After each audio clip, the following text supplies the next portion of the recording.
The Bandit of Hell's Bend by Edgar Rice Burroughs. A 6-part story from ARGOSY ALL-STORY WEEKLY, starting on September 13th, 1924. Recorded by Joe DeNoia, Somerset, New Jersey. Chapter 1. Tough Luck. A half-dozen men sprawled comfortably in back-tilted chairs against the side of the bar-wide bunkhouse at the home ranch.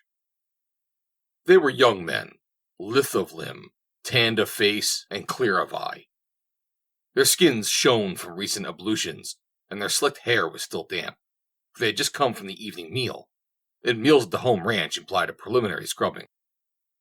One of them was singing.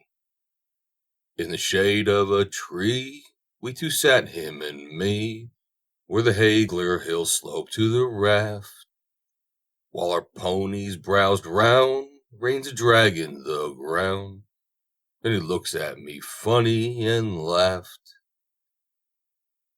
Most anyone would, interrupted a listener. Shut up, admonished another. I ain't only heard this 365 times in the last year. Do you think I want to miss anything? Unabashed, the sweet singer continued. Do you see that there town? He inquires, pointing down to some shack sprawling round in the heat. I opined that I did, and he shifted his quid after drowning a tumblebug neat. Then he looks at me square as a guy waiting there that the sheepmen have hired to get me. Are you game to come down to that jerkwater town just to see what in hell you will see? One of the group arose and stretched, yawning. He was a tall, dark man. Perhaps in his expression there was something a bit sinister. He seldom smiled and, when not in liquor, rarely spoke. He was foreman. He had been foreman for more than a year, and, except for a couple sprees, during which he had playfully and harmlessly shot up the adjoining town, he had been a good foreman. He was a thorough horseman, knew the range, understood cattle, was a hard worker, and knew how to get work out of others. It had been 6 months since he had been drunk, although he had taken a drink now and then if one of the boys chanced to bring a flask back from town. His abstinence might have been accounted for by the fact that Elias Henders, his boss, had threatened to break him the next time he fell from grace. You see, Bull, the old man had said, we're the biggest outfit in this part of the country, and it don't look good to see the foreman of the Bar Y shooting up the town, like some kid tenderfoot that's been slapped in the face with a bar rag. You gotta quit it, Bull. I ain't gonna tell you again. And Bull knew the old man wouldn't tell him again, so he had remained good for 6 long months. Perhaps it was not entirely a desire to cling to the foreman's job that kept him in the straight and narrow path. Perhaps Diana Henders's opinion had had more weight with him than that of her father. I'm ashamed of you, Bull, she declared, and she refused to ride with him for more than a week. That had been bad enough, but as if to make it worse, she had ridden several times with a new hand who had drifted in from the north a short time before and been taken on by Bull to fill a vacancy. At first, Bull had not liked the new man. He's too damn pretty to be a puncher, one of the older hands had remarked, and it is possible that the newcomer's good looks had antagonized them a little at first.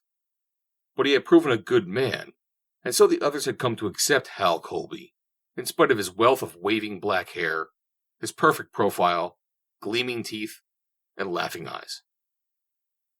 So I told him I'd go, for I liked that there bow, and I'd see that the shooting was fair.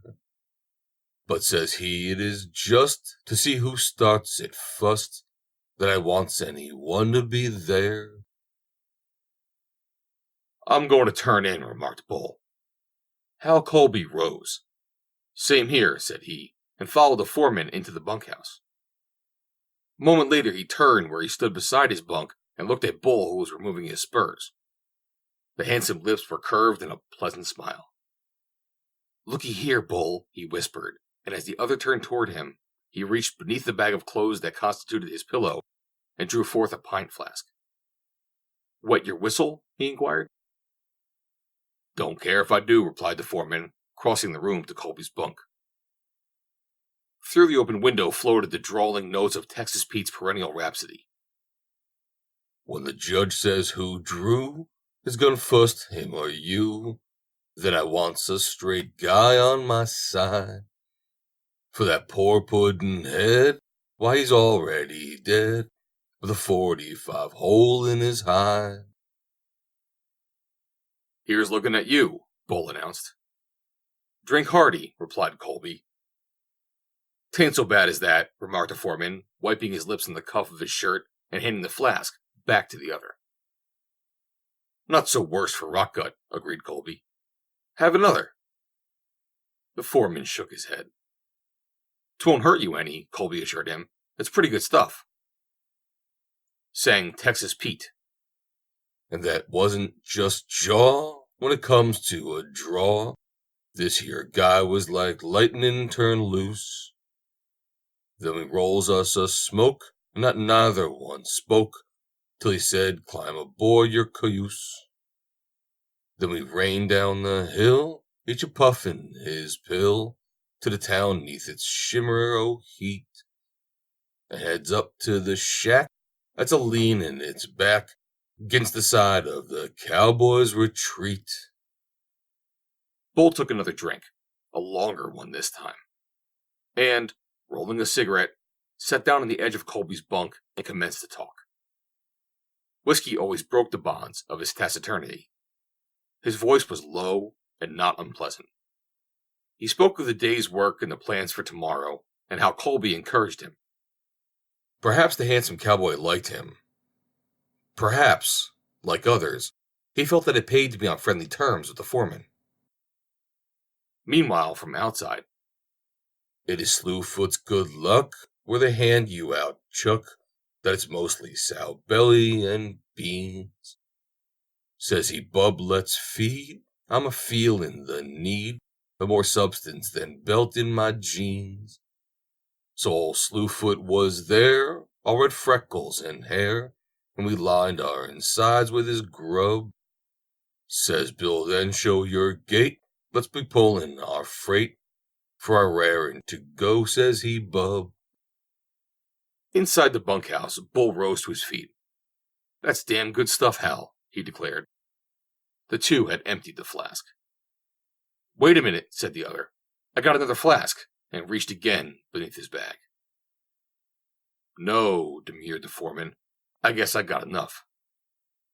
Ah, hell, you ain't had none yet, insisted Colby. The song of Texas Pete suffered many interruptions, due to various arguments in which he felt compelled to take sides. But whenever there was a lull in the conversation, he resumed his efforts, to which no one paid any attention further than as they elicited an occasional word of banter. The sweet singer never stopped, except at the end of a stanza.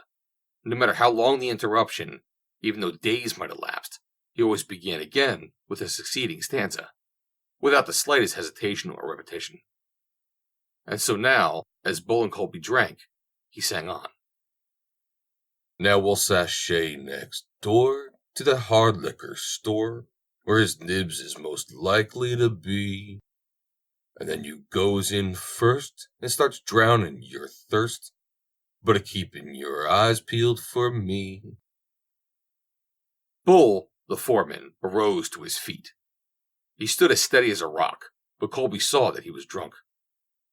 After 6 months of almost total abstinence, he had just consumed considerably more than a pint of cheap and fiery whiskey in less than half an hour. Going to bed? Asked Colby. Bed? Hell, replied the other. I'm going to town. It's my night to howl. Comin'?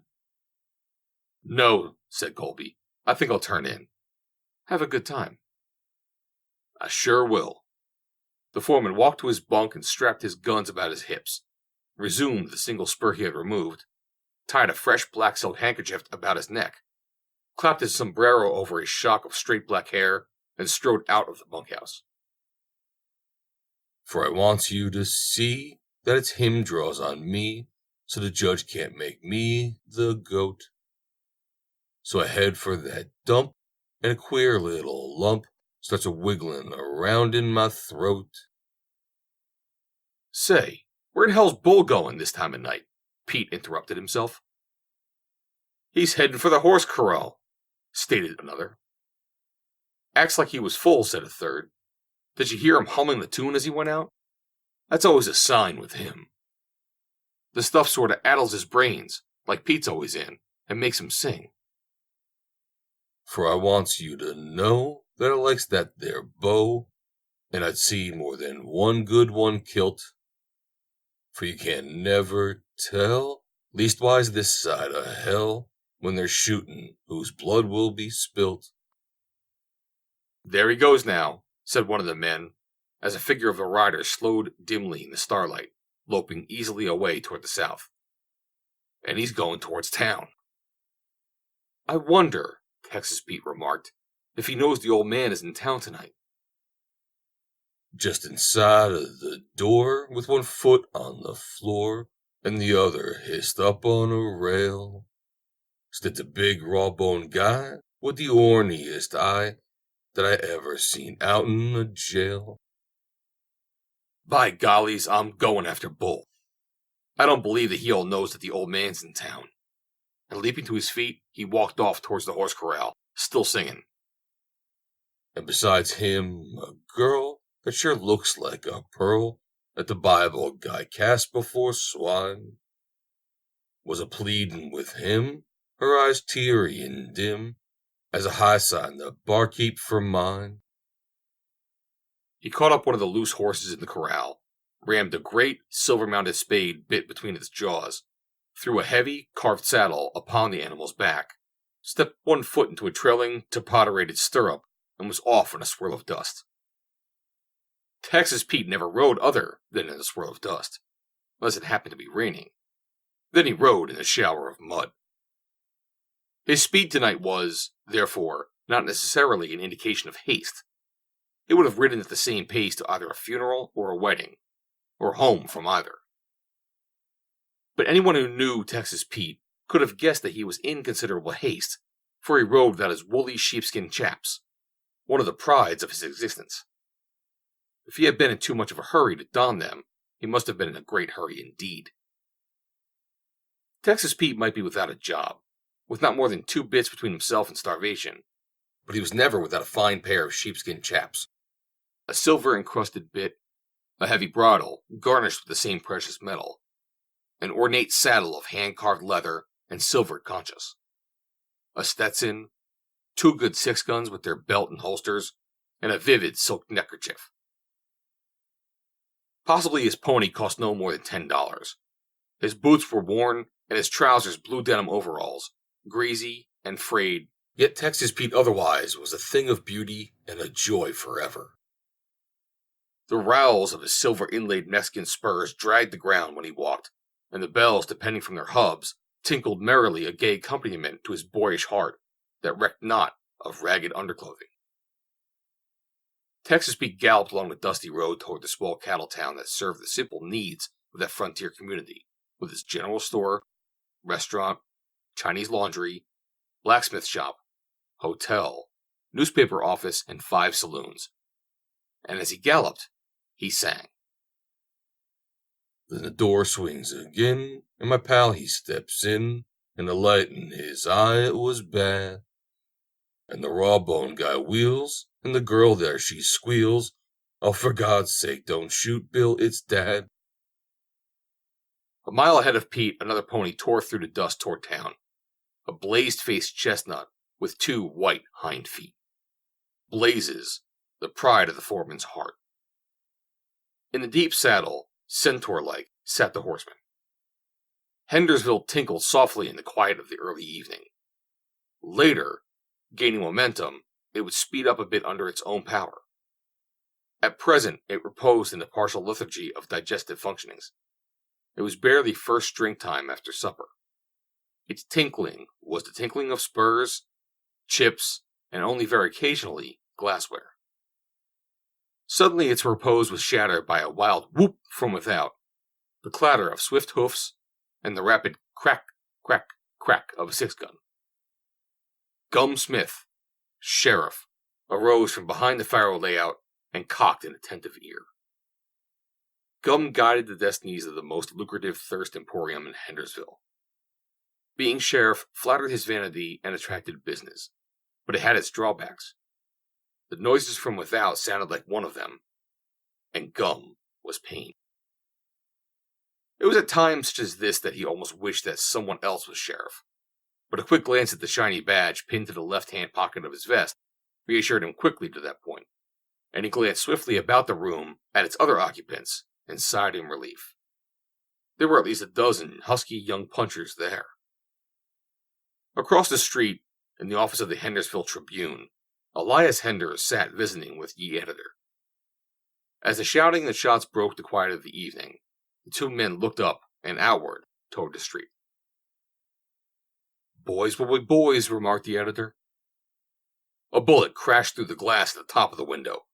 With a single movement, the editor extinguished the lamp that burned on the desk before him, and both men, with a celerity that bespoke habit, crouched quickly behind that piece of furniture. "Sometimes they're damn careless, though," replied Elias Henders. Down the road, Texas Pete galloped and sang. For the thing she had saw was Bull reached for to draw when the guy she called Dad drawed on Bill. In the door was my pal with his eyes on the gal and his hand on his gun standing still. From the distance ahead came, thinly, the sound of shots. "By gollies!" exclaimed Texas Pete. "The darn son of a gun!" The men lolling about the barroom of Gum's place, liquors and cigars, looked up at the sound of the shots and grinned. An instant later, a horse's upshot hoofs pounded on the rough boards of the covered porch in front of Gum's place. The swinging doors burst in, and Blazes was brought to his haunches in the center of the floor with a wild whoop from its rider, who waved a smoking gun above his head. Bull, the bar-Y foreman, let his gaze run quickly about the room. When his steel-gray eyes alighted upon the sheriff, they remained there. Gum Smith appeared to wilt behind the faro table. He shook a wavering finger at the bar-Y foreman. "Y'all's under arrest," he piped in a high, thin voice, and, turning toward the men seated about the neighboring tables, he pointed first at one and then the other. "I deputize yo, I deputize yo, I deputize yo," he announced to each, as he covered them in turn with his swiftly moving index finger.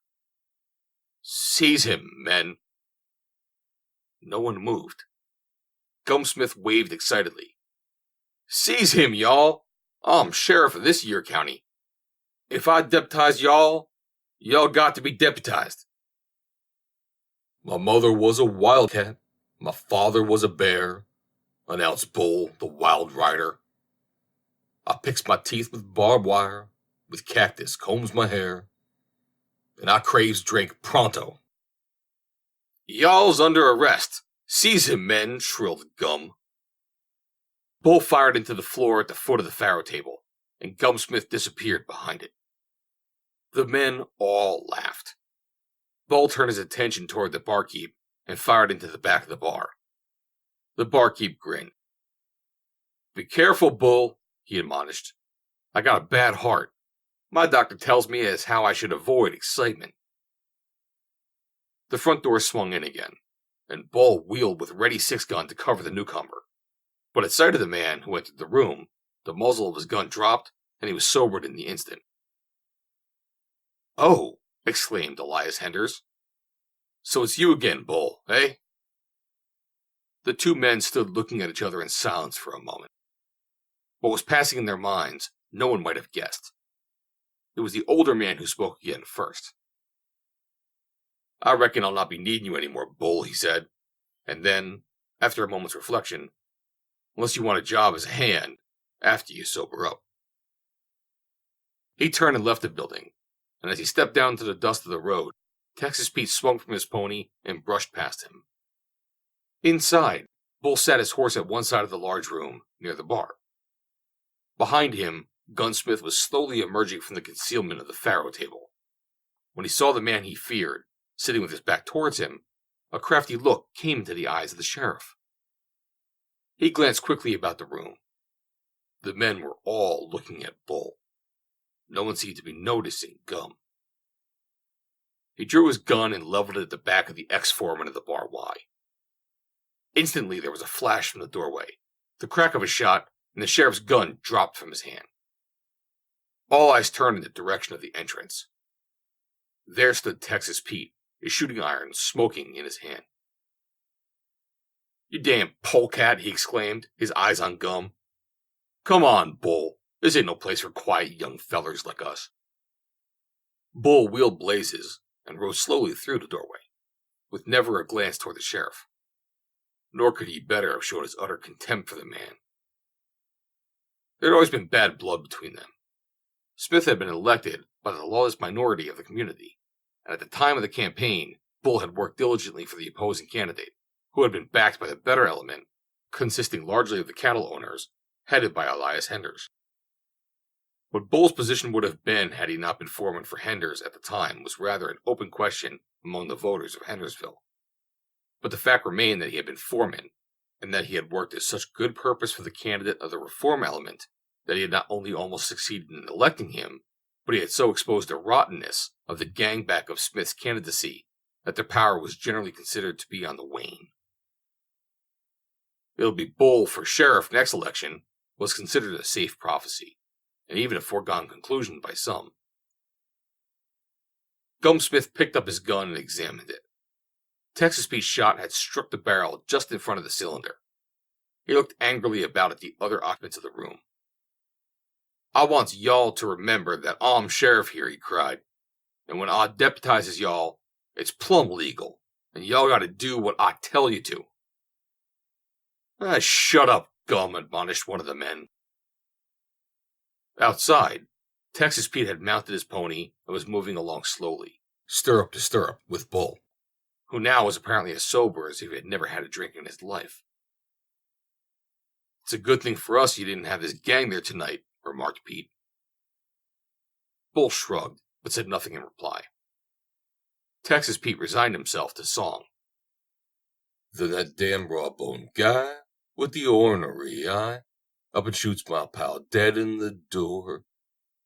But I'm here to opine with this bazoo of mine that he won't shoot no hombres no more."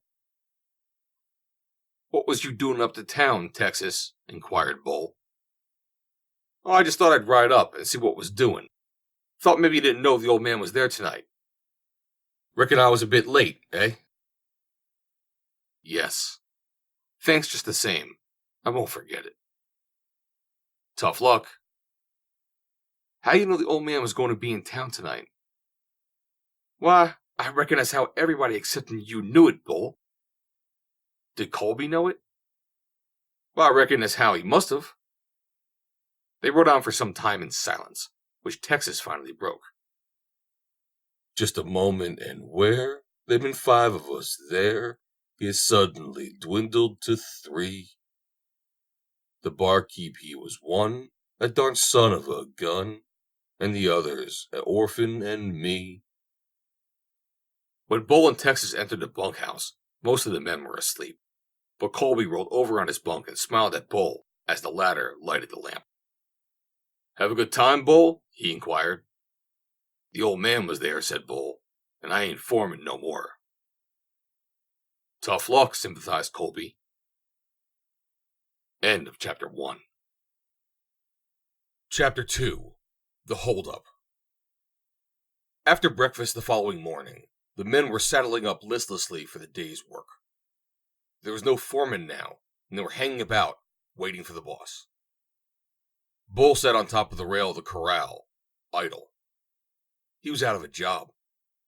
His fellows paid little or no attention to him, but whether from motives of consideration for his feelings, or because they were not interested in him or his troubles, a casual observer could not have deduced from their manner.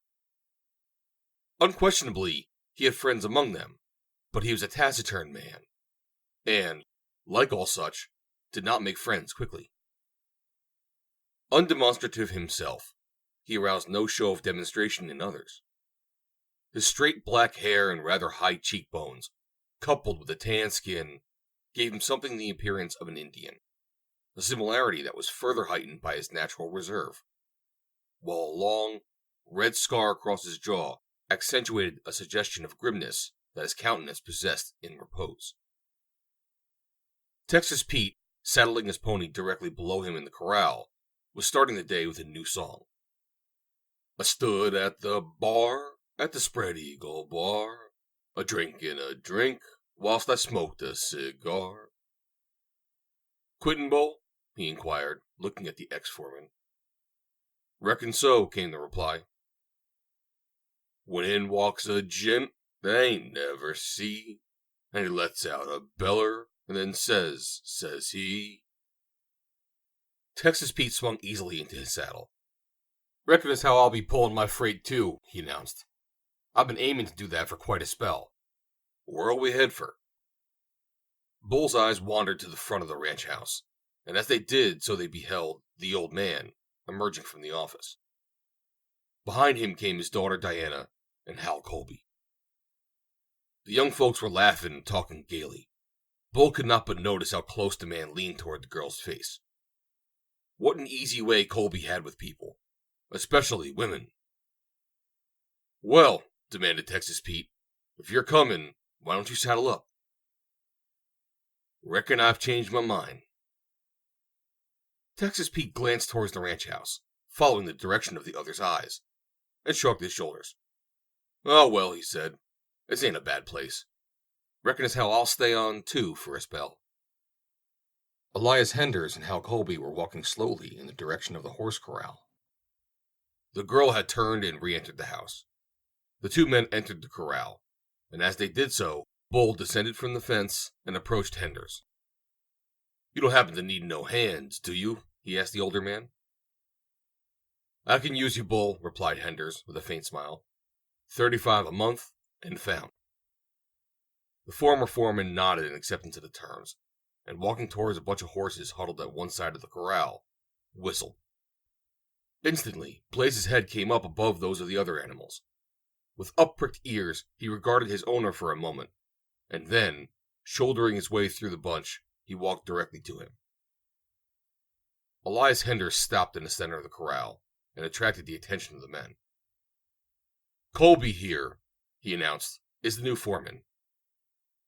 That was all. There was a moment's embarrassed silence, and then the men resumed their preparations for the work of the day, or, if they were ready, lolled in their saddles rolling cigarettes. Colby went among them, assigning the various duties for the day, pretty much routine work with which all were familiar. And you, Bull, he said when he reached the ex-foreman, I wish you'd ride up to the head of Cottonwood Canyon and see if you could see anything of that bunch of crazy jay-cows. I ain't seen nothing of them for a week or more. It was the longest, hardest assignment of the day, but if Bull was dissatisfied with it, he gave no indication. As a matter of fact, he probably was content, for he was a hard rider and he liked to be off alone, a trait that had always been a matter of comment and some conjecture. More than one asked himself or a neighbor what Bull found to do that took him off by himself so often. There are those who cannot conceive that a man can find pleasure in his own company, or in that of a good horse in the open. The mouth of Cottonwood Canyon lay a good 20 miles from the ranch, and the head of it 5 miles of rough going farther. It was 10 o'clock when Bull suddenly drew rein beside the lone cottonwood that marked the entrance to the canyon, and gave it its name. He sat motionless, listening intently. Faintly, from far up the canyon, came the staccato of rifle shots. How far it was difficult to judge, for the walls of a winding canyon quickly absorb sound. Once convinced of the direction of their origin, however, he urged his pony into a gallop, turning his head up the canyon. As the last of the cowhands loped away from the ranch upon the business of the day, Elias Henders turned back toward the office, while Hal Colby caught up 2 ponies, which he saddled and bridled, humming meanwhile a gay little tune. Mounting one, he rode towards the ranch house, leading the other, just as Diana Henders emerged from the interior, making it apparent for whom the led horse was intended. Taking the reins from Colby, the girl swung into the saddle like a man, and she sat her horse like a man too. And yet, though she could ride with the best of them, and shoot with the best of them, there was nothing masculine or loud-mannered about her. Some of the older hands had known her since childhood, Yet even that fact, coupled with the proverbial freedom of the 80s in Arizona, never permitted them the same freedom with Diana Henders that most of the few girls in that wild country either overlooked or accepted as a matter of course. Men did not curse in Diana's presence, nor did they throw an arm across her slim shoulders, or slap her upon the back in good fellowship. And yet they all worshipped her, and most of them had been violently in love with her. Something within her, inherently fine and noble, kept them at a distance, or rather in their places, for only those men who were hopelessly bashful ever remained at a distance from Diana, where there was the slightest chance to be near her. The men often spoke of her as a thoroughbred, sensing, perhaps, the fine breeding that made her what she was. Elias Henders was one of the Henders of Kentucky, and, like all the males of his line for generations, held a degree at Oxford, which he had entered after graduation from the beloved alma mater of his native state, for the very excellent reason that old Sir John Henders, who had established the American branch of the family, had been an Oxford man, and had seen his son and his grandson follow in his footsteps. 25 years before, Elias Henders had come west with John Manil, a classmate and neighbor of Kentucky, and the two young men had entered the cattle business. Their combined capital managed to keep them from the embarrassments and annoyances of a sheriff's sale for some 3 years. But what with raiding Apaches, poor rail facilities, and a distant market, coupled with inexperience, they were at last upon the very brink of bankruptcy when Henders discovered gold on their property. 2 years later, they were rich men. Henders returned to Kentucky and married Manil's sister, and shortly afterward moved to New York, as it was decided the best interest of the partnership required an Eastern representative. Manil remained in Arizona. Diana Henders was born in New York City, and when she was about 5 years old, her mother contracted tuberculosis of the lungs. Physicians advising a dry climate, Henders and Manil changed places, Henders taking his family to Arizona, and Manil removing to New York with his wife and little daughter. He had married beneath him, and unhappily, with the result that being both a proud and rather reserved man, he had confided nothing of his domestic affairs even to his sister, the wife of his partner and best friend. When Diana was 15, her mother had died, and the girl, refusing to leave her father, had abandoned the idea of finishing her education in an Eastern college, and Elias Henders, loath to give her up, had acquiesced in her decision. Qualified by education as he was to instruct her, Diana's training had been carried on under the tutorage of her father, so that at 19, though essentially a frontier girl, unversed in many of the finer artificialities of social usage, she was yet a young woman of culture and refinement. Her music, which was the delight of her father, she owed to the careful training of her mother, as well as the possession of a grand piano that had come over Raton Pass behind an ox team in the 70s. Her father, her books, her music, and her horses constituted the life of this young girl. Her social companions, the young vaqueros who rode for her father, and without at least one of whom she was not permitted to ride abroad, since the Apaches were still a menace in Arizona. And so it was that this morning she rode out with the new foreman. They walked their horses in silence for a few minutes, the man's stirrup just behind that of the girl, where he might let his eyes rest upon her profile without detection. The heavy-lashed eye, the short, straight nose, the patrician mouth and chin held the adoring gaze of the new foreman in mute worship. But it was he who at length broke the silence. "You ain't congratulated me yet, Di," he said. "Or maybe you didn't know." "Yes, I knew," she replied, "and I do congratulate you, but I cannot forget that your fortune means another man's sorrow." "It's his own fault. A man that can't keep sober can't be trusted with a job like this." "He was a good foreman." "Maybe so. I ain't say nothing about a man that's down. It seems to me you set a lot of store by him, though. And what do you know about him? You can't be too careful, Di. There's lots of bad uns in these parts. When a feller never talks none, like him, it's probably because he got something on his mind he don't want to talk about." "I thought he was your friend," the girl observed, her tone slightly reproving. Colby flushed. "He is my friend. I set a lot of store by Bull. But it's you I'm thinking of. not him or me. I wouldn't want nothing to happen that you'd have to be sorry about. I don't understand you, Hal. He flecked the leg of his chaps with the lash of his quirt. Oh, pshaw, Di, he parried.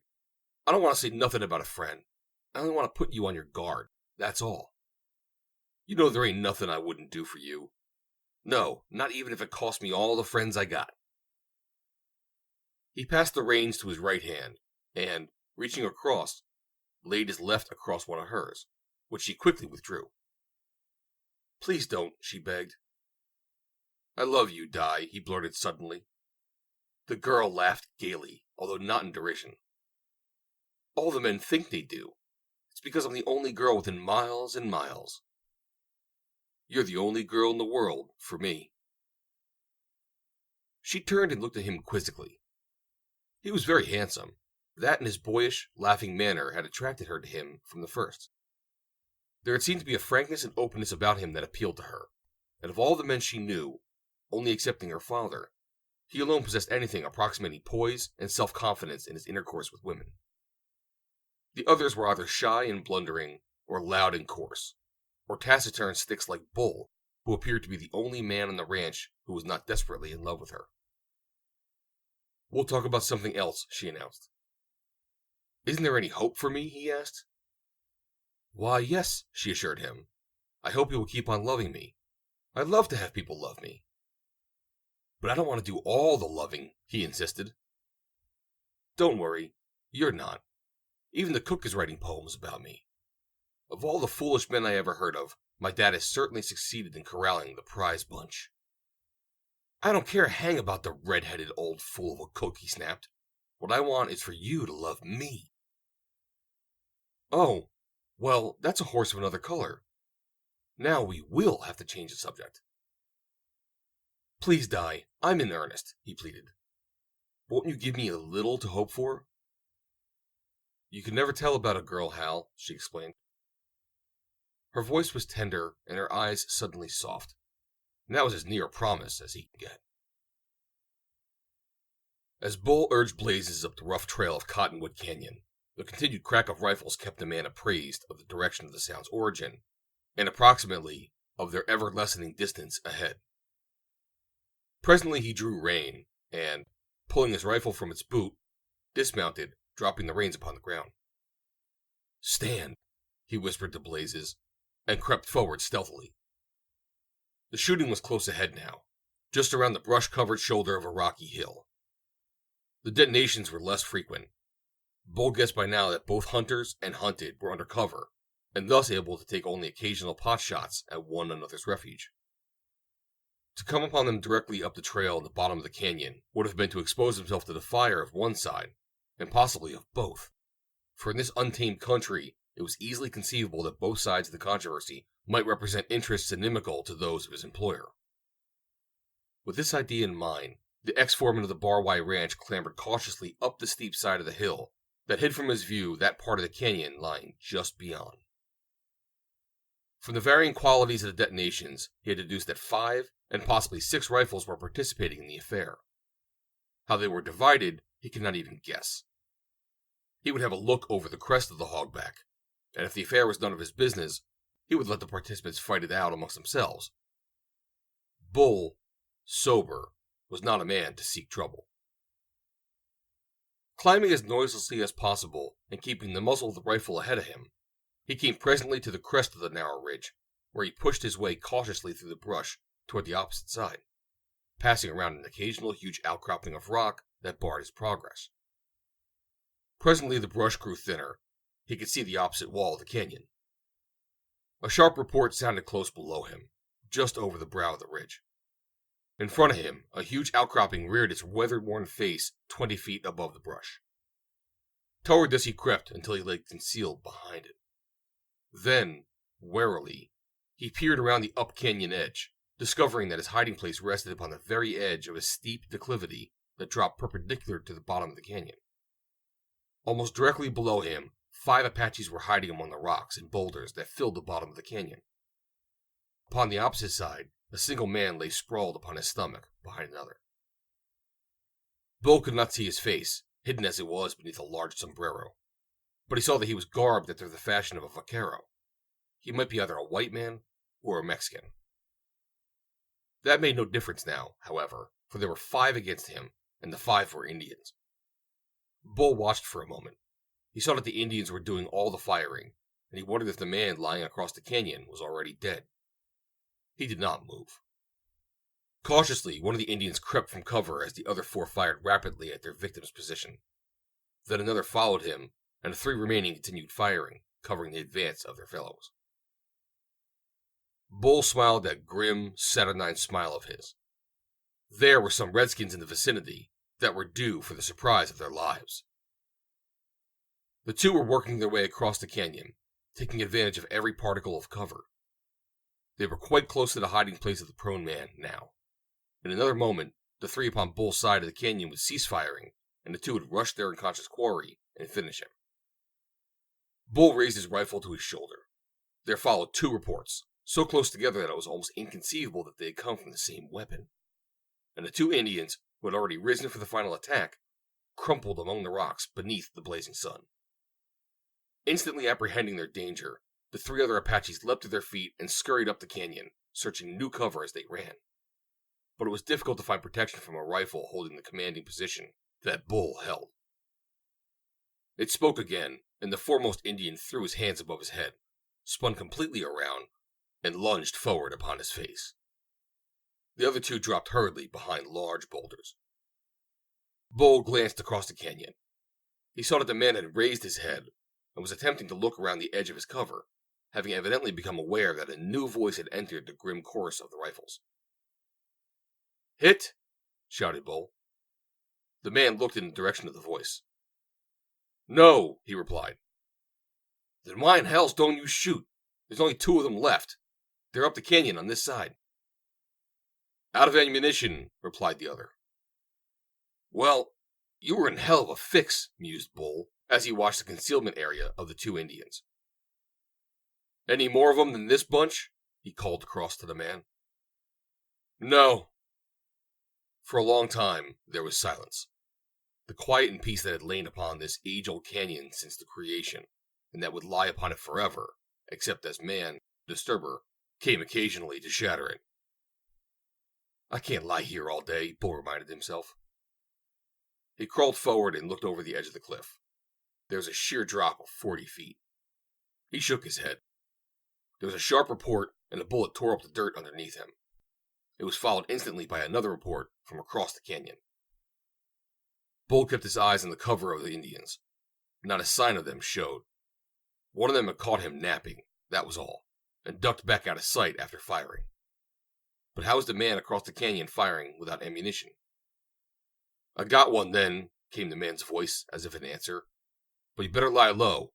He come near getting you." "Thought you didn't have ammunition," Bull called across. "I crawled out and got the rifle of one of those you potted." Bull had worked his way back to his cover and to the brush behind it, and now he started up the ridge in an attempt to get behind the remaining Indian.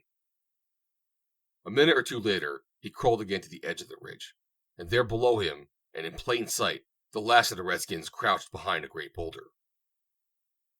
Bull fired and missed, then the Apache was up and gone, racing for his pony tethered farther up the canyon. The white man shrugged, rose to his feet, and sought an easy way down to the bed of the canyon. The other man had seen his action, which betokened that the fight was over, and as Bull reached the bottom of the cliff, he was walking forward to meet him. A peculiar light entered the eyes of each as they came face to face. "Ah!" exclaimed the one, "it is Senor Bull." He spoke in Spanish. "Gregorio," said Bull, "what are you doing here?" "I camped just above here last night," replied the Mexican, "and this morning I walked down with my rifle on the chance of getting an antelope for breakfast. They come on me from above, and there you are. They've been shooting at me since early this morning." He spoke now in English, with scarcely the slightest accent. "You have saved my life, Senor Bull, and Gregorio will not forget that." "You haven't happened to see a bunch of crazy jay cows hereabouts, have you?" inquired Bull, ignoring the other's expression of gratitude. "No, senor, I have not," replied Gregorio. "Well, I'll go get my horse and have a look up toward the head of the canyon anyway." And Bull turned and walked down towards where he had left Blazes. 15 minutes later, riding up again, he passed Gregorio coming down, the latter having found his pony and his belongings intact at his camp. "Adios, senor," called Gregorio in passing. "So long," returned the American. At the head of the canyon, where it narrowed to the proportions of a gorge, Bull examined the ground carefully and saw that no cattle had passed that way in many days. Then he turned back and rode down the canyon.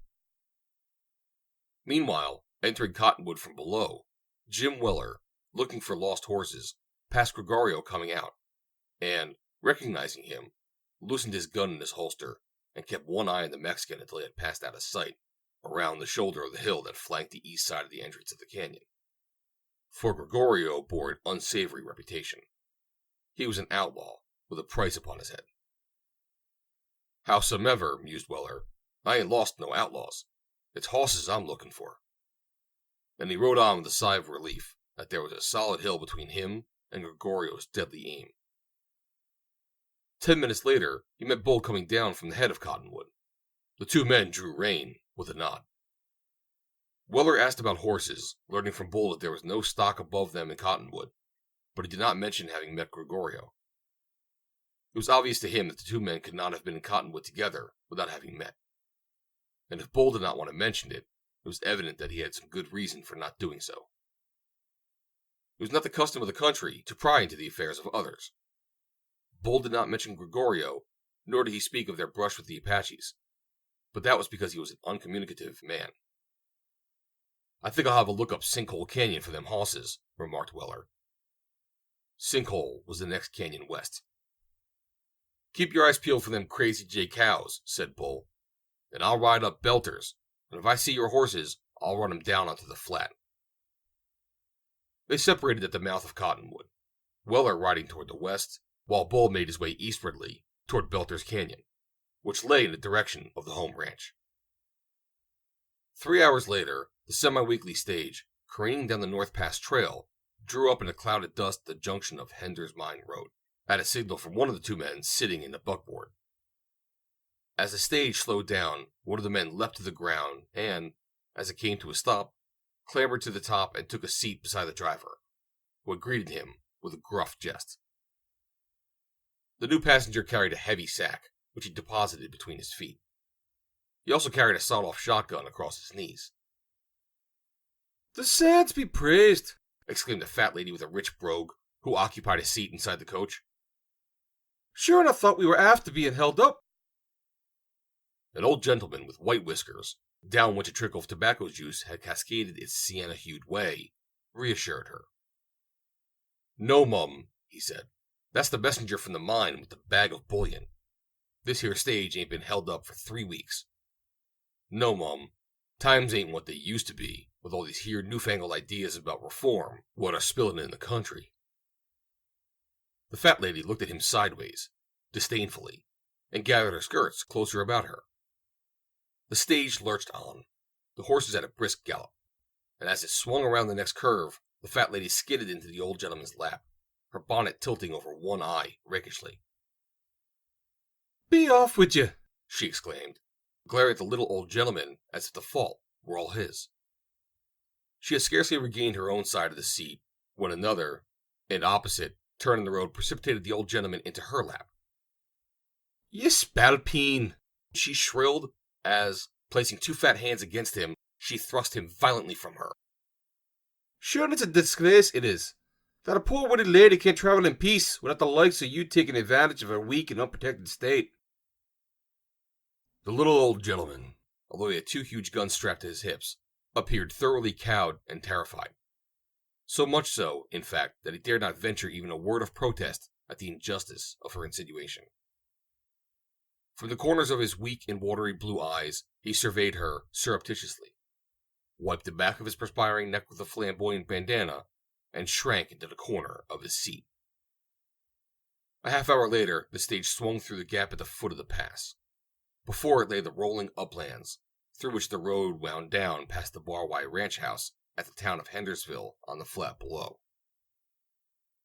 The gap was narrow and winding, and the road vile, necessitating a much slower pace than the driver had been maintaining since passing the summit. The horses were walking, the coach lurching from one chuck-hole to another, while clouds of acrid dust rose in almost vapor lightness, enveloping beasts, vehicle, and passengers. Through the nebulous curtain rising above the leaders, the driver saw the figures of two men suddenly materialize. "Halt! Hands up!" The word snapped grimly from the taller of the two. The messenger on the seat beside the driver made a single move to raise his sawed-off shotgun.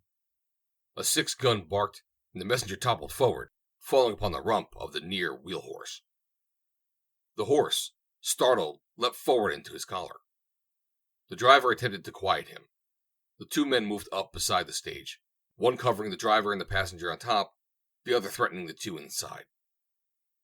The fat lady sat with her arms folded, glaring at the bandit. The little old gentleman's hands touched the top of the stage. "Hold him up," said the bandit to the fat lady. She did not move. "Should I not raise him up an inch for the likes of yous?" she shrilled. "And lucky it is for you, you dirty spalpeen, that Mary Donovan hasn't a bit of a gun with her, or that there ain't a man along to protect a poor, helpless, witty lady." And she cast a withering glance in the direction of the little old gentleman, who grew visibly red through the tan of his weather-worn countenance. The other bandit stepped to the hub of the front wheel, seizing the messenger's bag, and stepped down again. "Don't move or look back for 5 minutes," he admonished them. "Then pull your freight." The two backed away up the road behind the stage, keeping it covered with their guns. The messenger lay in the road, moaning. The fat lady unfolded her arms, opened the door, and stepped out. "Get back there, you!" called one of the bandits. "Go to the devil!" retorted Mary Donovan, as she stepped beside the wounded messenger. The man opened his eyes and looked about. Then he essayed to rise, and with Mary Donovan's help, came to his feet. "Just a scratch, me boy," she said in a motherly tone as she helped him to the stage. "You'll be all right in the morning. Get a move on ye inside there, ye old woman with the artillery," she yelled at the little old gentleman. "And give this boy a hand in." Together, they helped the wounded man to his seat. The bandits were still in sight, but they had not molested her, doubtless because she was a woman and unarmed. But no more had she deposited the messenger upon the seat than she turned upon the old man and wrenched one of his guns from his holster. "Drive like the devil, Bill," she cried to the driver, sticking her head out of the window, and as he whipped up his team, she turned back toward the two bandits and opened fire on them. They returned the fire, and the fusillade continued until the stage disappeared in a cloud of dust around a curve below the gap. The old gentleman and the passenger on top now taking part in the shooting. End of Chapter 2. Chapter 3. Suspicions. As the stage whirled through the dusty street of Hendersville an hour later, and drew up before the Donovan house, the loiterers about the hotel and the saloons gathered round it for the news and the gossip from the outer world. Gum Smith, sheriff, was among them. "Stuck up again, Gum, at the gap," the driver called to him. They bored Mac. Mary Donovan and a little old gentleman were assisting the messenger from the stage, although he protested that he was all right and required no assistance. As the woman's eyes alighted upon the sheriff, she turned upon him with arms akimbo. "Sure ye are a fine specimen of a sheriff, Gum Smith. That ye are. Not!" she yelled in a voice that could be heard the length of the single street. "3 holdups in 2 months right under your nose. And all you do is deputize and deputize and deputize. Why don't you get out and get 'em, ye old woman?" she concluded scornfully. And then, turning to the wounded man, her voice instantly as soft as a lullaby. "Get inside with you poor boy, and Mary Donovan will be after, making you comfortable till we get hold of old Sawbones. If he's sober, which he ain't, or I'm no lady, which I am. Come on now. Easy like. There's a goodbye." And she put a motherly arm about the messenger and helped him to the porch of the hotel, just as Diana Henders appeared from the interior, attracted by the noise. "Oh, Mrs. Donovan," she exclaimed. "What has happened?" "Why, it's Mac." "The Black Coyote again?" she guessed quickly. Sure, and it was none other. I seen him with me own eyes. The black silk handkerchief about the neck of him, and another over his ugly face. And his partner. Sure now I couldn't be mistaken with the rolling walk of him. If it wasn't that dirty greaser Gregorio, me name's not Mary Donovan. Which it is. Together, the two women helped the messenger into a bedroom, where Mary Donovan, despite the embarrassed protests of her patient, undressed him and put him to bed, while Diana Henders went to the kitchen for hot water and cloths. Mac had an ugly flesh wound in his side, and this they cleansed as best they could by the time the doctor arrived. A drink-broken old man who had drifted in from the east. His knowledge and skill were of the first rank, and Hendersville boasted that he owned the best doctor in the territory, when he was sober. In Gum's place, liquors and cigars, the male population was listening to the account of the holdup as expounded by the little old gentleman and the other passenger, the latter being a stranger. It was he who had the floor at the moment. I never laughed so much in my life, he averred, as when the old woman calls the old man here, the old woman with the artillery. The little old gentleman was standing at the bar with a glass of whiskey in his hand. Apparently with a single movement, so swift was he dashed the glass and its contents in the face of the stranger, whipped out both guns, and commenced shooting. A stream of lurid profanity accompanied his act, yet through the flood of it, the nub of an idea occasionally appeared, which was to the effect that no blankety-blank tin horn could get gay with Wildcat Bob. Almost instantly, as if a magician had waved his wand, the room, that had been comfortably filled with men, became deserted, as far as human eye could discern, except for the little old gentleman with the tobacco-dewed whiskers.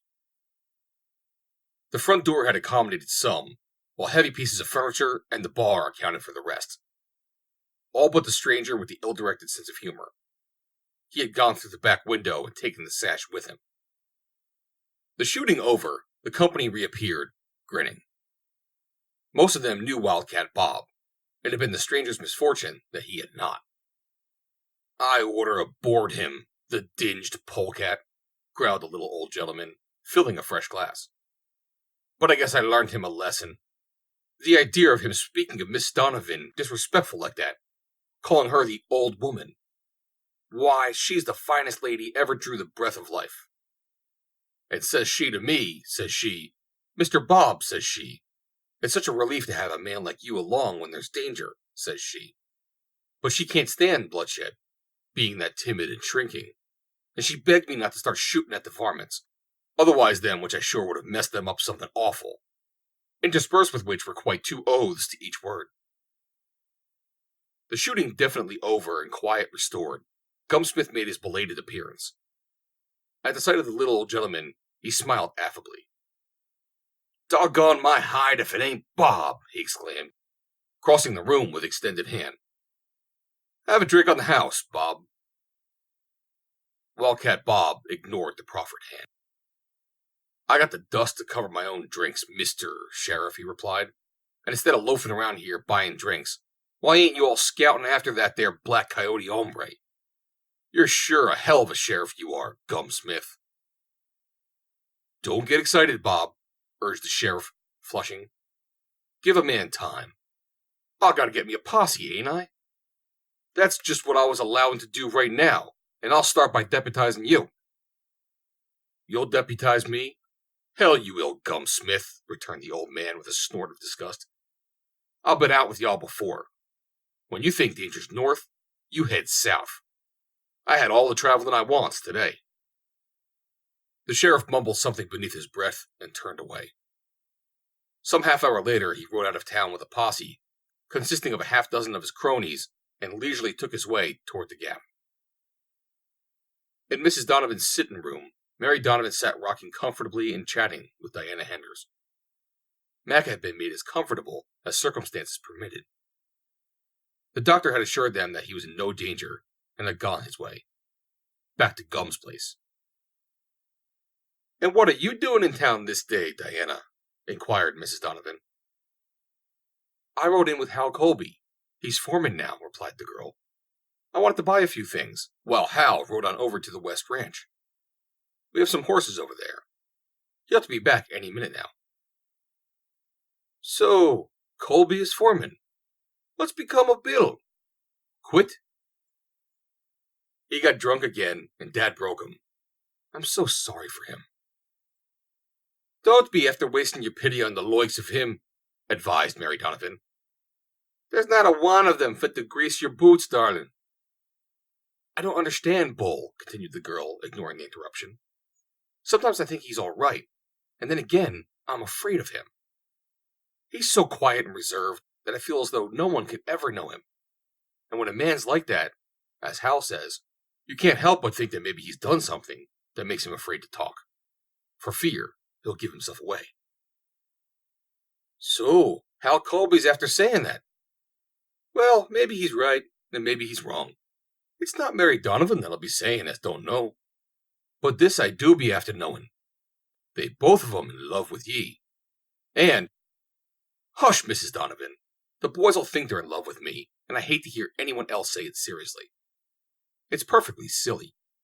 They'd be just as much in love with any girl if she chanced to be the only girl on the ranch, as I am, and pretty nearly the only girl in the county, too. There's Hal now. I must be going. Goodbye, Mrs. Donovan. Goodbye, darling, and be after coming over again soon. It's that lonesome here, you never could imagine. And what with that old scoundrel back in town again, to say nothing of Gum Smith. What old scoundrel? Inquired the girl. Sure, no one else but Wildcat Bob, the spalpeen. Diana Henders laughed. He's a very persistent suitor, isn't he, Mrs. Donovan? Sure, he's a very pestiferous shooter. That's what he is. The old fool. Acting like a wild broth of a boy. And him 70, if he's a day. He ought to be ashamed of himself, I'm saying. But at that, he's better than Gum Smith. Say, that man's so crooked, you could pull corks with him. The girl was still laughing as she emerged from the hotel and mounted her pony. Hal Colby sat his horse a few yards away, talking with a half-dozen men. At sight of Diana Henders, he reined about and joined her. The boys were just telling me about the latest holdup in Hell's Bend, he said, as they cantered, stirrup to stirrup, out of town. How's Mac? The doctor says he'll be all right, replied Diana. Just a bad flesh wound. I don't see why something isn't done to put a stop to these holdups. Gum Smith doesn't seem to care whether he gets the Black Coyote or not. Oh, Gum's doing the best he can, Colby assured her good-naturedly. You're too easy, Hal. You never like to say anything against the man, and of course, that is right too. But the lives and property of all of us are under Gum Smith's protection, to a greater or less extent. If he was the right sort, he would realize his responsibility and make a determined effort to run down this fellow. He went out after him with a posse. The boys just told me so. What more can he do? It was half an hour or more after the stage pulled in before Gum started, she retorted. Does he or anyone else imagine that these two scoundrels are going to wait around the gap until Gum gets there? And he'll be back with his posse right after dark. He'll say he lost the trail, and that'll be the end of it until next time. The man made no reply, and the two rode on in silence for a few minutes. It was the girl who spoke again first.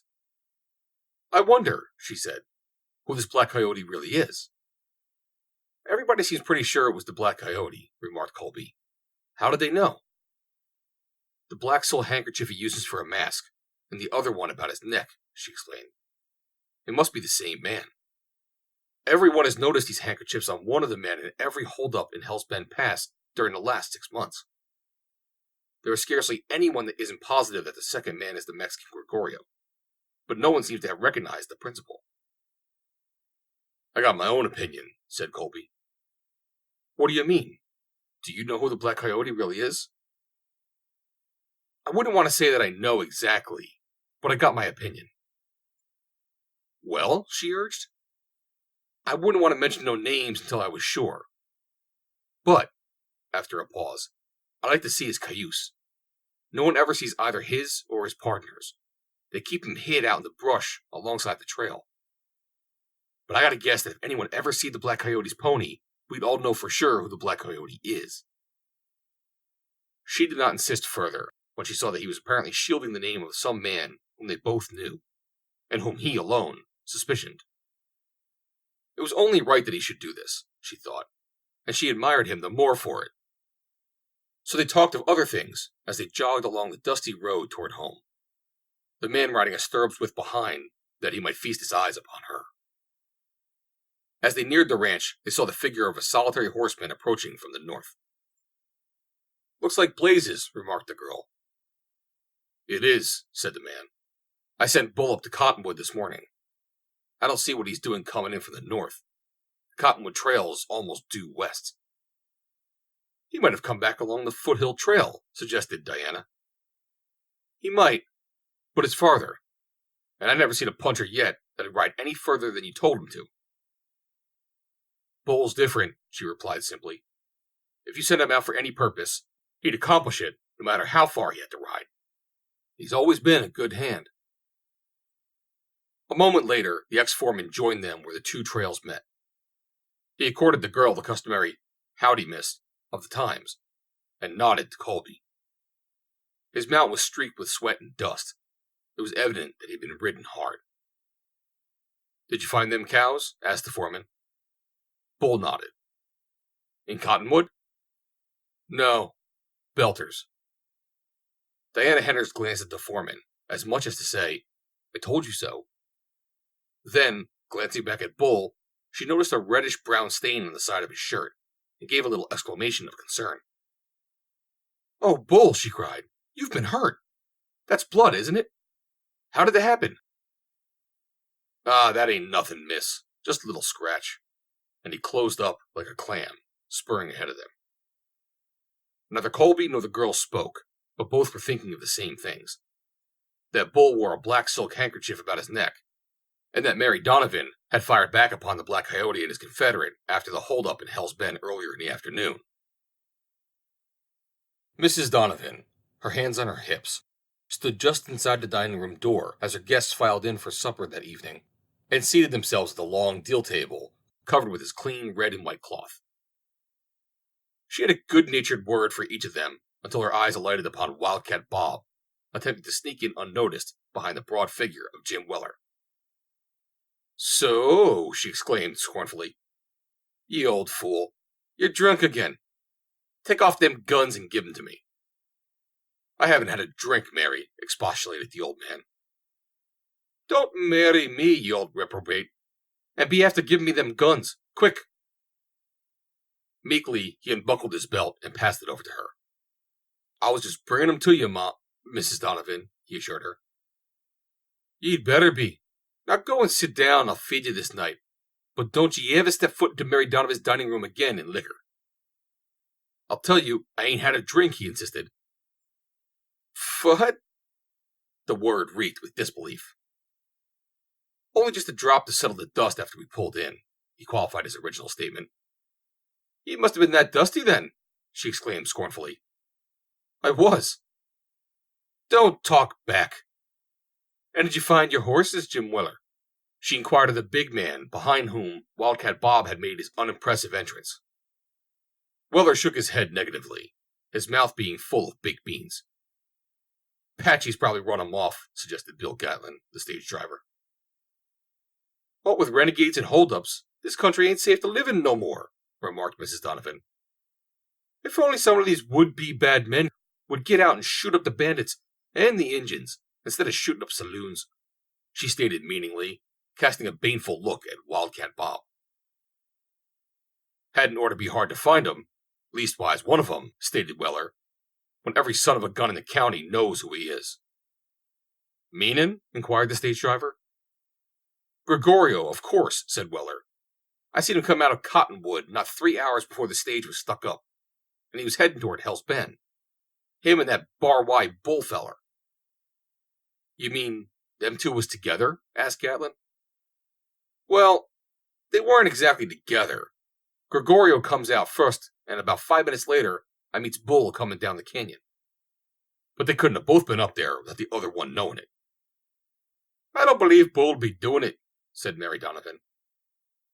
"You can't never tell nothing about them quiet fellers," remarked Gatlin sententiously.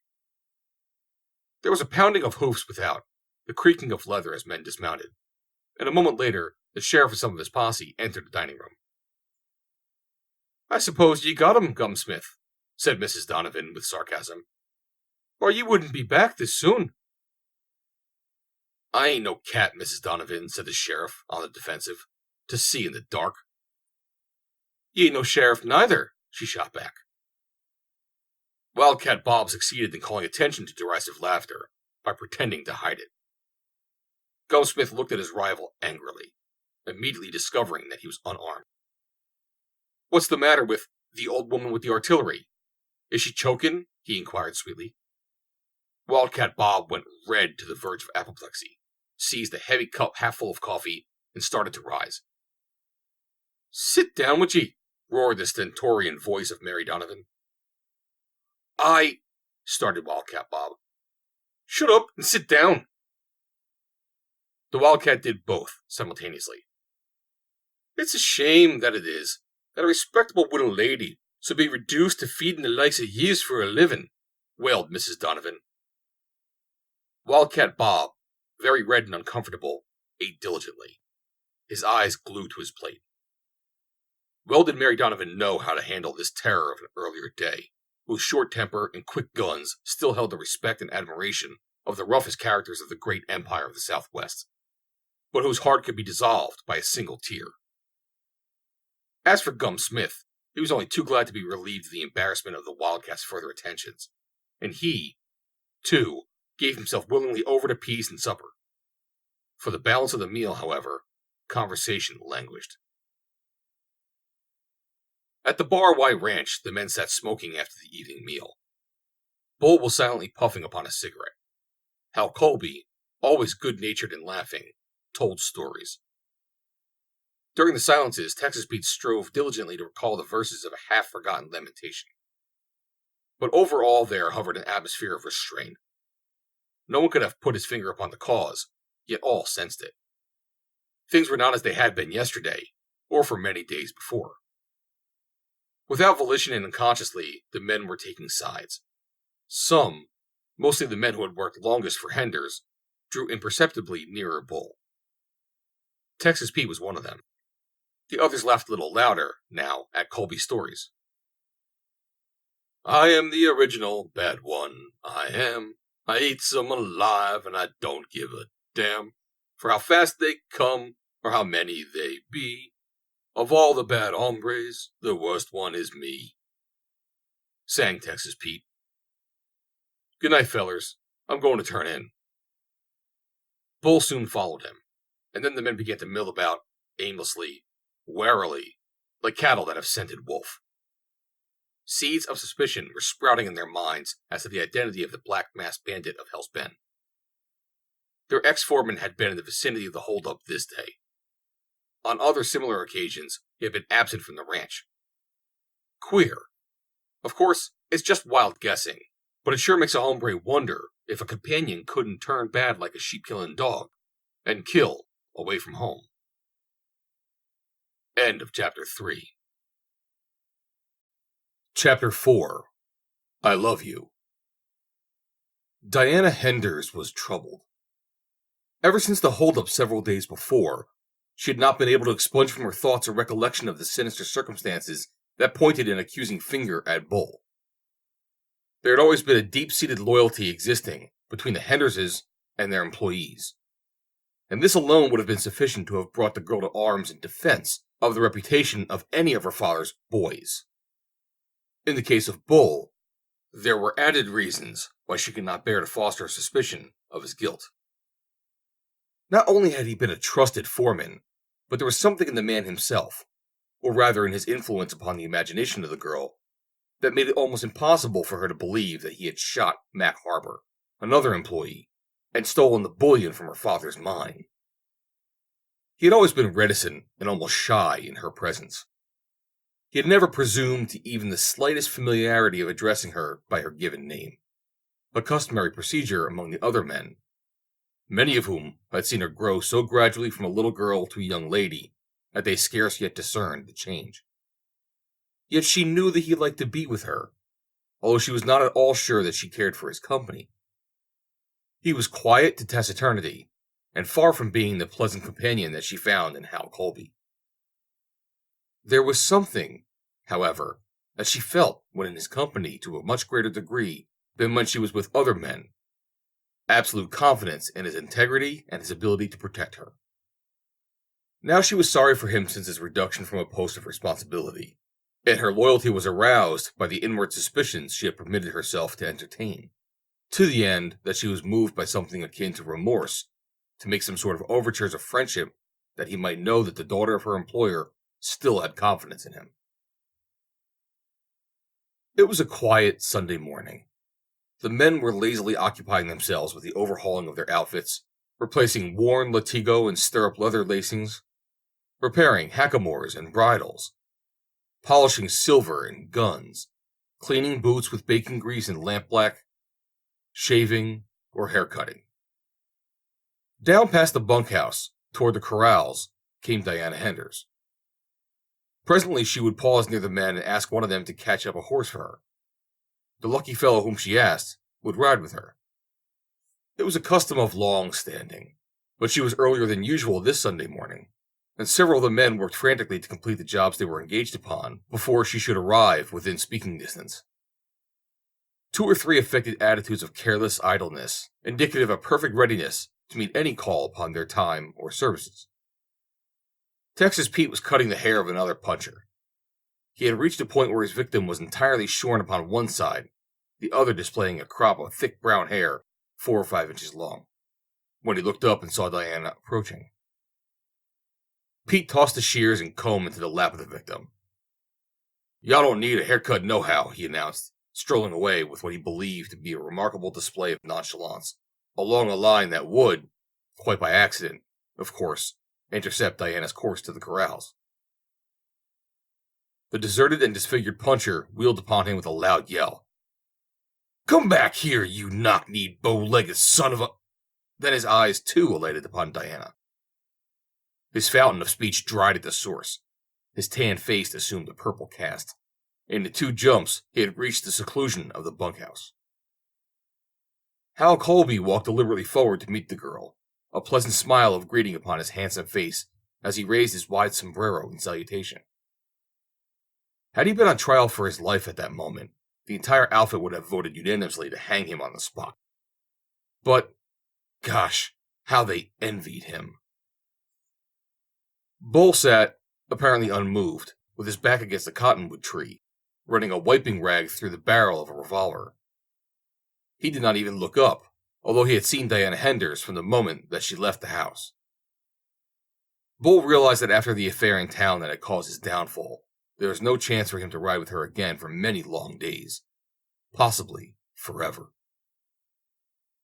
"Going for a ride, Di?" asked Colby confidently, as the girl came abreast of the men. "Why, yes, I was thinking of it," she replied sweetly. "I was just going to ask Bull if he wouldn't catch up captain for me. The rest of y'all seem so busy." Colby appeared abashed, but not defeated. "I haven't a thing to do," he assured her. "But I've made you ride with me so much lately, Hal," she insisted. "You know I'd rather ride with you than eat," he murmured. Texas Pete made a feeble pretense of searching for something on the ground, apparently giving it up in despair, and was passing them on his way back to the bunkhouse. "I don't think you ought to ride with him nohow," continued Colby in a lower tone. The girl drew herself up slightly. "Don't be mean, Hal," she said. "You know I hate to say that," he assured her. "I set a heap of store by Bull. He's one of my best friends. But after what's happened, you can't blame me, Di. I think your dad would say the same thing if he knew." Bull was halfway to the corrals. "I'll have the hosses up in a jiffy, miss," he called back over his shoulder. "Goodbye, Hal," laughed the girl teasingly. "You'll have plenty of time to lay out the work for tomorrow. A foreman's always busy, you know." And she walked away briskly after Bull. As Colby turned back toward the men, he saw broad grins adorning the faces of most of them. Texas Pete, just approaching the bunkhouse door, halted, removed his hat with a flourish, bowing low. "Going to get your hair cut, Jim?" he inquired sweetly. "You know I'd rather cut your hair than eat." A loud roar of laughter acknowledged this sally. Colby, flushing crimson, beat a hasty retreat toward the office. "Which way?" asked Bull when the two had mounted. "I'm going to town to see how Mac is getting along," replied the girl, watching his face. "I seen Wildcat Bob yesterday. He said he was getting along fine. Wasn't nothing but a flesh wound." Neither his voice nor his expression betrayed more than ordinary concern. "Have you seen Mac since he was shot?" she inquired. "Ain't had time. Colby keeps me pretty busy. Mac was a dinged fool for getting creased anyhow," he observed. "When a feller's got the drop on you, stick 'em up. There ain't nothing else to do. Mac oughta known better than to make any funny gunplay with them two hombres covering him." "It was mighty brave of him," said Diana. "He's no coward, and he was loyal to Dad." "I don't see nothing brave about it," he replied. "It was just plumb foolishness. Why, he didn't have a chance on earth." "That's what made his act so courageous," she insisted. "Then the feller what commits suicide must be a regular hero," he rejoined, smiling. "I never looked at it that way. I reckon Mac must have been aiming to commit suicide." "You're horrid, Bull. I believe you haven't any heart at all." "I sure have. Leastways, I did have one until—" He hesitated, looked at her in a peculiar way, then let his eyes drop to his saddle horn. "Aw, shucks. What's the use?" he exclaimed. There was silence for a brief interval. The spirit of coquetry that is strong in every normal girl prompted her to urge him on, but a natural kindliness, coupled with the knowledge that it would be unfair to him, kept her silent. It was the man who spoke again first. "I was sorry Mac got hurt," he said defensively, "but he was lucky he wasn't killed. That Black Coyote feller must have been a friend of his'n." "The brute!" she exclaimed. "You ought to be strung up to the highest tree in the county." "Yes," he agreed, and then, with another of his rare smiles, "let's speak to Gum Smith about it when we get to town." Gum Smith! Were it possible to snort Gum Smith, she had accomplished it. If an honest vote had been taken for the worst man for sheriff, Gum Smith would have been elected unanimously. "Why, Gum's a good sheriff," he teased, "for tin horns and bandits." She did not reply. Her thoughts were upon the man at her side. Nothing he had said had exactly tended to weaken her faith in him, yet it had not materially strengthened it either. His apparent callous indifference to Mac's suffering might have been attributed with equal fairness to the bravado of a guilty desperado, or to the conditions and the times in which they lived that placed shootings and sudden death in the category of the commonplace. His suggestion that the Black Coyote must have been a friend of Mac, as an explanation of a flesh wound rather than a mortal one, appeared a trifle sinister, although it was amenable to other interpretations. On the whole, however, Diana Henders was not wholly pleased with the result of her probing. At the Donovan house, they found Mac sufficiently recovered to be able to sit upon the veranda, where there were gathered a number of Mrs. Donovan's other guests, including Wildcat Bob and the sheriff. Mary Donovan stood in the doorway, one hand on a hip, and the other, the fist doubled, emphasizing some forceful statement she was delivering. As Diana Henders and Bull appeared suddenly before them, the argument, which had been progressing merrily, lapsed into an embarrassed silence. It would have been evident to the most obtuse that one or the other of the newcomers had been the subject of the conversation. Neither Bull nor Diana was obtuse, the result being that they shared the embarrassment of the others. The silence, which really only lasted a brief moment, was broken by Mary Donovan's hearty greeting to Diana, followed by a cordial word to Bull, which was seconded by Wildcat Bob. The others, however, spoke only to Diana Henders, appearing not to be aware of the presence of her escort. "Come now," cried Mary Donovan, "into the house with ye, and have a bit of cake and a cup of tea." But Diana Henders did not dismount. "No, thank you, Mrs. Donovan," she replied. "We just rode down to see how Mac was getting along, and to ask him if there was anything we could do for him." She turned her glance toward the wounded man. "I'm all right, miss," he replied. "It wasn't nothing but a scratch. I'll be back at the mine in a couple of days, and guarding the bullion shipments, too, same as usual." He looked straight at Bull as he made the final statement. Well, exclaimed Diana hastily, I'm glad you're so much better, Mac. And if there isn't anything we can do for you, we'll start back for the ranch. She sensed the sullen attitude of most of the men there, the scowls they cast at Bull, and she knew that it would require little to precipitate a direct accusation, which would have been almost certain to have been followed by gunplay. Come, Bull, she said, and reined her pony about. They had ridden well out of town when she looked casually into the man's face. It bore a troubled expression, and they must have guessed that she noted it. I wonder what was eating them fellers, he remarked. No one, only Wildcat Bob, even spoke to me, and Max seemed gosh almighty sore about something. Well, there ain't none of 'em got their brand on me. If I did shoot up Gumsmith's joint, it ain't no hair off of none of them. The girl wondered if he really was ignorant of the suspicions directed against him, or if he took this means to make her believe that the cause of the altered attitude toward him was his drunken gunplay in the sheriff's saloon. I was right sorry about that, miss, he blurted suddenly. I never aimed for to do it. I wasn't going to drink too much no more after what I promised you. I'm right sorry. Do you think that, maybe, you might forgive me and give me another chance? His voice was pleading, and he was very much in earnest. The girl knew how difficult it was for a rough man like Bull to say what he had just said, and she felt a sudden compassion for him. It made me sorry too, Bull, she said. I trusted you, and I hated to be disappointed in you. Please don't say you don't trust me, miss, he begged. I want you to trust me, more than anything else. I want to trust you, Bull, and then impulsively, I do trust you.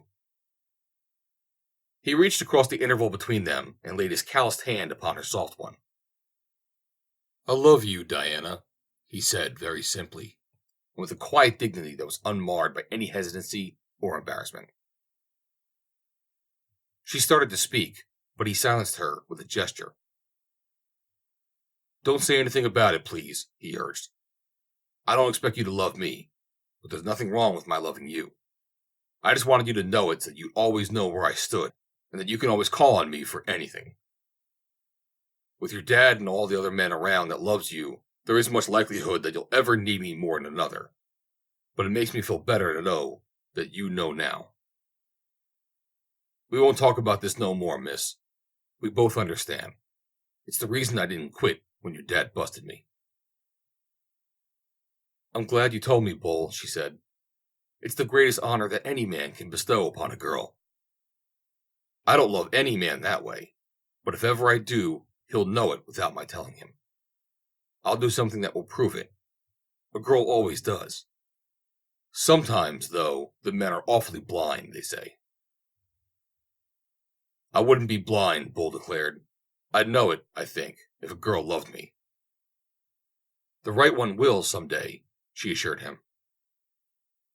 He shook his head. I hope so, miss. She flushed, sensing the unintentional meaning he had caught in her words. She wondered why she flushed. They rode on in silence. She was sorry that Bull loved her, but she was glad that loving her, he had told her of his love. He was just a common cowhand, unlettered, rough, and occasionally uncouth. But of these things she did not think, for she had known no other sort, except her father and an occasional visitor from the East since childhood. Had she cared for him, she would not have been ashamed. She looked up at him with a smile. Don't call me Miss, Bull, please. I hate it. You want me to call you by your first name? He inquired. The other men do, she said, and you did a moment ago. It slipped out that time. He grinned sheepishly. I like it. All right, miss, he said. The girl laughed joyously. All right, Diana, I mean, he corrected himself. That's better. So Diana Henders, who was really a very sensible girl, instead of merely playing with fire, made a big one of a little one, all very unintentionally. For how was she to know that to Bull, calling of her Diana instead of Miss, was almost as provocative to his love as would have been the personal contact of a kiss to an ordinary man? As they approached the ranch house at the end of their ride, they saw a buckboard to which 2 broncos were harnessed, hitched to the tie rail, beneath the cottonwoods outside the office door. "Whose outfit is that?" asked Diana. "I never saw it before." "The Wainwrights from the north side of the hills. I seen them in town about a week ago." "Oh yes, I've heard of them. They're from the east. Mr. Wainwright don't like the country north of the mountains." "He's looking for range on this side," said Bull. "Like as not, that's what he's here for now. There ain't enough water for no more outfits, though, nor enough feed neither." They drew rein at the corral and dismounted. "Thanks, Bull," said the girl as she passed him her bridle reins. "We've had a lovely ride." "Thanks, Diana." That was all he said, but the way he spoke her name was different from the way that any other man had ever spoken it. She was sorry now that she had asked him to call her Diana. As she was passing the office to go to her room, her father called to her. "Come in, Di. I want you to meet some new neighbors." When she had entered, "My daughter, Mr. Wainwright." Diana extended her hand to a fat man with close-set eyes, and then her father presented the younger Wainwright. "Mr. Jefferson Wainwright, Jr., Diana," he said. The son was a well-groomed-appearing, nice-looking young fellow of 21 or 22. Perhaps his costume was a trifle too exaggerated to be in good taste, but he had only fallen into the same mistake that many another wealthy young Easterner had done before and since upon his advent to the cow country.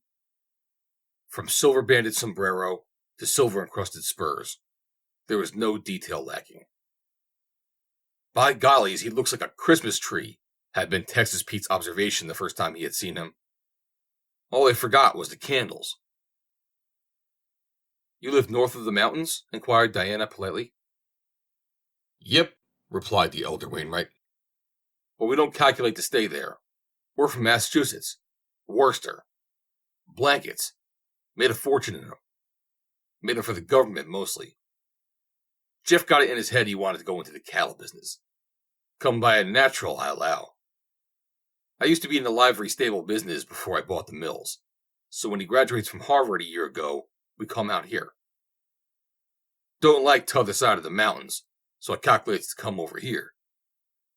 "I was just explaining to Mr. Wainwright that there is scarcely enough feed or water for another big outfit on this side," interjected Mr. Henders. "Don't make any difference. Set your price, but set it right. I'll buy you out. I could buy half this territory, I calculate, if I had a mind to. But the price got to be right. Old Jeff Wainwright's got a name for being a pretty shrewd trader. Fair and honest, though. Fair and honest.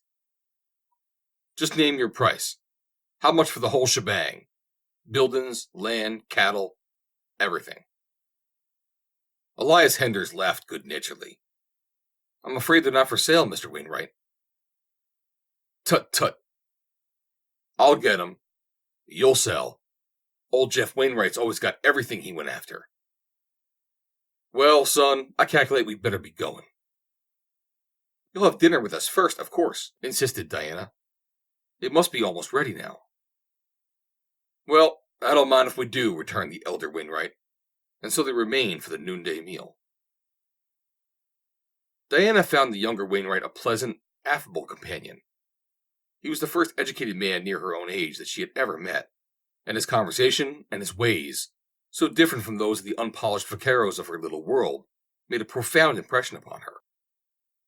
He could talk interestingly from the standpoint of personal experience, of countless things of which she had only second-hand knowledge acquired from reading books and newspapers. Those first 2 hours with him thrilled her with excitement. They had opened a new world of wondrous realities that she had hitherto thought of more as unattainable dreams than things which she herself might someday experience. If he had inherited something of his father's egotism, she forgot it in the contemplation of his finer qualities, and in the pleasure she derived from association with someone near her own social status in life. That the elder Wainwright was impossible, she had sensed from the first, but the son appeared of different fiber, and, no matter what his antecedents, he must have acquired something of permanent polish through his college associations. The disquieting effect of the Wainwrights' visit was apparent elsewhere than at the ranch house. There was gloom at the bunkhouse. Doggone his hide, exclaimed Texas Pete. Whose? Inquired Shorty. My old man's. If he hadn't gone and got hung, he might have sent me to Harvard. What chance the fella got against one of them paper-collared, cracker-fed dudes, anyway? End of Chapter 4. Chapter 5. The Roundup. I had a letter from Wainwright in the mail today, Di, said Elias Henders to his daughter about a week later. He's after me again about putting a price on the whole shebang. We can go east and live then, could we not? Asked the girl. Henders looked at her keenly. There had been just the tiniest trace of wistfulness in her tone. He crossed the room and put an arm about her. You'd like to go east and live? He asked. I love it here, Dad, but there's so much that we can never have here. I should like to see how people live. I should like to go to a big hotel and to the theaters and opera and meet educated people of my own age. I should like to go to parties where no one got drunk and shot the lights out, she concluded with a laugh. We don't have to sell out to go back, he told her. I'm afraid I have been selfish, because I never wanted to go back after your mama left us. I forgot that you had a right to the same advantages that she and I enjoyed. The ranch seemed enough. The ranch and you. But there'd be no one to manage things if you went away, she insisted. Oh, that could be arranged. I thought you felt that we couldn't afford to go unless we sold. It would be nice if you were relieved of all responsibility, she said. If you sold the ranch, you wouldn't have to worry about how things were going here. Old Wainwright wouldn't pay what they are worth, even if I was ready to sell, he explained. I'll tell you what I'll do. I'll make him a price. If he takes it, I'll sell out. And anyway, whether he does or not, we'll go east. And if you like it better there, we'll stay. What price are you going to ask? $750,000 for the ranch and the brand. They might bring more if I wanted to make an effort to get more, but that will show a fair profit for us, and I know will be satisfactory to John. He's asked me 12 times in his letters why I didn't sell the cattle end of the business and come east. Yes, I know Uncle John has always wanted us to come back, she said. But old Wainwright really doesn't want the ranch and cattle at all, said her father. What he wants is the mine. He's offered me $1 million for all our holdings in the county, including the mine. He mentions the fact that the workings have pretty much nearly petered out, and he's right. And he thinks I'll grab at it to unload. I suspect he's had a man up there for the past 6 months, the new bookkeeper that Corson sent out while your Uncle John Manil was in Europe. And he thinks he's discovered something that I don't know. But I do. For years, Di, we've been paralleling a much richer vein than the one we've been working. I've known it for the past 2 years, but John and I figured we'd work out the old one first. We've all the money we need, anyway. The mine alone is worth 10 or 20 millions. Uncle John knows it? There would not be any danger that someone might trick him into a deal? Not a chance. And of course, as you know, he wouldn't do anything without consulting me. Ours is rather a peculiar partnership, Di, but it's a very safe one for both of us. There isn't a scratch of a pen between us as far as any written agreement is concerned, but he trusts me, and I trust him. Why, before either of us married, the only precautions we took to safeguard our interests was to make our wills. I left everything to him, he left everything to me. After we married, we made new wills. That was all.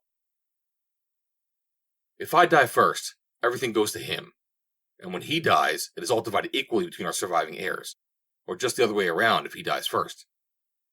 Each of us felt that we could thus best safeguard the interests of our respective families, since we had an implicit confidence in one another. Oh, let's not talk about it, exclaimed the girl. Neither one of you is ever going to die. All right, Diana, laughed her father. Just as you say, but you've always had your own way. Now we'll plan that eastern trip.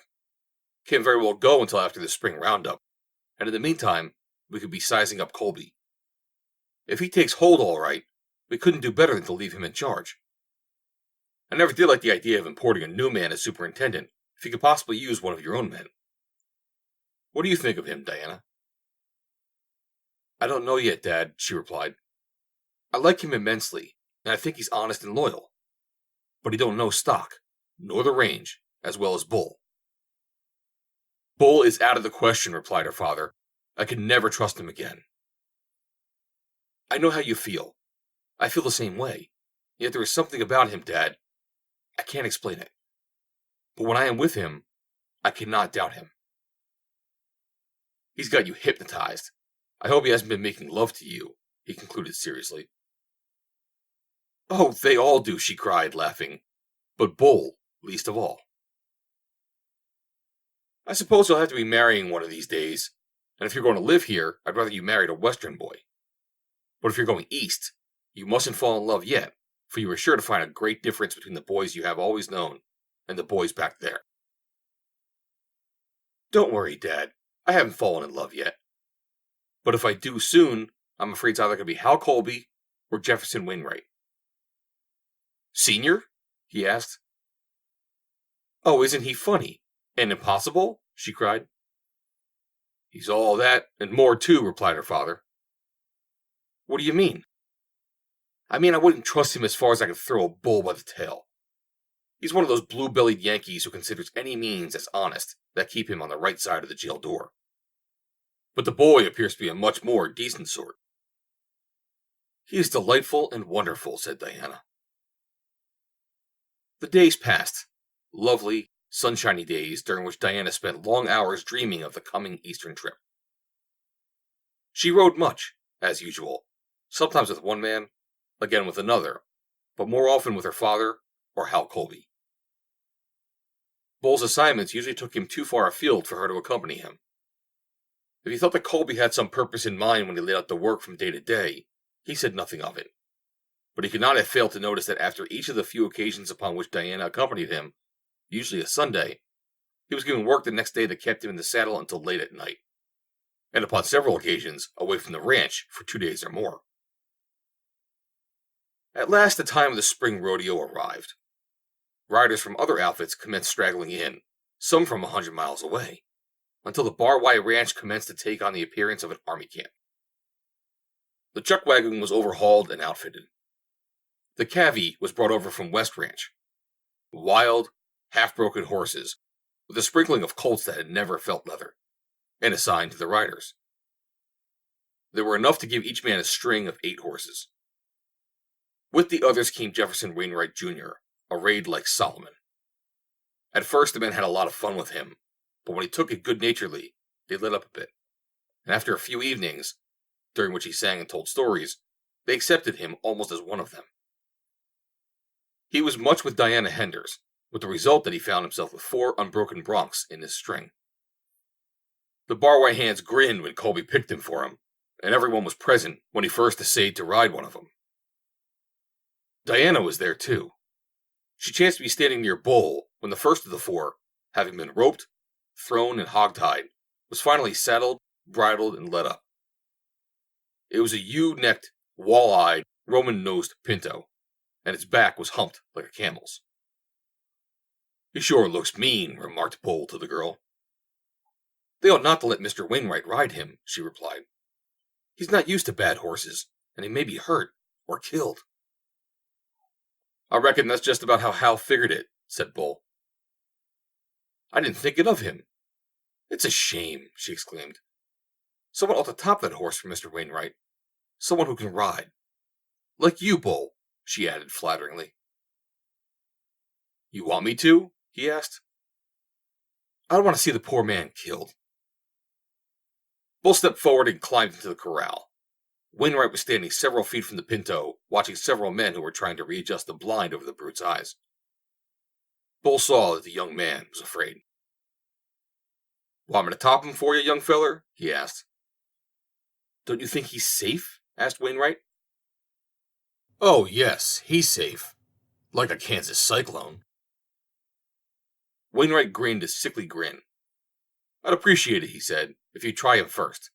I'd be glad to pay you for your trouble. Bull approached the men with the horse. Lead him out, he said.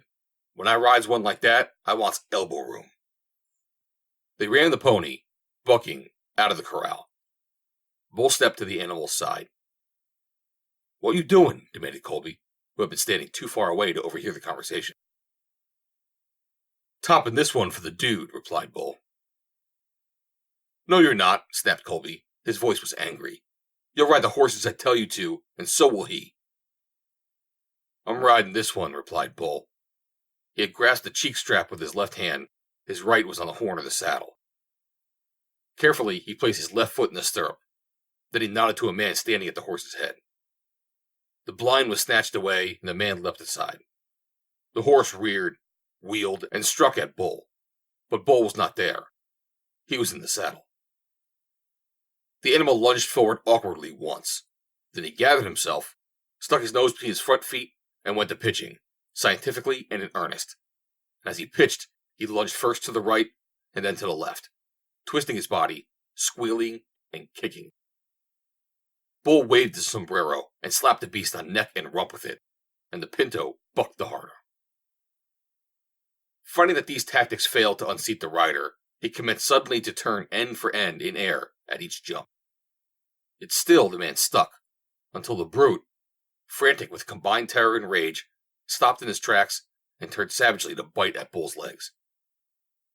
It was just a moment of this until he felt the sting of the quirt, and then he reared quickly and threw himself over backwards in an effort to crush his rider. Nor did he miss him by a matter of more than inches. There are those who will tell you exactly how you should throw yourself safely to one side when a horse falls. But any man who has had a horse fall with him, or deliberately throws himself backwards, knows that it is largely luck if he isn't caught.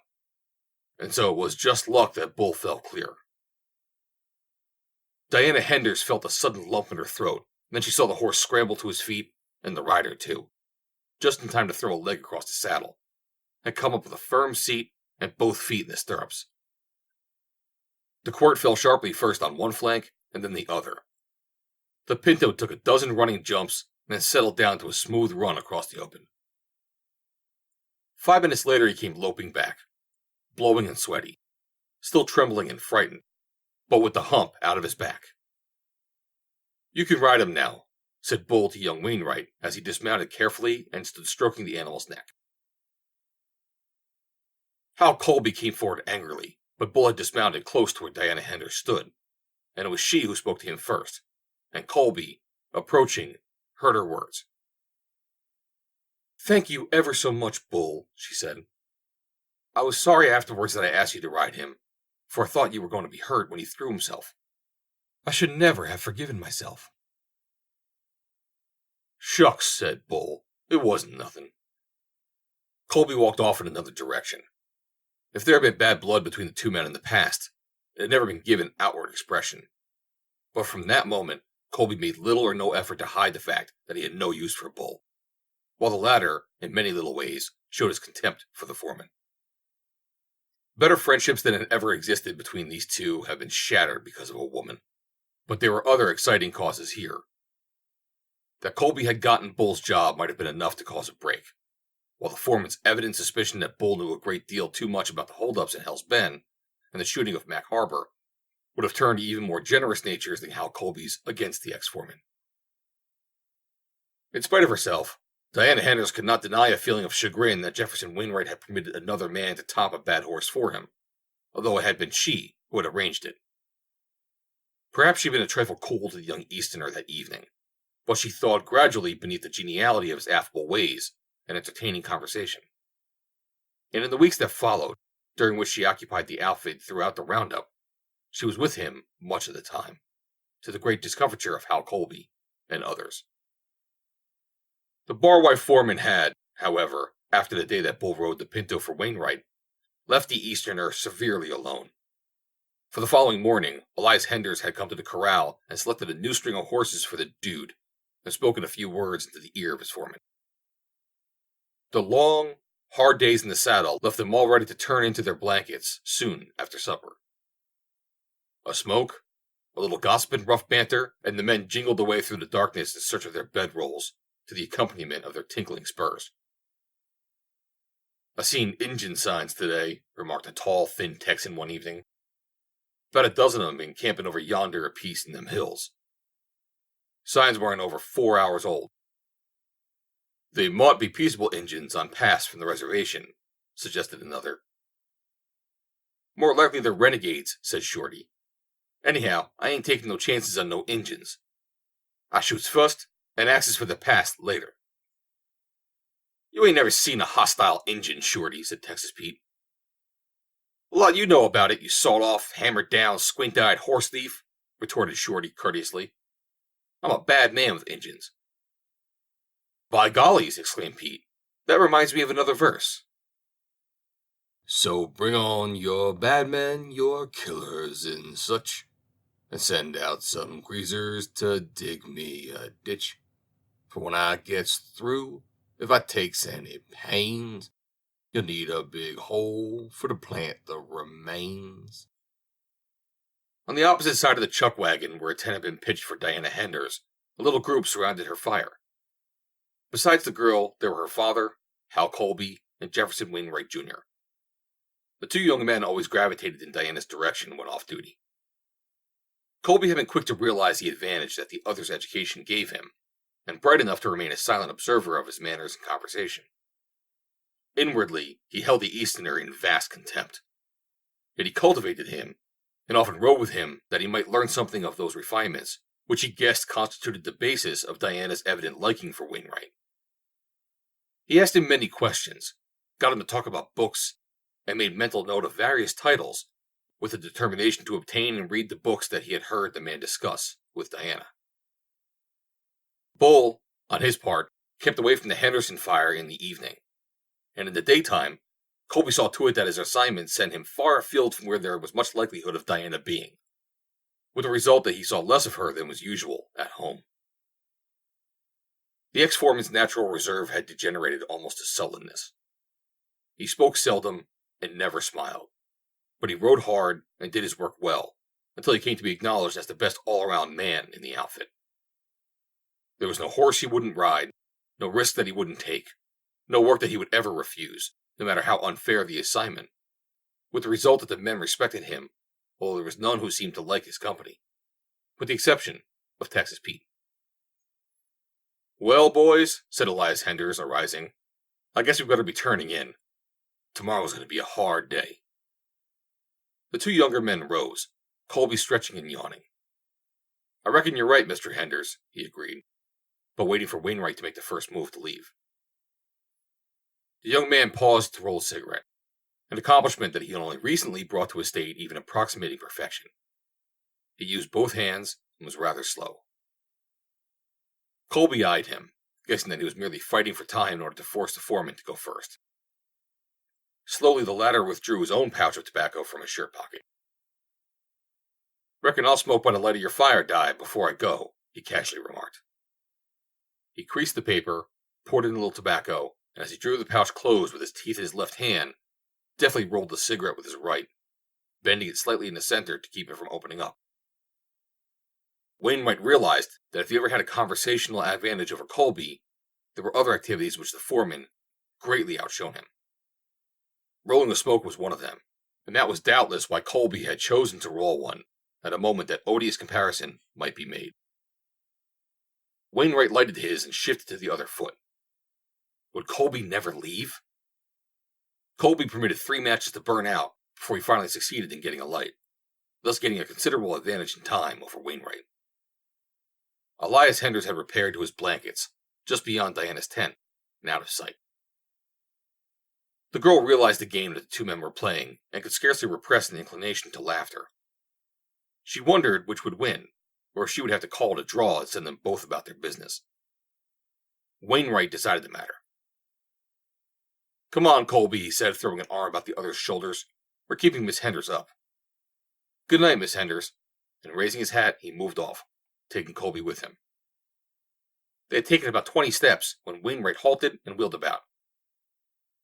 Oh, I say, Miss Henders, he called.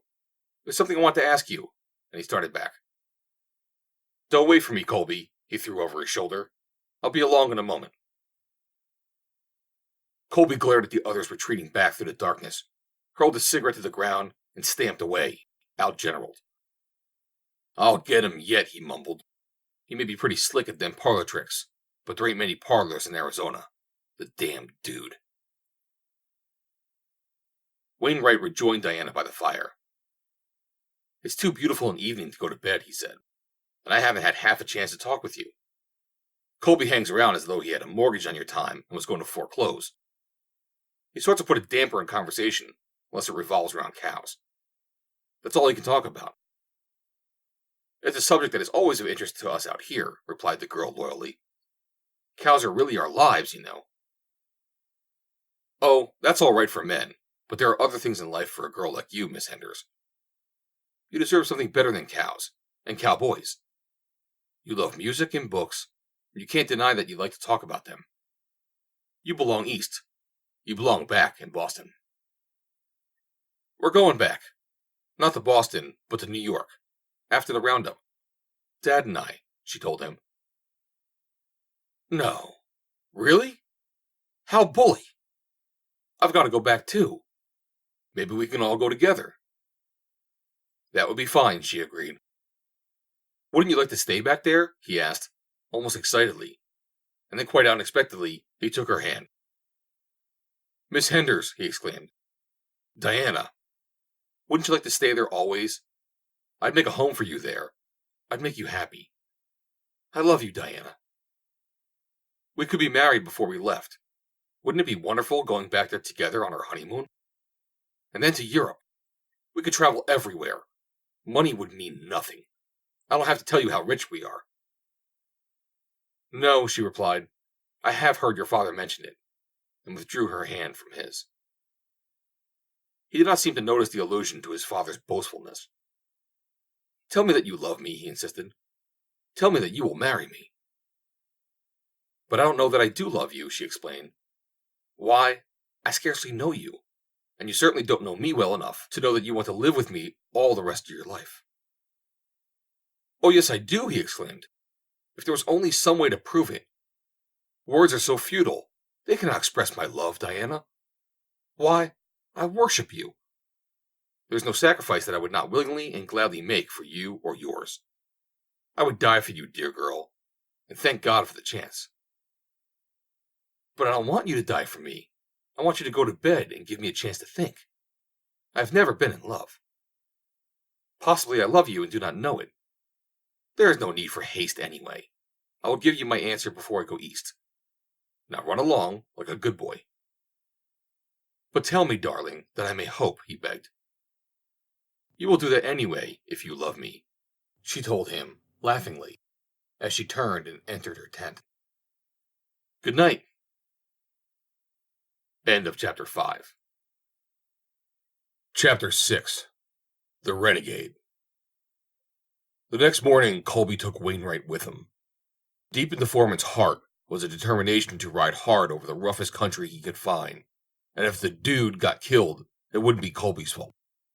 Nor would it be Colby's fault if he didn't. But the foreman's plans were upset at the last moment by Elias Henders and Diana, who elected to accompany him. You and Wainwright ride ahead, Hal, directed Henders, and Di and I will trail along behind. The foreman nodded silently and put spurs to his pony, and in silence, Wainwright loped at his side. The arrangement suited neither, and each was busy concocting schemes whereby the other might be paired off with Elias Henders. Although under ordinary circumstances, either would have been highly elated at the prospect of spending a whole day in company with the old man. Glorious morning, ejaculated Henders to his daughter. God may have forgotten Arizona in some respects, but he certainly remembered to give her the most wonderful mornings in the world. Don't they fill one with the most exquisite sensations, she exclaimed. Almost as intoxicating as wine, he agreed. And then, by the way, Bull's been doing fine, hasn't he? I don't believe he's touched a drop since that night at Gum's. He's working hard, too, said the girl. He always did that. He's the best cowhand I ever saw, and a hog for work. There isn't a man in 7 counties that can commence to touch him when it comes to riding, roping, parting, calling brands, judging ages or weights, or handling cattle with judgment under any conditions. Nor one who knows the range within 100 miles like he does. Why, day before yesterday, he had to give a fellow from the Red Butte country some pointers about the fellow's own range. Bull knew it better than he did. He's wonderful, said Diana. I love to see him in the saddle, and anywhere in cow country he fits into the picture. I'm always proud that Bull's one of our men. Oh, I hope you don't ever drink again. Elias Henders shook his head. I'm afraid he'll never quit, he said. A man's got to have something to quit for, and Bull has no incentive to stop. Only just his job. And when did a little thing like a job keep a man from drinking, especially the best cowhand in the territory? There isn't an outfit anywhere that wouldn't hire him, drunk or sober. He don't seem to be hanging around much lately, Di, and I'm glad of that. I'd hate to see you interested in a man like Bull. I don't take much to garrulous people, but neither do I want him as tight-mouthed as Bull. I'm afraid he's got something to hide that makes him afraid to talk, for fear he'll let it out. What do you suppose happened last night, Dad? Asked Diana suddenly. I don't know, I'm sure. What? He asked. Jefferson Wainwright proposed to me. No. What did you tell him? What should I have told him? That depends on how much or how little you think of him, replied her father. Would you like him for a son-in-law? If you choose him, I shall like him. I should like any man, even a downright dude, if you chose to marry him. Well, he isn't as bad as all that, is he? She cried, laughing. I didn't mean it that way. He seems to be a nice boy. He can give you everything. He can take you among the sort of people that you belong among, and you wouldn't have to be ashamed of him. But I don't like his father. His father is something of an embarrassment, she assented.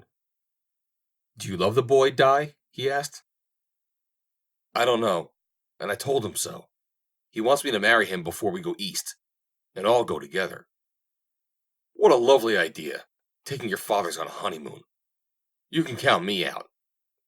And anyway, if some other man is going to take you east, I won't have to go at all. Well, I haven't gone with him yet. I told him I'd give him his answer before we left. That would be a good idea. If he's going, we might want a few minutes' notice, he bantered. But how about Hal? I thought you leaned a little in that direction. I do, laughed the girl. When I'm with the one, I like that one the best. And when I'm with the other, I like him. And when they are both with you at the same time, possibly you can find your answer there. I have thought of that, because then I always compare the two. And Hal always suffers by comparison. That is when we are sitting talking, but when they are in the saddle, it is the other way around. People can't spend their married lives in the saddle, he reminded her. She sighed. I am terribly perplexed. Of only one thing I am sure, and that is I shall marry either Hal Colby or Jefferson Wainwright. Or someone else, he suggested. No, no one else, she stated. It was past noon, and they had turned back, gathering up the little bunches of cattle that they had driven down out of canyon and coulee out the flat below. Elias Henders and Diana were riding quite apart from the foreman and Wainwright when Henders turned back to ride to the summit of a low elevation for a final survey of the country for any straggly bunch that might have escaped their notice. Diana was a few yards in rear of him as he drew rein on top of the hillock. It was very quiet. The cattle were at a distance from them, moving slowly off down the valley. There was only the sound of her horse's unshod hooves in the soft dirt, and the subdued noises of a well-worn saddle as she urged her mount toward the side of her father. Suddenly there was a crack of a rifle, and Elias Henders' horse dropped in his tracks. Henders fell clear and whipped out his revolver. Get out of here, Di, he called to the girl. It's Indians. You've got time if you keep behind this butte and ride like hell. She turned and looked toward the two men a quarter of a mile away, Colby and Wainwright. She saw them wheel their horses and look toward the point from which the shot had come, and from their position, she guessed that they could see the Indians, although she could not. Then she saw Hal Colby put spurs and quirt to his mount until the wiry beast fairly flew over the ground towards her.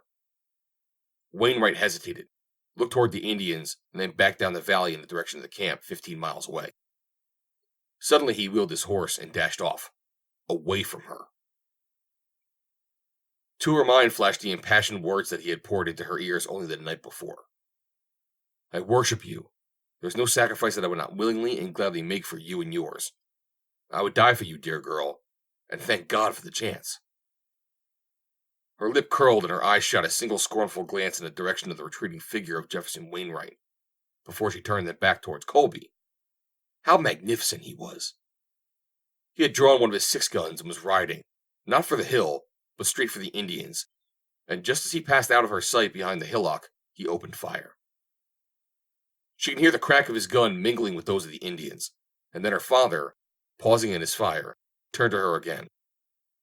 "My God, Di, haven't you gone?" he cried. "Hurry, there is time yet. Hal's got 'em on the run now, but they'll be back again. There must be a dozen of 'em. Ride back to camp for help." "Mr. Wainwright has already gone, Dad," she told him. "We have always been together, all my life, Dad, and it don't take two to get help. We need all the guns here that we can get until the boys come," and she dismounted and crawled to his side, despite his protests. Over the crest of the hill, she could see Colby galloping toward them, while the Indians, a quarter of a mile beyond them, were just circling back in pursuit. In the foreground, a dead Indian lay sprawled in the open. To the right, a riderless pony was loping away to join his fellows. Diana lay a few feet from her father, both in readiness to cover Colby's retreat when the Indians came within range. "Wish we had a couple of rifles," remarked Elias Henders. "If I had a 30-30, I could hold them off alone until the boys got here." "We ought to be able to hold them off for an hour, Dad. The boys should be here in that time." "We'll do the best we can, but... Di," he paused, a little catch in his voice. "Don't let them get you, dear. The boys might not get here in time. Wainwright isn't much of a rider. He won't make the time that one of our boys would. They'd kill the horse, but they'd get there. Then there may not be anyone in camp but the cook that time of day. That's what I'm really most afraid of." "We'll do the best we can. Likely as not, we'll pull through. But if we don't, why, remember what I said. Don't let them get you. Save one shot. You understand?" "I understand, Dad." Colby, his horse stretched to quirt and spur, swung around to their side of the hill, threw his horse to his haunches as he reined in close to them, and leapt from the saddle. Without a word, he dragged the blowing, half-winded animal directly in front of them, raised his 6-shooter to its forehead, and shot it between the eyes. Diana Henders voiced a little gasp of dismay. Then she saw the man turn toward her own pony, but she only covered her eyes with her palms and bit her lip to stifle a sob. A moment later there was a shot, and the sound of a falling body. "Crawl behind that cayuse of mine, Di," said Colby. He was tugging at the body of the girl's pony to drag it closer to the others, in order to form a rude triangle with the 2 other dead horses. Henders rose to his knees and gave Colby a hand, while Di opened fire upon the approaching braves. "Reckon we ought to hold out here till the boys come," remarked the foreman. He was cool and self-possessed, just as cool and self-possessed as Jefferson Wainwright would have been in a Boston drawing room. Even as she took careful aim at a half-naked, yelling buck and missed him, Diana Hender's mind was considering this fact. She fired again, and this time the buck ceased to yell, grasping his stomach with both hands and toppling headlong to the ground. Hal Colby might learn to be cool and self-possessed in a Boston drawing room, but could Jefferson Wainwright ever learn to be cool and self-possessed inside a yelling circle of painted savages thirsting for his life's blood? The Indians were now riding a wide circle entirely about the hillock, firing as they rode. Naturally, their aim was execrable, and the 3 were in danger only of a chance hit. After the warrior fell to Diana's bullet, the circle widened to still greater proportions, and a few minutes later, the Indians withdrew out of effective revolver range and gathered in a compact group where the 3 besieged ones on the hillock could see them gesticulating and talking excitedly. "They're up to some new devilment," said Henders. "I hope they don't charge from different directions before the boys get here," remarked Colby. "If they do, you might as well kiss ourselves goodbye. I wish you wasn't here, Di. Damn that white-livered dude's hide. If he hadn't turned tail, you could have gone. You could ride rings around that slab-sided maverick. And besides, you'd have been safe. Look, they're separating now." "Yes, they're riding to surround us again," Diana exclaimed. "If they charge, Hal," said Henders, "wait till they get close, and then stand up and let them have it. Di, you lie as close to the ground as you can. Don't move." Just watch us. When you see we're both down, you'll know it's all up, and you must do what I told you to." Hal Colby looked at the beautiful girl at his side and scowled, for he guessed, without being told, what her father meant. "Damn that dude," he muttered. "Maybe I hadn't ought to shot all the horses," he said presently. "Maybe Di could have got away." "No," Henders assured him. "You did just right, Hal. Di wouldn't go. I told her to, but she wouldn't. It was too late then, anyway." "I figured it was too late," said Colby. "But maybe it wasn't. Wish I had that damn dude here." "They're coming," cried Diana. From four sides the Indians were racing toward them, their savage cries breaking hideously the silence of the sun-parched valley. The three crouched, waiting. No word was spoken until the nearest of the Redskins was no more than 25 yards away. Then, "Now," said Henders, leaping to his feet. Colby was up simultaneously, firing as he rose. Diana Henders, far from lying close to the ground as she had been directed, was on her feet almost as quickly as the men. "Get down, Di," commanded her father, but her only reply was a shot that brought down the warrior's pony 20 paces from them. Colby and Henders had each shot an Indian, and there was another pony down in front of Colby. The renegades were close now, and presented splendid targets for the three whites, all of whom were excellent revolver shots. At each report of their weapons, a hit was scored. Now a pony screamed and wheeled away, bearing its rider in headlong flight down the gentle declivity of the hillside.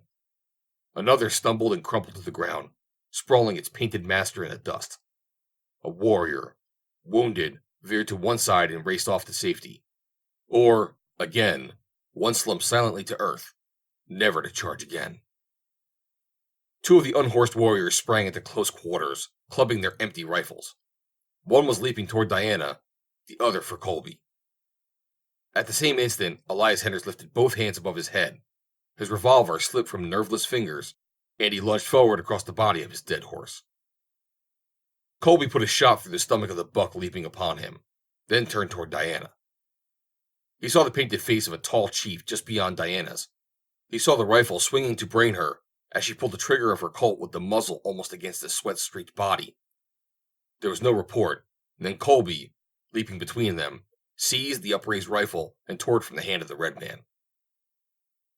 The two clinched, the Indian reaching for his knife, while the white, who had emptied both guns and had no time to reload, strove to brain his antagonist with one of them.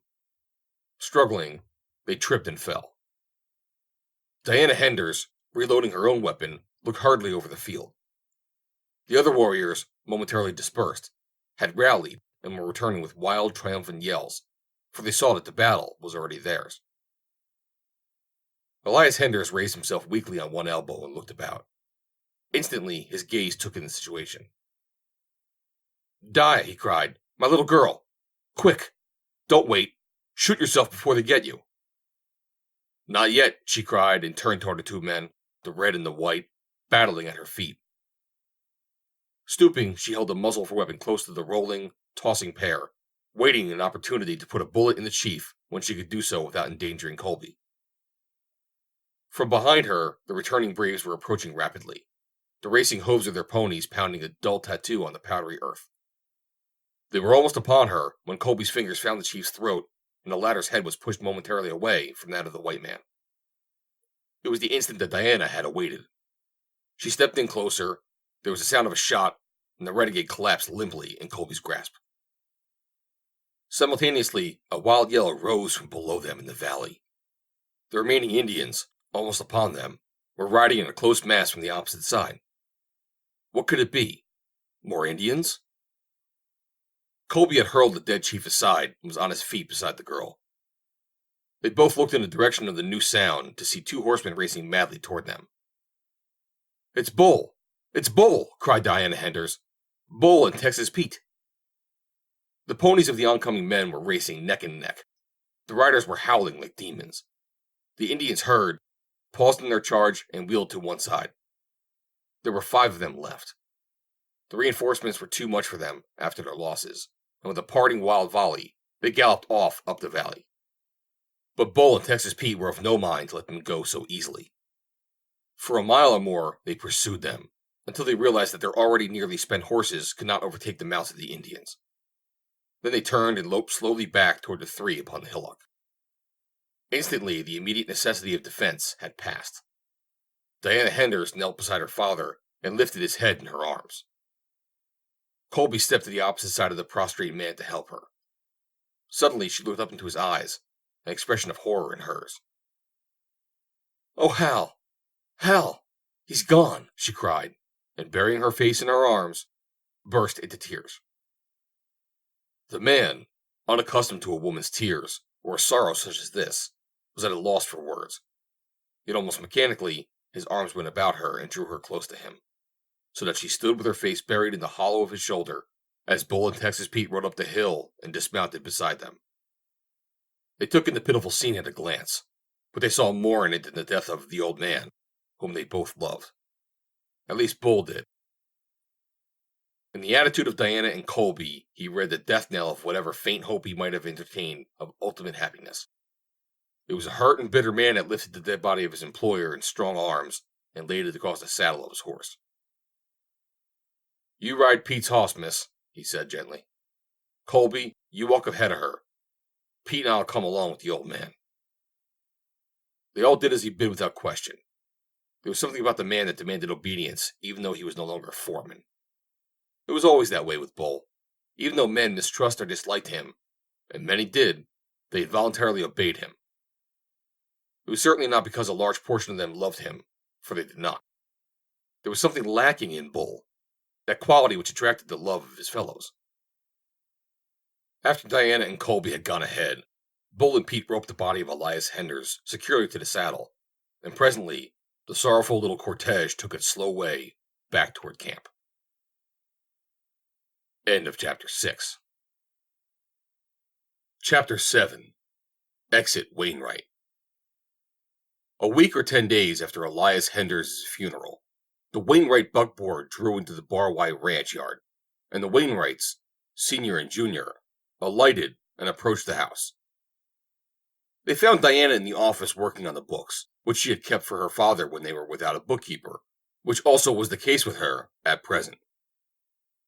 She greeted them politely, but without marked cordiality. It was the first time that she had encountered either of them since her father's death, having refused to see the younger man on her return to the camp with her father's body. "We've been calculating to drive over for several days past, Miss Henders," said the older man. "Thought maybe you might want some advice or something. Anything we can do? We're both at your service." "That's very kind of you, indeed," replied the girl. "But really I have so many good friends here, and I couldn't think of inconveniencing you. Every one has been so kind and considerate." "Well, ain't no harm in offering," he continued. "Anything we can do, you know. It's a little matter of money to tide you over till the estate's settled. Why, just call on Jefferson Wainwright. He's got a lot of it, and he ain't stingy." "There is nothing, thank you," she said, with just the faintest tinge of asperity. He arose slowly from his chair and shoved his fat hands into his pockets. "I reckon I'll walk around a bit," he said. "I calculate that you young folks got something to say to one another." And he winked ponderously at them as he waddled through the doorway. There was a strained silence for several minutes after he left. Jefferson Wainwright, Jr., finally, after clearing his throat 2 or 3 times, broke into words. "The governor means all right," he declared. "We'd really like to be of service to you, and after the talk we had that last night before your father was killed, you know, why, I hoped I might have the right to help you, Diana." She drew herself up very straight and stiff in her chair. "I think we had better forget that, Mr. Wainwright," she said. "But you promised me an answer," he insisted. "After what happened, I think you would know what the answer must be without being subjected to the humiliation of being told in words." "Do you mean that you're blaming me, too, like the men did, for going for help? You would have all been killed if I hadn't. I think I did just a sensible thing," he concluded, half defiantly. "Yes, I suppose so," she conceded icily. "And Hal Colby did a very silly thing staying and risking his life for Dad and me." "I think you're mighty unfair, Diana," he asserted, "and the way it turned out only goes to prove that I was right. I met Bull and that Texas person less than halfway to camp and got them there in time. If they had been as sensible as you, they would have gone out to camp for more reinforcements, as you did. But like most of our boys out here, Mr. Wainwright, they haven't much sense, and so they nearly rode their horses down to get to us. Only 2 of them, remember? After you had told them we were surrounded by 100 Indians. Oh, pshaw! I think you might be reasonable and make some allowances for a fellow, he begged. I'll admit I was a little excited, and maybe I did the wrong thing, but it's all new to me out here. I'd never seen a wild Indian before, and I thought I was doing right to go for help. Can't you forgive me, Diana, and give me another chance? If you'll marry me, I'll take you away from this godforsaken country, back where there are no Indians. Mr. Wainwright, I have no wish to offend you, but you might as well know once for all that if you were the last man on earth, I would never marry you. I cannot marry a coward, and you are a coward. You would be just as much of a coward back east if danger threatened. Some of our boys are from the east. Hal Colby was born in Vermont, and the day that you ran away was his first experience, too, with hostile Indians. And if you want another reason why I couldn't marry you, the first and biggest reason, I'll give it to you. Her voice was low and level, as her father's had been on the rare occasions that he had been moved by anger, but the tone was keen-edged and cutting. I feel now, and I should always feel as long as I live, that had you remained instead of running away, we might have held them off, and Dad would not have been uselessly sacrificed. She had arisen when she spoke, and he arose too, standing silently for a moment after she had concluded. Then he turned and walked toward a door. At the threshold he paused and turned toward her. I hope you will never regret your decision, he said. The tone seemed to carry a threat. I assure you that I never shall. Good day, Mr. Wainwright. After he had gone, the girl shuddered and sank down into a chair. She wished Hal Colby were there. She wanted someone to comfort her and to give her that sense of safety under masculine protection that her father's presence had always afforded. Why couldn't all men be like Hal and Bull? When she thought of brave men, she always thought of Bull, too. How wonderful they had all been that day. Hal and Bull and Pete. Rough, uncouth they often were, worn and soiled and careless in their apparel, afraid of nothing, man, beast, or the devil, risking their lives joyously, joking with death. And yet they had been as gentle as women when they took her back to camp, and all during the long, terrible journey home, when one of the 3 had always been within call every minute of the days and nights. Of the 3, Bull had surprised her most, for he previously had always appeared the hardest and most calloused, and possessing fewer of the finer sensibilities of sympathy and tenderness. But of them all, he now had been the most thoughtful and considerate. It had been he who had sent her ahead with Colby, so that she might not see them lash her father's body to the horse. It had been he who had covered Elias Henders with the slickers from his saddle and Pete's, so that she might not be shocked by the sight of her father's body rocking from side to side with the motion of the horse. It was Bull who had ridden all night to faraway ranches and brought back the buckboards early the next morning to carry her dad and her more comfortably on the homeward journey. He had spoken kindly to her in an altered, softened voice, and he had insisted that she eat and keep up her strength when she had wanted to forget food. But, the funeral over, she had seen nothing more of him, for he had been sent back to the roundup to ride with it for the last few remaining days, while Hal Colby remained at the ranch to help her to plan for the future, and gather together the stray ends that always are left flying when even the most methodical of masters releases his grip for the last time. She sat musing after Wainwright left the room, the clock upon the wall above her father's desk ticking as it had for years, just as if this terrible thing had not happened, just as though her father was still sitting in the accustomed chair instead of lying out there in the sandy, desolate little graveyard above Hendersville, where the rocks that protected the scattered sleepers from the coyotes offered sanctuary to the lizard and the rattlesnake. Her reverie was disturbed by the fall of heavy feet upon the veranda, and she raised her eyes just as the elder Wainwright entered the room. He was not smiling now, nor was his manner so suave as usual. "We gotta be going now, Miss Henders," he said brusquely. "But I wanted a mite of a word with you before we left. Of course, you don't know nothing about it, But before your father died, we was negotiating a deal. He wanted to get out from under now that the mine's running out, and I wanted to get a range on this side of the mountains. We just about got it all fixed up when this accident happened. Now, here's what I want to say to you. Of course, the mine's no account, and the range about all fed off, and they ain't scarce enough water for the number of stock I was calculating to put on. But Jefferson Wainwright's a man of his word. When I said to your father that I'd give him $250,000 for his holdings, I won't back down now, even if I don't think they'd be worth so much as that. I'll get all the papers ready, so you won't have to go to no expenses for a lawyer. And then you can have the money and go back east to live like you always wanted to, like your pa was fixing for you. The deeper he got into the object, the faster he talked and the more he relapsed into the vernacular of his earlier days. Finally he paused. What do you say? He concluded. The ranch is not for sale, Mr. Wainwright, she replied. He opened his little eyes and his big mouth simultaneously in surprise. What's that? Not for sale? Why, you must be crazy, child. You don't know what you're talking about. I know exactly what I'm talking about, she told him. Father talked this all over with me and showed me your offering of $1 million for our holdings. The ranch is not for sale. For $1 million or any other price. To you, Mr. Wainwright. And be careful that you do not stumble over that stool as you go out. The man's fat face became suddenly empurpled with rage, and for a moment he was inarticulate as, backing toward the doorway, he sought for words adequately to express his outraged feelings. He was not humiliated. There are certain types of men whose thick skin serves them as invulnerable armor against humiliation. He was just plain mad. Mad all the way through to think that he had been caught at his trickery, exposed and thwarted by a chit of a girl, and, like the type he represented naturally would be, he was mad at her rather than at himself. As he reached the doorway, he found his voice. You'll be sorry for this. You'll be sorry for this, he cried, shaking a fist at her. And mark you, I'll get this property yet. Jefferson Wainwright can buy and sell you 20 times over, and he always gets what he goes after. The figure of a tall man loomed suddenly behind him.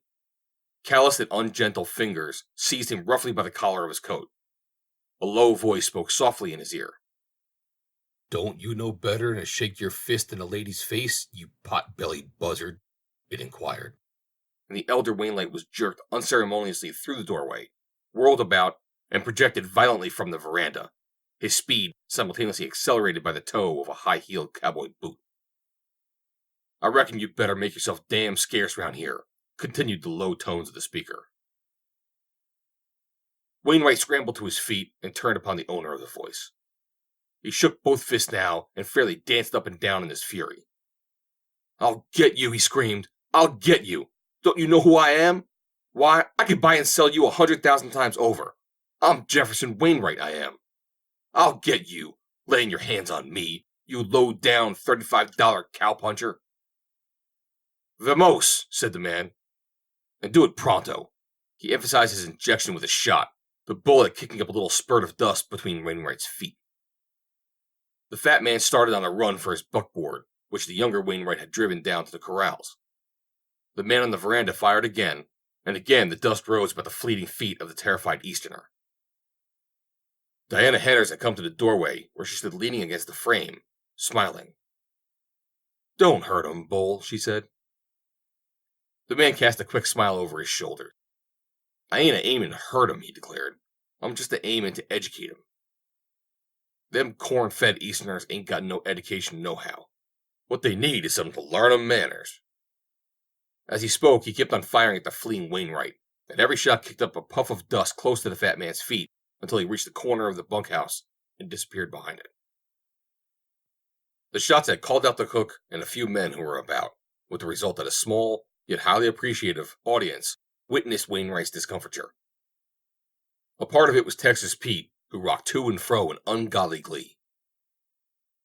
By gollies, did you see him? He yelled. He never hit nothing but the high spots. I'll bet he busted all the world's records between the office and the bunkhouse. Why, he done it in nothing flat, and you could have played checkers on his coattails. He sure stepped high, wide, and handsome. On the veranda of the ranch house, Bull had shoved his gun back into its holster. The smile had left his face. "I thought you were still out with the outfit, Bull," said the girl. "We finished up last night," he told her, "and I come in ahead." He looked down at his feet in evident embarrassment. "I come in ahead for my time, miss." "Your time? Why, Bull, you're not going to quit." "I reckon I'd better," he replied. "I've been aiming to move on for some spell." The girl's eyes were wide and almost noticeably moist, and there was a surprised, hurt look in them that he caught as he chanced to glance up at her. "You see, miss," he hastened to explain, "things ain't very pleasant for me here. I ain't complaining, but there are those that don't like me, and I figured I'd quit before I was let out. As long as your pa was alive, it was different, and I don't need to tell you that I'd be powerful proud to work for you always, if there wasn't no one else. But there is. I reckon you got a good man, and it'll be pleasanter all around if I ain't here no more." At the mere thought of his going, a lump rose in Diana Hender's throat, and she realized how much she had come to depend on him. Just the mere fact that she had known Bull was around had given her a feeling of greater security. He had become in the nature of a habit, and it was going to be hard to break the habit. "Oh, Bull," she cried, "I can't let you go now. I can't spare both you and Dad at the same time. You're like a brother, and I need a brother mighty bad right now. You don't have to go, do you? You don't really want to." "No, miss. I don't have to and I don't want to, if you want me to stay." "Then you will stay?" He nodded. "But I reckon you better tell Colby," he said, "for I expect he's aiming to give me my time." "Oh, no, I'm sure he's not," she cried. "Hal likes you, Bull. He told me you were one of his best friends, and he was so sorry about your losing the job as foreman. He said he hated to take it." Bull made no comment, and whatever his thoughts, his face did not betray them. Presently he jerked his head in the general direction of the corrals, where the Wainwrights, having hastily clambered into their buckboard, were preparing to depart. "Say the word," he told her, "and I'll run them short sports so far out of the country they won't never find their way back." "No," she replied, smiling. "Let them go. They'll never come back here, I'm sure." "I reckon the old gent figures he ain't very popular around these diggins," said Bull, with the faintest trace of a smile. "But I don't know so much about how that young dude stands." He looked questioning at Diana. "About deuce high, Bull," she replied. "I saw enough of him to last me a couple of lifetimes the day the renegades jumped us." "I reckon as much, miss, knowing you as I do. Scenery and the gift of gab ain't everything, but sometimes they fool women folks, even the brightest of 'em." "He was awful good company," she admitted. "When there weren't no Injuns around," Bull completed the sentence for her. "The old feller seems all het up over something about the time I happened along. I heard him say he was set on getting this property. Is that what they came over for?" "Yes. He offered me a quarter of what he offered Dad for it, and his offer to Dad was only about 20% of what it's worth. You see, Bull, what they want is the mine. They're just using the range and the cattle as an excuse to get hold of the mine, because they think we don't know the real value of the diggings. But Dad did know. There's another vein there that's never been tapped that is richer than the old one. Dad knew about it, and somehow Wainwright learned of it, too." "The old skunk," muttered Bull. The Wainwrights were driving out of the ranch yard and heading towards Hendersville. The older man was still breathing hard and swearing to himself. The younger was silent and glum. They were going to town for dinner before starting on the long drive back to their ranch. Approaching them along the trail at a little distance ahead was a horseman. Young Wainwright recognized the rider first. "That's Colby," he said. "He hasn't any use for that fellow Bull. They are both stuck on the girl. It might not be a bad plan to cultivate him if you want to get even with Bull." As they came nearer, it appeared evident that Colby was going by them with nothing more than a nod. He did not like either of them, especially the younger. But when they drew rein and the older man called to him, he turned about and rode up to the side of the vehicle. "You're still foreman here, ain't you?" asked Wainwright Sr. Colby nodded. "Why?" he inquired. "Well, I just wanted to tell you that some of your men ain't got a very pleasant way of treating neighbors." "How's that?" "Well, I was just leaving after a social call when one of your men starts shooting at me. They ain't no way to treat friends and neighbors. Suppose we was to shoot up your men when they came over our way." "Who was it?" demanded Colby. "Bull," the younger Wainwright answered. "I suppose he was drunk again, though. They say he always gets to shooting whenever he gets drunk. When we left him, he was up at the house making love to Miss Henders," he added. "I shouldn't think she'd feel safe with a fellow like that around." Colby scowled. "Thanks for telling me," he said. "I reckon I'll have to fix that feller. He's getting too damn fresh." "Well, I thought you'd oughter know," said Wainwright Sr. "Well, so long. If you ever get over our way, drop in." "Get up," said Jefferson Wainwright Jr., and the two rolled away through the deep dust of the parched road. Colby rode on in a brisk gallop, and as he swung from his saddle, cast a glance in the direction of the house where he saw Bull just descending the steps from the veranda where Diana Henders stood. Colby bit his lip, and the frown on his face became deeper. Dragging saddle and bridle from his pony, he turned the animal into the corral with a final slap on the rump.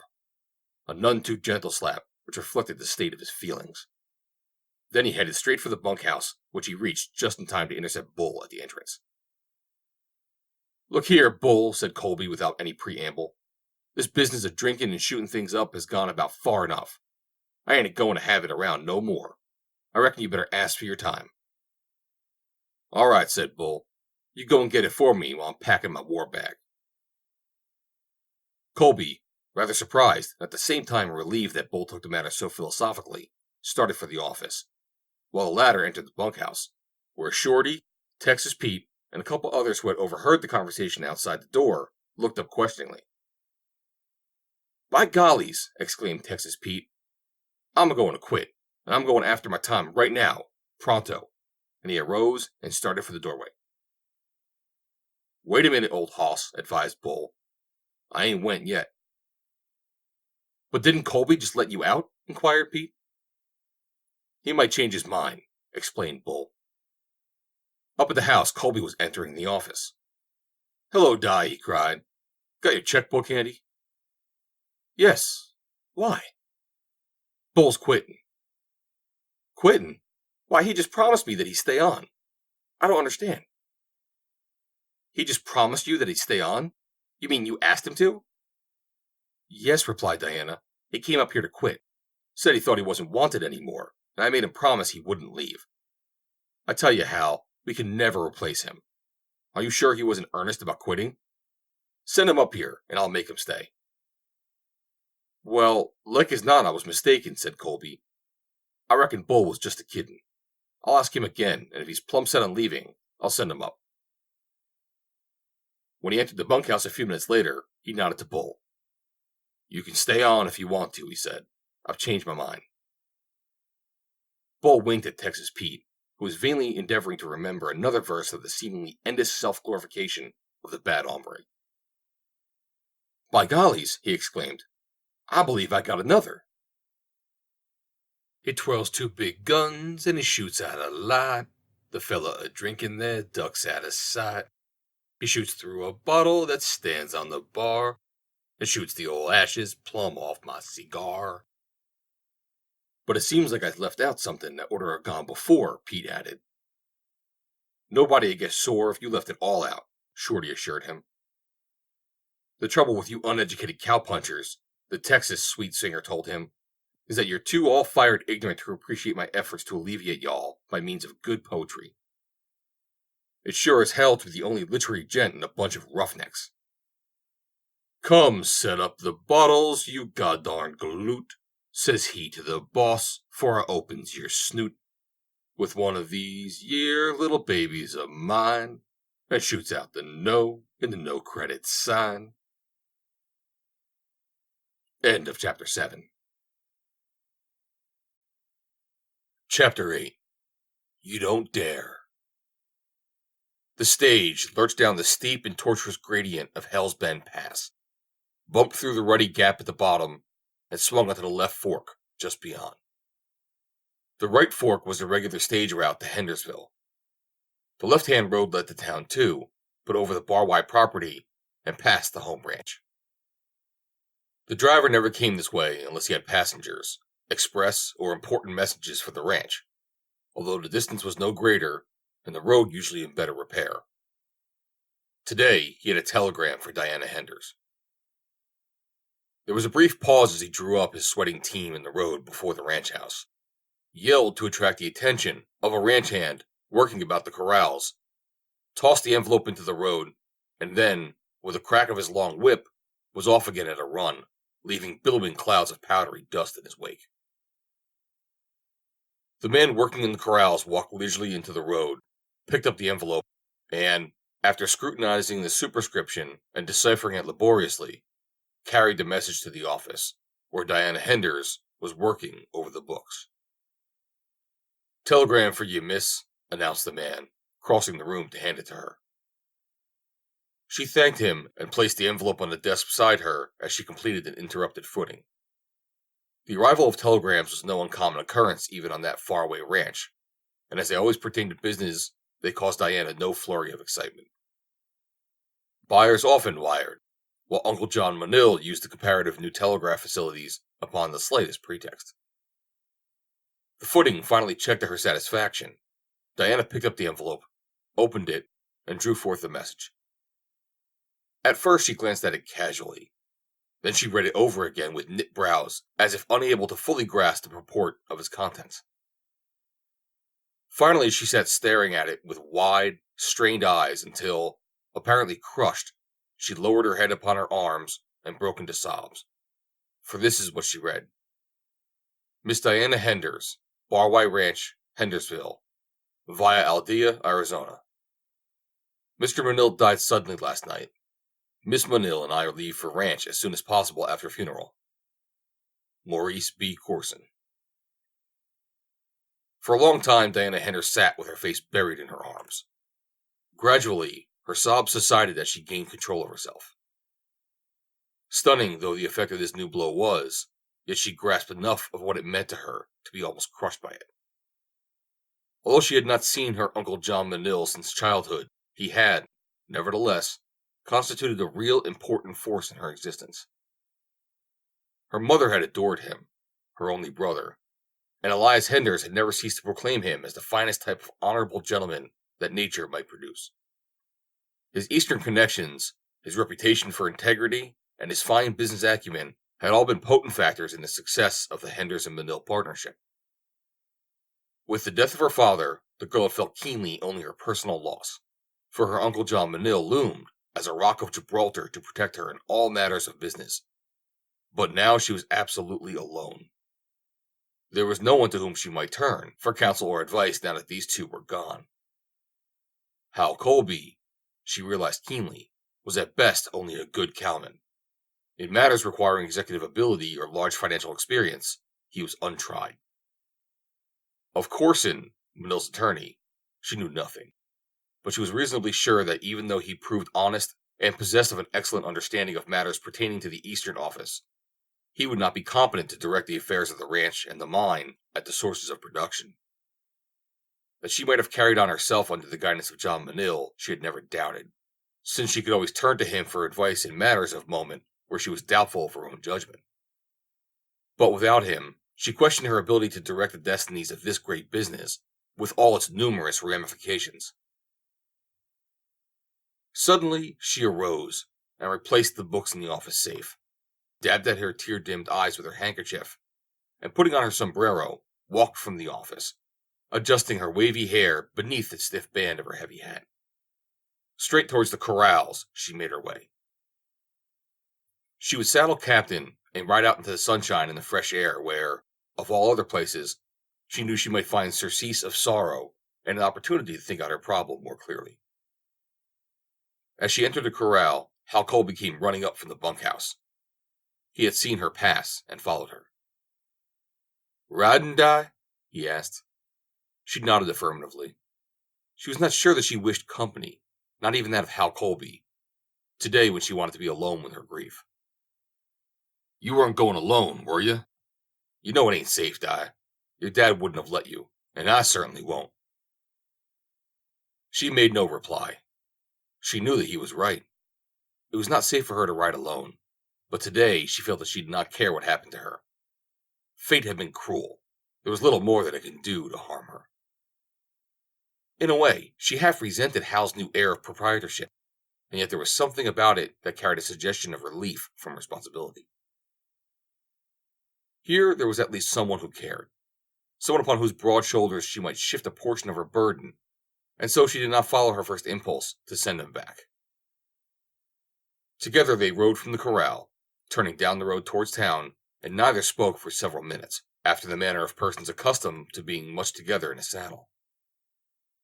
The man, as was usual with him when they rode, watched her profile as a lover of art might gloat over a beautiful portrait. And as he looked at her, he realized the change that had come over her face, and noted the reddened lips. "What's the matter, Di?" he asked presently. "You look like you've been crying. What's happened?" "I just got a telegram from New York, Hal," she replied. "Uncle John is dead. He died night before last. The stage just brought the message in from Aldea." "Shucks," he said, at a loss for the proper words. And then, "That's sure too bad, Di." "It leaves me all alone now, Hal," she continued, "and I don't know what I'm going to do." "You ain't all alone, Di. There ain't anything I wouldn't do for you. You know I love you, Di. Won't you marry me? It would make it easier all around for you if we was married. There's them that's always trying to take advantage of a girl or a woman that's left alone. But if you got a husband, you got someone to look out for you and your rights. I got a little money saved up." "I have plenty of money, Hal." "I know it. I wish you didn't have none. It makes me feel like you thought that's what I was after, but it ain't. Won't you, Di? Together we could run the ranch just like your dad was here." "I don't know, Hal. I don't know what to do. I think I love you, but I don't know. I don't even know that I know what love is." "You'd learn to love me," he told her, "and you wouldn't have to worry no more. Say yes, won't you?" The temptation was great, greater even than the man himself realized. To have a place to lay her tired head, to have a strong man to carry the burdens and the responsibilities for her, to have the arm of love about her as it had been all her life until her father had been taken away. She looked up at him with a faint smile. "I won't say yes, yet," she said. "Wait a while, Hal. Wait until after Mr. Corson and my cousins come, and we see how things are going to turn out, and then I think I shall say yes." He leaned toward her impulsively and put an arm about her, drawing her toward him with the evident intention of kissing her, but she pushed him away, gently. "Not yet, Hal," she told him. "Wait until I have said yes." A week later, a group of boarders were lounging in the veranda of the Donovan house in Hendersville. It was almost supper time of a stage day, and the stage had not yet arrived. Mac Harbor, whose wound had given more trouble than the doctors had expected, was still there convalescing, and Mrs. Mary Donovan was, as usual, standing in the doorway, joining in the gossip and the banter. "Bill ain't never late unless something's wrong," she declared. "Like as not, he's been held up again," suggested Mac. "I'd like to be sheriff of this here county for about a week," stated Wildcat Bob. "Sure, and what would you be after doing?" inquired Mary Donovan, acidly. Wildcat Bob subsided, mumbling in his stained beard. For the moment he had forgotten that Mrs. Donovan was among those present. "Here they come," announced Mac. With the clank of chain and creaking of springs, and the rapid pounding of galloping hooves, the stage swung into the single street of Hendersville in a cloud of dust, and, with a final shrieking of protesting brakes, pulled up before the Donovan house. "Where's Gum Smith?" demanded Bill Gatlin from the driver's seat. "Dunno." "Held up again?" asked one of the loungers. "Yes," snapped Gatlin. Mac Harbor had arisen from his chair and advanced to the edge of the veranda. "The Black Coyote?" he asked. Gatlin nodded. "Where's that damn sheriff?" he demanded again. "He ain't here, and wouldn't be no good if he was," replied Wildcat Bob. "We don't need no sheriff for what we oughter do," announced Mac Harbor angrily. "How's that?" asked Wildcat. "You don't need no sheriff for a necktie party," said Mac grimly. "No, but you gotta get your man first." "That's plumb easy." "How come?" inquired Wildcat. "We all know who the Black Coyote is," stated Mac. All we gotta do is get a rope and go get him. Meaning get who? Insisted the little old man. Why, gosh all hemlock, you know as well as I do that it's bull, replied Mac. I don't know nothing of the kind, young feller, said Wildcat Bob. Nor neither do you. If you got proof, I'm with you. If you ain't got proof, I'm against you. Don't Bull always wear a black silk handkerchief? Demanded Mac. Well, so does a Black Coyote, and they both got scars on their chins. There ain't no doubt of it. So you want to string a bull because he wears a black handkerchief and a scar, eh? Well, you ain't going to do nothing of the kind while Wildcat Bob can fan a gun. Get proof on him, and I'll be the first to put a rope around his neck. But you gotta get more proof than a black handkerchief. Sure, and for once, you're right, you old blatherskite, commended Mary Donovan. Be after coming to your suppers now, the all of you, and forget stringing up decent young men like Bull. Sure, and I don't believe he's ever held up nothing at all. At all. He's that nice to me whenever he's here, with his Mrs. Donovan mum this, and his Mrs. Donovan mum that, and a fetching wood for me, which the likes of none of you never did. The very idea of it being the Black Coyote. Go on, would you? Well, we all know that Gregorio is one of them anyway. We might string him up, insisted Mac. We don't know that neither, contradicted Wildcat. But when it comes to stringing up Gregorio, or any other greaser, I'm with you. Go out and get him, Mac, and I'll help you string him up. A general grin ran around the table. For all the known bad man in the country, the Mexican, Gregorio, is by far the worst. To have gone out looking for him and to have found him would have been equivalent to suicide for most men. And although there were many men in the country who would not have hesitated had necessity demanded, the fact remained that his hiding place was unknown, and that fact alone would have rendered an attempt to get him a failure. There's only one way to get them, Sonny, continued Wildcat Bob, and that's to put a man on the stage with the bullion, instead of a kid. Mac flushed. You was there when they got me, he fired back. You was there with 2 big 6-guns, and what did you do, eh? What did you do? I wasn't hired to guard no bullion, and I wasn't sitting in a box with no sawed-off shotgun across my knees neither. I was riding inside with a lady. What could I have done? He looked around at the others at the table for vindication. Ye couldn't have done nothing, ye, said Mary Donovan, without a cord of barbed wire inside ye, and some poor innocent tenderfoot to shoot the heels off in him. Wildcat Bob fidgeted uneasily and applied himself to his supper, pouring his tea into his saucer, blowing noisily upon it to cool it, and then sucking it through his whiskers, with an accompanying sound not unlike snoring. But later, he was both mollified and surprised by a second generous helping of dessert. When word of the latest holdup reached the Bar White Ranch, it caused the usual flurry of profanity and speculation. It was brought by a belated puncher who had ridden in from the West Ranch by way of Hendersonville. The men were gathered at the evening meal, and a sudden silence fell upon them as they realized, apparently simultaneously, that there was a single absentee. The meal progressed in almost utter silence then until they had reached the pudding, when Bull walked in, dark and taciturn, and with the brief nod that was his usual greetings to his fellows. The meal continued without speech for a few minutes, until the men who had finished began pushing back their plates, preparatory to rising. I reckon you know the stage was held up again, Bull, and the bullion stolen, remarked Hal Colby, selecting a toothpick from the glassful in the center of the table. How should I know it? Asked Bull. And I've been up Sinkhole Canyon all day? I ain't seen no one since I left the ranch this morning. Well, it was, said Colby. The same 2 slick gents done it, too. Did they get much? Asked Bull. It was a big shipment, Colby replied. It always is. They don't never touch nothing else, and they seem to know when we're shipping more than ordinary. Looks suspicious. Did you just discover that? Inquired Bull. No, I discovered it a long time ago, and it may help me to find out who's doing it.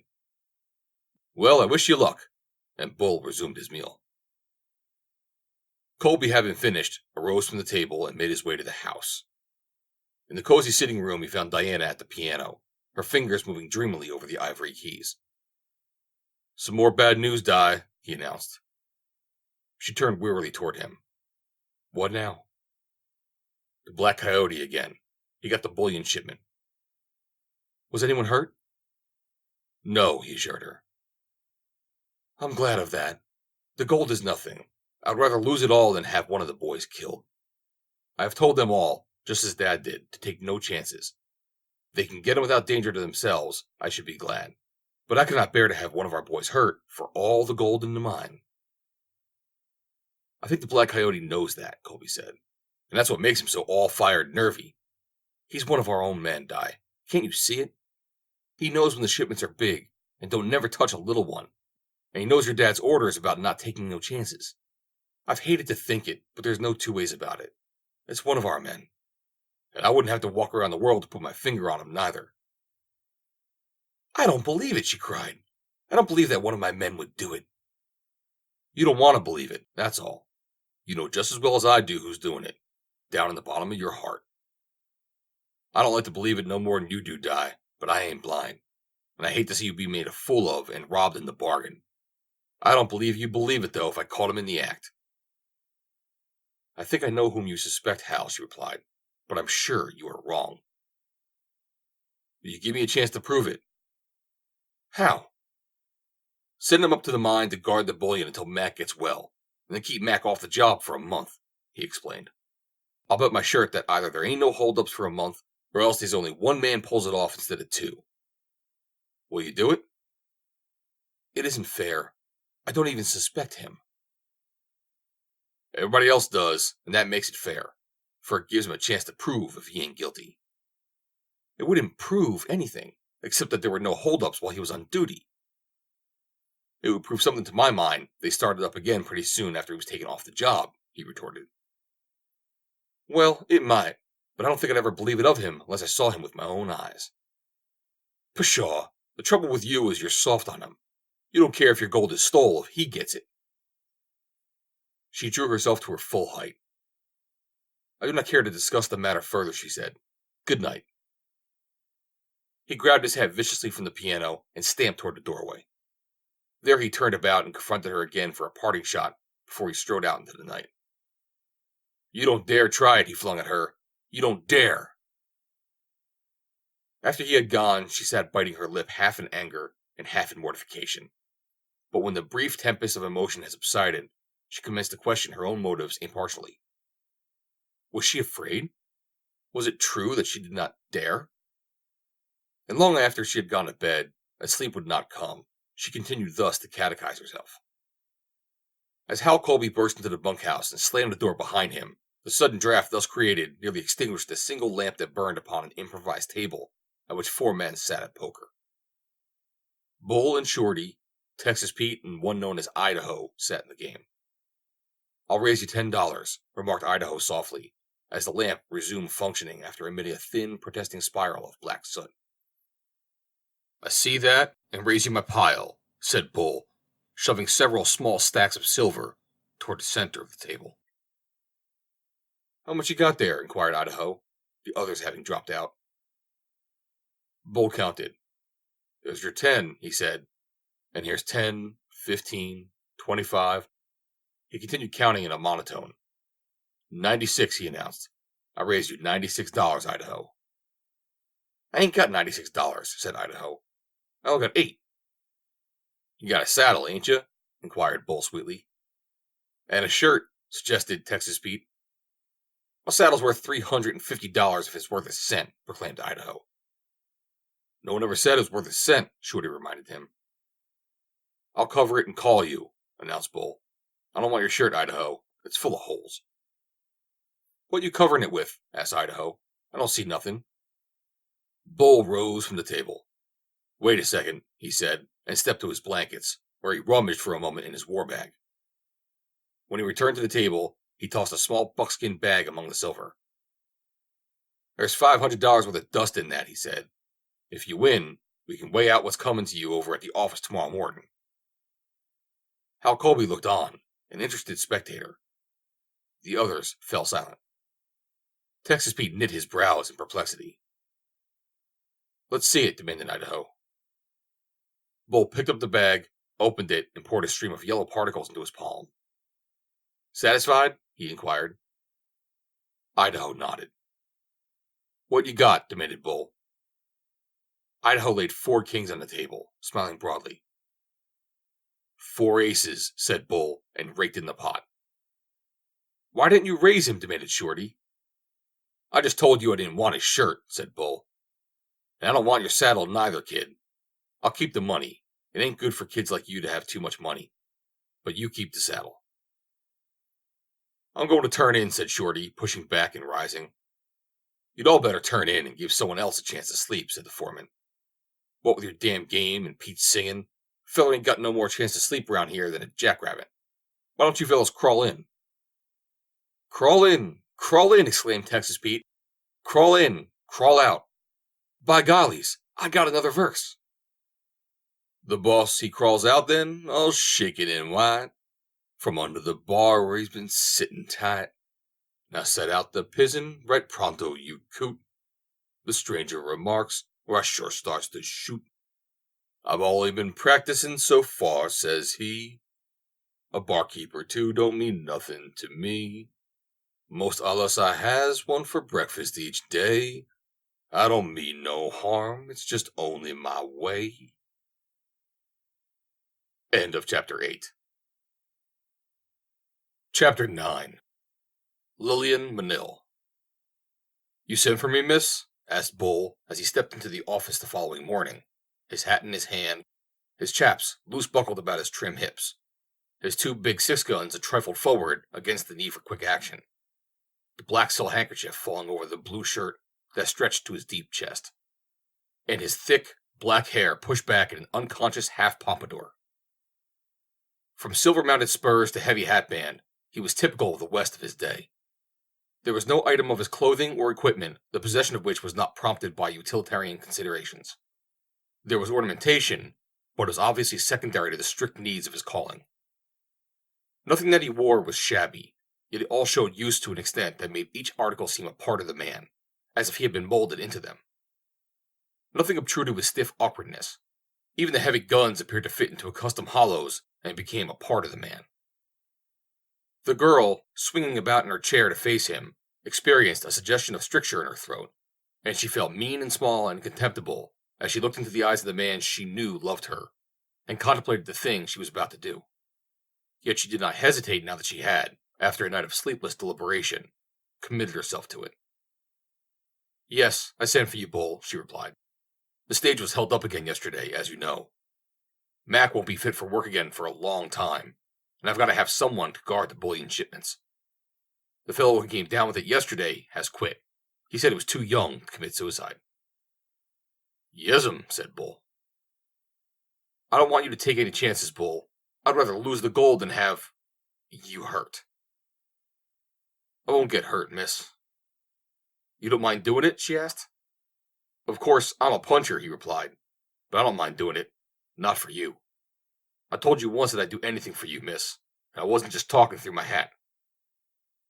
You don't do everything I ask you to, Bull, she said, smiling. What don't I do? He demanded. You still call me miss, and I hate it.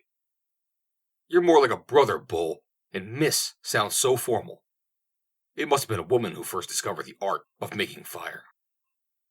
A shadow of pain crossed his dark countenance. Don't ask too much of me, miss, he said quietly as he turned on his heel and started for the doorway. I go up to the mine today, I suppose, he threw back over his shoulder. Yes, today, she said, and he was gone. For a long time, Diana Henders was troubled. The assignment she had given Bull troubled her, for it was a tacit admission that she gave credence to Colby's suspicions. The pain that she had seen reflected in Bull's face troubled her, as did his parting words and the quiet refusal to call her Diana. She wondered if these had been prompted by a feeling of pique that his love was not returned, or compunction because of a guilty knowledge that he had betrayed her and her father. Hal Colby had told her that morning of a bag of gold dust that Bull had displayed at the poker game the night before, and that troubled her too, for it appeared to bear out more than anything else the suspicions that were forming around him, suspicions that she could see, in the light of numerous bits of circumstantial evidence, were far from groundless. I won't believe it, she said half aloud. I won't believe it. And then she went for a ride. All the men had left but Hal Colby and Texas Pete when she reached the corrals, but she did not feel like riding with Hal Colby that morning, so she rode with Texas Pete, much to that young man's surprise and rapture. The days dragged along and became weeks. The stage made its 2 trips a week. The bullion shipments came through regularly and safely, and there were no holdups. And then one day, Maurice B. Corson and Lillian Manil arrived. The stage took the Barway Road that day and pulled up before the gate of the ranch house, just as Diana Henders and Hal Colby were returning from a trip to the West Ranch. Diana saw Lillian Manil for the first time in her life. The Eastern girl was seated between Bill Gatlin, the driver, and Bull. All 3 were laughing. Evidently, they had been enjoying one another's company. Diana could not but notice it, because it was rarely that Bull laughed. It was Bull who slipped to the wheel and helped Lillian to alight. Maurice B. Corson emerged from the inside of the coach, through the windows of which Diana could see 3 other passengers, 2 of whom she recognized as the Wainwrights, and then she dismounted and ran forward to greet her cousin, a handsome, dark-haired girl of about her own age. Bull, still smiling, raised his hat to Diana. She nodded to him briefly. For some reason, she was vexed with him, but why, she did not know. Bull and Colby ran to the boot and dragged off the Corson-Manil baggage, while Lillian presented Corson to Diana. Corson was a young man, a typical New Yorker in his early 30s. "Get a move on there, Bull," shouted Gatlin, "or they'll think I've been held up again." "I reckon the Black Coyote's gone out of business for a while," said Colby, shooting a quick look at Diana. Instantly, the girl's loyalty was in arms. "He's afraid to try it while Bull's guarding the gold," she explained. "How much longer are you going to keep me on the job?" asked Bull, as he clambered to the seat of the already moving coach. "Mac looks pretty all-fired healthy to me." "Just another week or 2, Bull," Diana shouted after him as the stage careened away at full gallop. "Isn't he wonderful?" exclaimed Miss Manil. "A real cowboy, and the first one I ever talked to." "Oh, there's lots of them here," said Diana, "just as nice as Bull." "So I see," replied Lillian Manil, smiling frankly at Hal Colby. "But Bull, as you call him, is the only one I've met." "Pardon me," exclaimed Diana. "This is Mr. Colby, Miss Manil." "Oh, you're the foreman. Mr. Bull told me. How exciting." "I'll bet he didn't tell you nothing good about me," said Colby. "He told me all about your heroic defense of Diana and my poor uncle," explained Lillian. Colby flushed. "If it hadn't been for Bull, we'd all have been killed," he said, ashamed. "Why, he didn't tell me that," exclaimed the girl. "He never said he was in the battle at all." "That is just like Bull," said Diana. They were walking toward the house, Diana and Colby leading their ponies, and the 2 Easterners looking interestingly at the various buildings and corrals over which hung the glamour of that irresistible romance which the West and a cattle ranch always hold for the uninitiated. And for the initiated, too, if the truth were but known. "It is just too wonderful, Mr. Colby," Lillian confided to the big foreman walking at her side. "But doesn't it get awful lonesome?" "We don't notice it," he replied. "You know, we keep pretty busy all day with a big outfit like this, and when night comes around, we're ready to turn in. We don't have time to get lonesome." "Is this a very big outfit, as you call it?" she asked. "I reckon they ain't much bigger in the territory," he replied. "And to think that you are foreman of it! What a wonderful man you must be." "Ah, it ain't nothing," he assured her, but he was vastly pleased. Here indeed was a young lady of discernment. "You big men of the great outdoors are always so modest," she told him, a statement for which he could find no reply. As a matter of fact, although he had never thought of it before, he realized the justice of her assertion, and fully agreed with her. She was looking now at the trim figure of her cousin, walking ahead of them with Corson.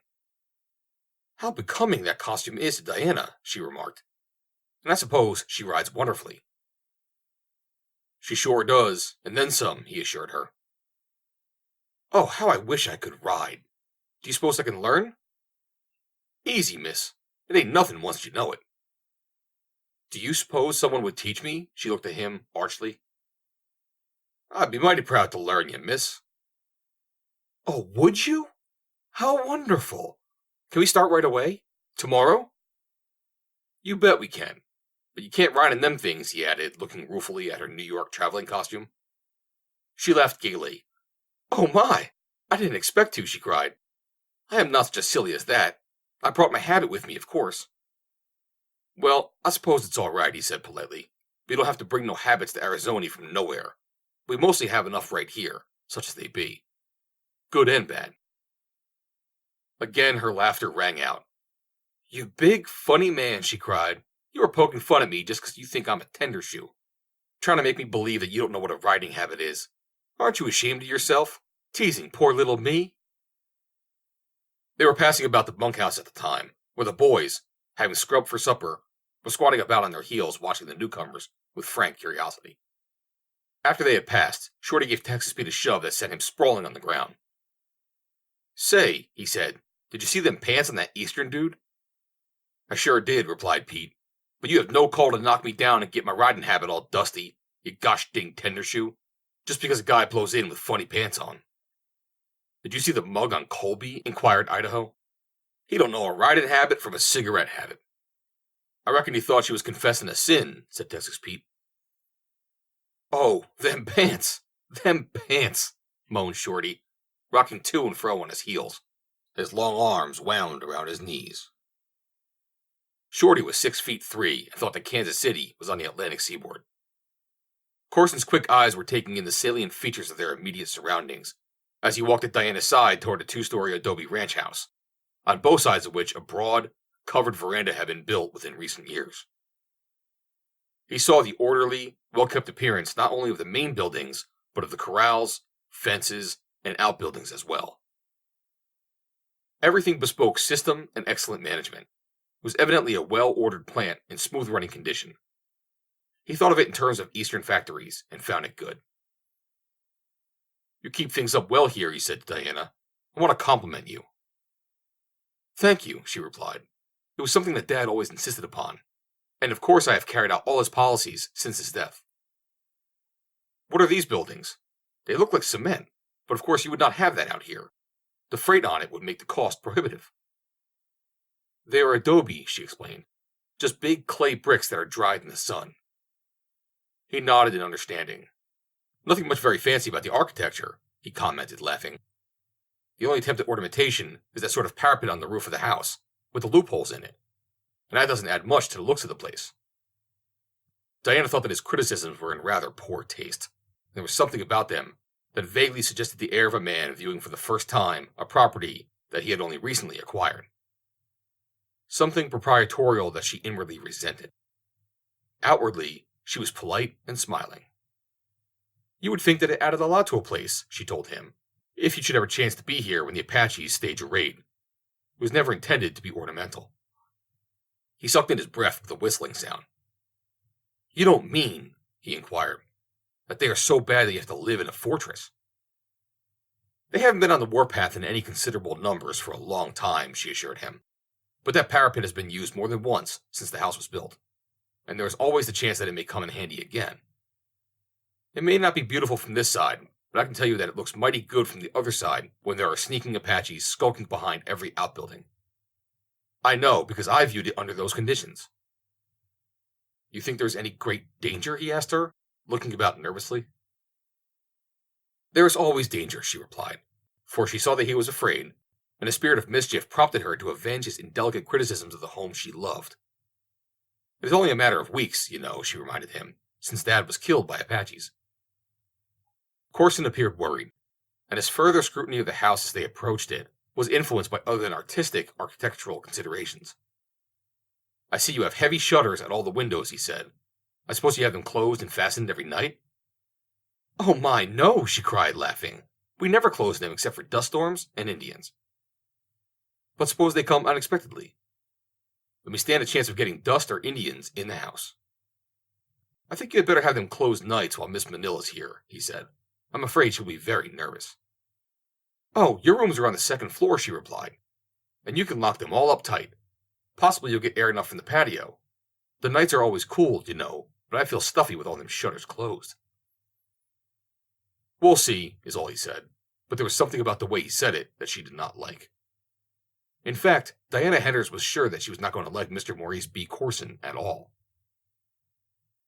As they sat down to supper an hour later, Lillian Manil looked inquiringly at her cousin. "Where's Mr. Colby?" she asked. "Over at the cookhouse eating his supper, I suppose," replied Diana. "Doesn't he eat with us? He seems such a nice fellow." "He is a nice fellow," replied Diana, "but the boys would rather eat by themselves. Women folks would take away their appetites. You have no idea how he terrifies some of them. But Mr. Colby seemed very much at ease, insisted Lillian. Hal is different, but the very fact that he is foreman makes it necessary for him to eat with the other men. It is customary. Mr. Bull seemed at ease, too, after I got him started, continued Lillian. He isn't much of a talker, but he didn't seem a bit afraid of me. Bull's not afraid of anything, Diana assured her, but if he got him to talk at all, he must exercise a wonderful power over men. I can scarcely ever get a dozen words out of him. Well, I guess I got away with men, Lillian agreed complacently. I'm afraid that you will find that Bull is not very susceptible, said Diana, with just the vaguest hint of tartness. Oh, I don't know, replied the other girl. He's promised to teach me to ride and shoot. Diana ate in silence for several minutes. She was wondering already if she was going to like her cousin. But, then, of course she was. How silly of her to think that she was not, she concluded. I met an old friend on the stage today, remarked Corson presently. Diana raised her eyebrows politely. How nice, she said. Yes, it was. Haven't seen him for a couple of years. Nice chap. Jefferson Wainwright. Fraternity brother. Of course, I was years ahead of him, but I used to see him when I'd go down to Cambridge for the games. His governor's a nice old chap, too, and got a wad of the long green. So he has told us, said Diana. Oh, you know them. They didn't mention it. I have met them. Mr. Wainwright tried to buy the ranch. Oh, yes, I believe he did mention something of the kind. Why didn't you sell it to him? His offer was too low, for one reason, and the other is I do not care to sell my interest. Corson and Miss Manil exchanged a quick glance that escaped Diana. How much did he offer you? Asked Corson. $250,000. Why, that seems a very fair price, said Corson. It is ridiculous, Mr. Corson, replied Diana, and if you are at all familiar with Mr. Manil's business, you know it as well as I. I am very familiar with it, replied the New Yorker. In fact, from your remarks, I imagine that I am much more familiar with it than you. Then you know that the cattle interests alone are worth 3 times that amount, without considering the mine at all. Corson shook his head. I am afraid that away out here, you are too far from the financial center of the country to have a very comprehensive grasp of values. Now, as a matter of fact, the bottom has dropped out of the livestock market. We'll be lucky if we make expenses for the next year or so, and it probably never will come back to what it was. And as for the mine, that of course is about done. It won't pay to work it a year from now. If we can get $250,000 for this business, we'd be mighty lucky. But I doubt if old Wainwright would renew that offer. He's too shrewd a businessman. Diana Henders made no reply. She was wondering just how much Maurice B. Corson did know about the livestock market and the mine. She was inclined to believe that he knew a great deal more than his remarks concerning them would indicate. At the same hour, Mary Donovan's boarders were gathered about her table. She had other guests this evening in addition to her regular clientele. There were the Wainwrights, and Bull was there for supper and breakfast, as was usual when the bullion came down from the mine. It was not a gay company. Mac Harbor and Jim Weller looked with suspicion on Bull, an attitude that would have blossomed into open and active hostility could they have gained the support of Gumsmith. But Gum was not searching for trouble. He glowered at his plate and hated Bull. Wildcat Bob inhaled soup and hated Gumsmith. The Wainwrights scarcely raised their eyes from the business of eating, for fear of the embarrassment of meeting those of the man who had run the elder Wainwright off the Barwhite Ranch, an occurrence which ranked horribly in the breasts of both. Bull, taciturn as usual, ate in silence, with something of the mien of a lion feeding among jackals. Mary Donovan hovered in the doorway. Bull laid down his spoon, drank a glass of water, and arose from the table. Sure you want to have another helping of pudding now, Bull? Urged Mary. No thanks, Mrs. Donovan, he replied. I'm plumb full. He walked past her into the kitchen and out the back door. An almost audible sigh of relief rose from the remaining guests. I reckon he thinks he owns the shack, commented Jim Weller, apropos of Bull's exit to the sacred precincts of Mary Donovan's kitchen. Sure, he can have it for the asking, the fine boy he is, shot back Mary. Him a-going out to fetching wood for me, while the likes of you, Jim Weller, what ain't fit to black his boots, sits here and makes remarks about him, you lazy whelp. Mr. Weller subsided. The meal over, the guests departed with the exception of Mac Harbor, Jim Weller, and the Wainwrights, who had congregated on the veranda to smoke. "You don't seem to like the fellow they call Bull," remarked the younger Wainwright to Weller. "I didn't say I didn't like him, and I didn't say I did," replied Weller noncommittally. "Well, I don't like him," said Mac vehemently. "I wouldn't like my grandmother if she shot me in the belly." "You mean that he shot you?" asked Wainwright. "The Black Coyote shot me, and if Bull ain't the Black Coyote, my name's McGinnis." "You really think that he's been pulling off these holdups?" demanded the elder Wainwright. "I ain't the only one to think so," replied Mac. "Everyone almost thinks so. And if we had a decent sheriff, that feller would be behind bars where he belongs, or strung up to a cottonwood in Hell's Bend. 'Pears to me like Gum was either in on a deal or afeard of Bull." "Gum's afeard of everyone," said Weller. "Well," remarked Jefferson Wainwright Sr., "when we come over on this side of the hills, I calculate on how things are going to be a heap sight different. There won't be no more of this here funny gunplay stuff. I'm going to run all these would-be bad men out of the country." "You figuring on coming over here?" asked Mac.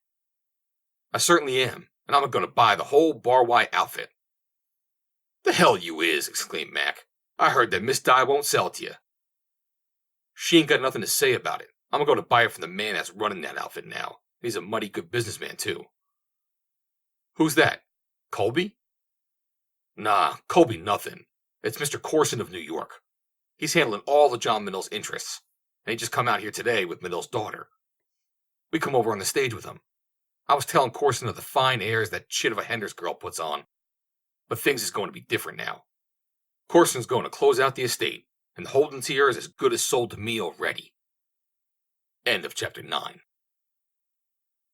Chapter 10. Wildcat Bob Goes Courting. Bull sat in a corner of the Chicago saloon watching the play at a faro table. It was too early to go to bed, and he was not a man who read much, nor cared to read, even had there been anything to read, which there was not. He had skimmed the latest Eastern newspapers that had come in on the stage, and his reading was over until the next shipment of gold from the mine brought him again into contact with the newspaper. Then he would read the livestock market reports, glance over the headlines, and throw the paper aside, satisfied. His literary requirements were few. A man who had drunk not wisely but too well lurched up to him. "Have a drink, stranger," he commanded. It was not an invitation. "Ain't drinking," replied Bull quietly. "Oh, yes you be," announced the hospitable one. "When I says drink, you drinks, see? I'm a bad man, I am. Whoopee!" And drawing a six-shooter, he commenced firing into the floor at Bull's feet.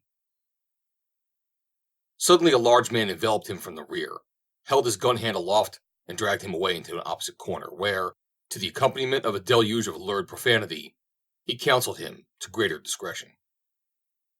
"Why, you blankety-blank," he cried. "You trying to commit suicide?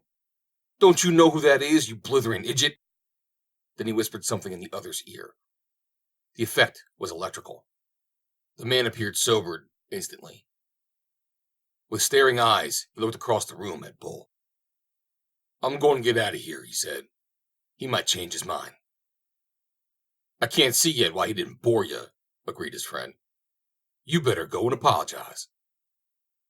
Slowly, the reformed badman crossed the room toward Bull, who had not changed his position since the stranger first accosted him. The man halted in front of Bull, a sickly grin on his bloated countenance. "No offense, partner. Just had a drop too much. No offense intended. Just joking. That was all. Just joking." Bull eyed him intently for a moment. "Oh, yes," he said presently. "I remember you now. You're the flannel mouth that got gay with old Wildcat a couple of months ago. Did you ever return that window sash you took with you? I hear Gum was powerful cut up about that window sash." Not the shadow of a smile crossed Bull's face. "I weren't there, but I heard all about it." The other flushed, attempted some witty repartee that fell flat, and finally managed to make his escape amid a roar of laughter from the nearer card players and speculators who had overheard the brief dialogue. Bull rose. "Going?" asked an acquaintance. "I reckon so. Good night." "Good night, Bull." The ex-foreman stepped out into the clear, starlit night. Involuntarily, he turned and looked toward the northeast in the direction of the Bar White Ranch. Diana was there. For a long time he stood motionless, gazing out across the arid, moon-bathed level that stretched away to her beloved feet. What emotions played behind the inscrutable mask of his face? Who may say? As he stood there silently, he heard voices coming from between the Chicago saloon and Gum's place. "He's in there now," said one. "I can see him. There weren't so tarnation many fellers at the bar, I could get him from there." "You better come along before you get in more trouble than you got the capacity to handle," urged a second voice. "That's all right. I know what I'm doing. There can't no dried-up buffalo trip like that rub me out of a man's saloon and get away with it. And that's all there is to that." "Well, I'm going home," stated the second voice. "I know when I'm well off." "You go home. After I shoot the ears off this Wildcat Bob party, I'm coming home too." "You go to shooting any ears off in Wildcat Bob, and you won't need no blankets where you're going." "That so? Well, here goes. You better stay and see the fun." "I'm going now while I got the chance," said the other, and Bull heard him coming from the side of the building. The belligerent one stepped quickly back into the doorway of the Chicago saloon, and an instant later, Bull saw a large man who had dragged his friend from him a few minutes before pass up the street at a rapid walk. Then Bull looked from his place of concealment, just in time to see another figure emerge from between the building and enter Gum's place. Bull was close behind him. The door was slightly ajar. He saw that the other had advanced into the room a few feet and was standing behind one of the rough columns that supported the second story. Across the room, at the far end, Wildcat Bob had just set down his whiskey glass upon the bar, wiped his beard on his sleeve, and turned away toward the tables where the gambling was in progress. For a moment, he would be alone, with only the rough rear wall behind him. Bull saw the stranger raise his six-gun to take deliberate aim. He was too far away to reach him before he pulled the trigger, and it would do no good to warn the Wildcat.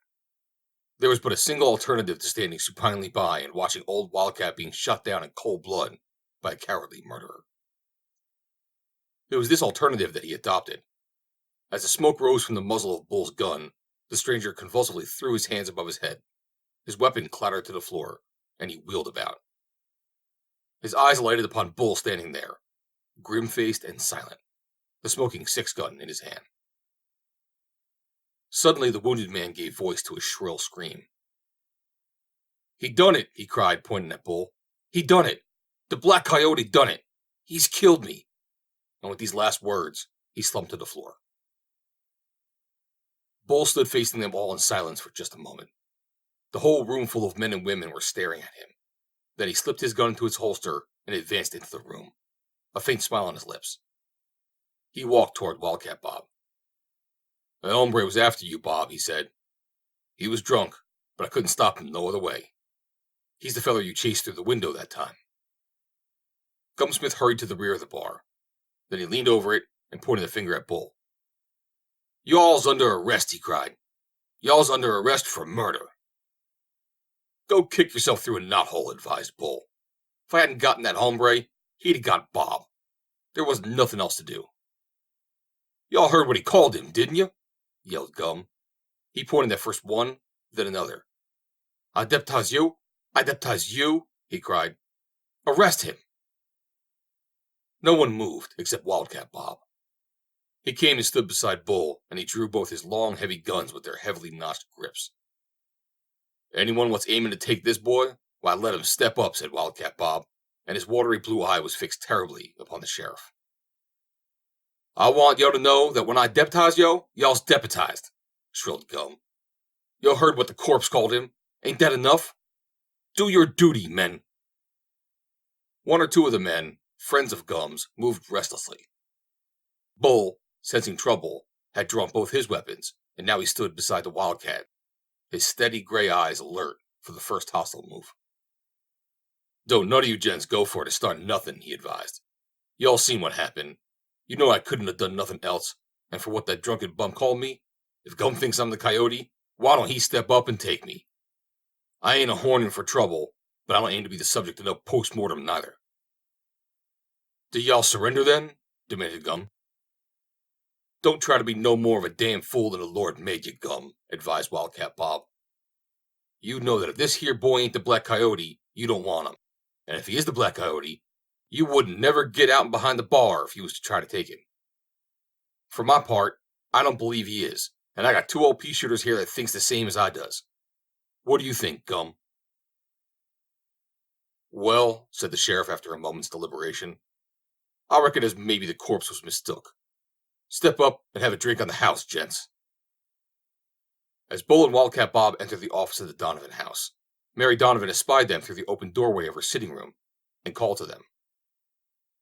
Come in and have a drop of tea with me before you go to bed, she invited, and as they entered, she scrutinized Wildcat Bob with a stern eye. Evidently satisfied, her face softened. I know they ain't run out of whiskey in Hendersonville, she said. So I reckon you must have run out of money, Wildcat. The little old gentleman reached into his pocket and drew forth a handful of silver, which he displayed with virtuous satisfaction. The saints be praised, exclaimed Mary Donovan. You've money in your pocket, and you're home early and sober. Be ye sick, Wildcat Bob? I've reformed, Mary. I ain't never going to touch another drop, he assured her solemnly. You've not had a drink this evening? She demanded. Well, he hesitated. You see... Yes, I see, she snapped scornfully. But, Mary, I only had one little one. You wouldn't begrudge an old man one little nightcap. Well, she consented, relenting. One little one wouldn't do no harm. I wouldn't mind one myself. Wildcat Bob reached for his hip pocket. I was thinking that same thing, Mary. That's why I brung one home for you, and he drew forth a pint flask. The devil fly away with you, Wildcat Bob, she cried, but she was smiling as she reached for the flask. Bull arose, laughing. Good night, he said. I'm going to turn in. Have a drop with us before you go, invited Mary. No thanks. I've quit, replied Bull. A moment later they heard him mounting the stairs to his room. He's a good boy, said Mary, wiping her lips and replacing the cork in the bottle. He is that, Mary, agreed Wildcat, reaching for it. There was a period of contented silence. It's a lonesome life for a witty lady, that it is, remarked Mary with a deep sigh. Wildcat Bob moved his chair closer, flushed at his own boldness, and fell to examining the toe of his boot. Mary rocked diligently, her red hands folded in her ample lap, keeping an eye cocked on the Wildcat. There was another long silence that was broken at last by Mrs. Donovan. Sure, she says, and it's funny you never married, Bob. Bob essayed reply, but a mouthful of tobacco juice prevented. Rising, he walked into the office, crossed that room, opened the front door, and spat copiously without. Returning to the room, he hitched his chair closer to Mary's, apparently by accident, as he resumed his seat. He started, but it was evidently a false start, since he commenced all over again. Again, he paused. You what? Inquired Mary Donovan. You, said Wildcat Bob, and stuck again. As you were about to remark, prodded Mary.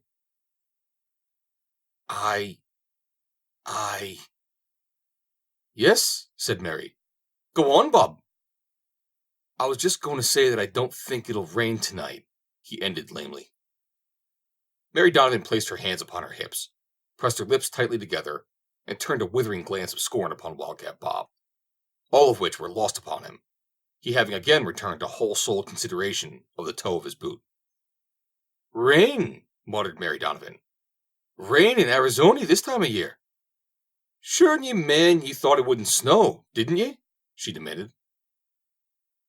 Wildcat Bob emitted only a gurgle, and again silence reigned, unbroken for long minutes, except by the creaking of Mary's rocker. Suddenly she turned upon him. Give me that flask, she said. He handed it over, and she took a long drink. Then Wildcat Bob took a drink, and the silence continued. The evening wore on. The flask was emptied, and midnight came. With it came Gum Smith, reeling bedward. They watched him stagger across the office floor and heard him stumbling up the stairs.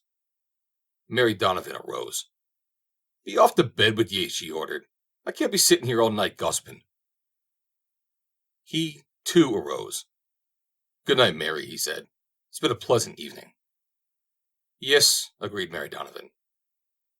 As Wildcat Bob climbed the stairs toward his room, he was mumbling in his beard.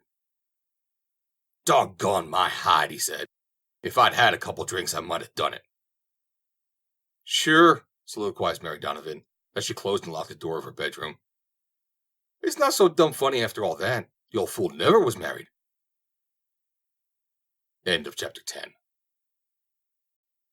Chapter 11. Ride 'em, cowboy.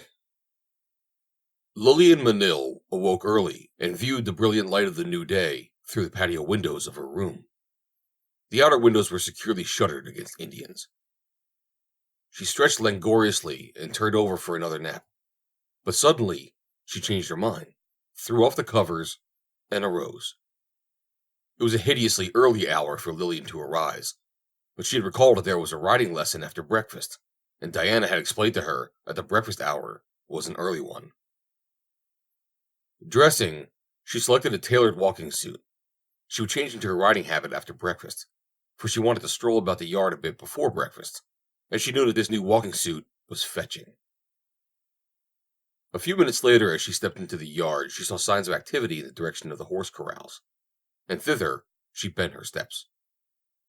Texas Pete, who was helping the chore boy with the morning feeding, saw her coming and looked for an avenue of escape, being in no sense a ladies' man and fully aware of the fact. But he was too late. There was no avenue left, Miss Manil being between him and the bunkhouse. So he applied himself vigorously to the pitchfork he was wielding and pretended not to see her, a pretense that made no impression whatever on Lillian. She paused outside the bars and looked in. Good morning, she said. Texas Pete pretended that he had not heard. Good morning, she repeated in a louder voice. Morning, replied Pete, pulling at the brim of his hat and immediately resuming the fork. He wished she would move on. The horses were fed, and there was no other excuse for him to remain in the corral. But in order to reach the bunkhouse, he must pass directly by this disconcerting person. Diana he did not mind. He was used to Diana, and aside from the fact that he was madly in love with her, she caused him little embarrassment or concern, except upon those few occasions when he had attempted to maintain an extended conversation with her. Pete continued feeding the horses. He fed them twice as much as they could eat in a day, notwithstanding that he knew perfectly well they were to be fed again that evening. But finally he realized that he could defer the embarrassing moment no longer and that the girl had not left. He stuck the fork viciously into the haystack and crossed the corral. He tried to appear unconcerned and to pass by without looking at her, but in both he failed. First because he was very much concerned, and second because she placed herself directly in his path and smiled sweetly at him. I don't believe I had the pleasure of meeting you last night, she said. I am Miss Manil, Miss Henderson's cousin. Yes'm, said Pete. And I suppose you are one of the cow gentlemen, she added. Pete turned violently purple. A choking sound issued from his throat, but quickly he gained control of himself. Something in that remark of hers removed instantly all of his embarrassment. He found himself at once upon an even footing with her. No'm, he said. I ain't one of the cow gentlemen. I'm only a tender shoe. I'm sure you don't look like it, she told him, with those leather trousers with the fleece on. But you ride, don't you? She added quickly. I hain't learned yet, he assured her. Oh, isn't that too bad? I thought of course you were a wonderful equestrian, and I was going to ask you to teach me to ride. But you'd better come along after breakfast, and we'll get Mr. Colby to teach us both. I reckon he wouldn't like that, explained Pete. You see, I'm in his afternoon riding class. He don't take nothing but ladies in the morning. Oh, does he teach riding regularly? My, yes. That's what he's here for. He's learning us all to ride, so we can go out on horses and catch the cows instead of having to hoof it. I thought he was foreman, she said. Yes'm, but that's one of his jobs, learning cow gentlemen to ride. How interesting. I've learned so much already, and I've only been in Arizona since day before yesterday. Mr. Bull was so kind and patient, answering all my silly little questions. I reckon Bull could answer most any question, he told her. Yes, indeed. But then he's been here in Arizona so long, and had so much to do with the development of the country. Why, do you know he planted all the willows along that funny little river we followed for so long yesterday? Miles and miles of them. Did he tell you that? Inquired Texas Pete. Yes. Isn't it wonderful? I think it shows such an artistic temperament. There's more to Bull than I ever suspected, murmured Texas Pete reverently. A sudden, clamorous, metallic din shattered the quiet of the cool Arizona morning. The girl gave a little scream and sprang for Texas Pete, clutching his shirt sleeve with both hands. Oh, she cried. What is it? Indians? No, said Pete, striving to disengage himself, for he saw the malevolent gaze of several unholy cow gentlemen who were gloating upon the scene from the doorway of the bunkhouse. No, that ain't Injuns. That's the breakfast bell. How silly of me, she explained.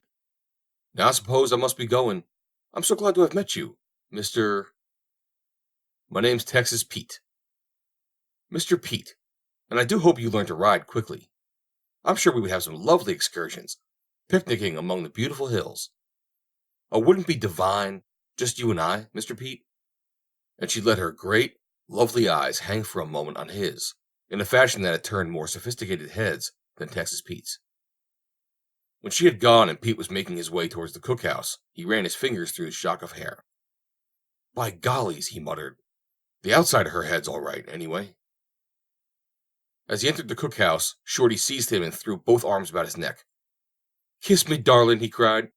I ain't had a single kiss before breakfast. Shut up, you long-haired walrus, replied Pete, grinning, and he shoved the other aside. He ate in silence, despite the jibes of his companions, who quickly desisted, realizing the futile attempts to arouse Texas Pete's ire by raillery. He was quick enough of temper and quicker still with his guns when occasion warranted, but no one could arouse his anger so long as their thrusts were shod with fun. Looky here, cook, he called presently to that individual. You're the best educated bloke in this bunch of longhorns. What's a questrine? Something you put soup in, replied the cook without hesitation. Texas Pete scratched his head. I thought all along that I didn't like her, he muttered, and now I knows it. She calls herself a questrine. Diana Henders greeted her guests with a cheery smile and a word of welcome as they entered the dining room for breakfast. I hope you slept well, she said. Oh, I did, exclaimed Lillian Manil.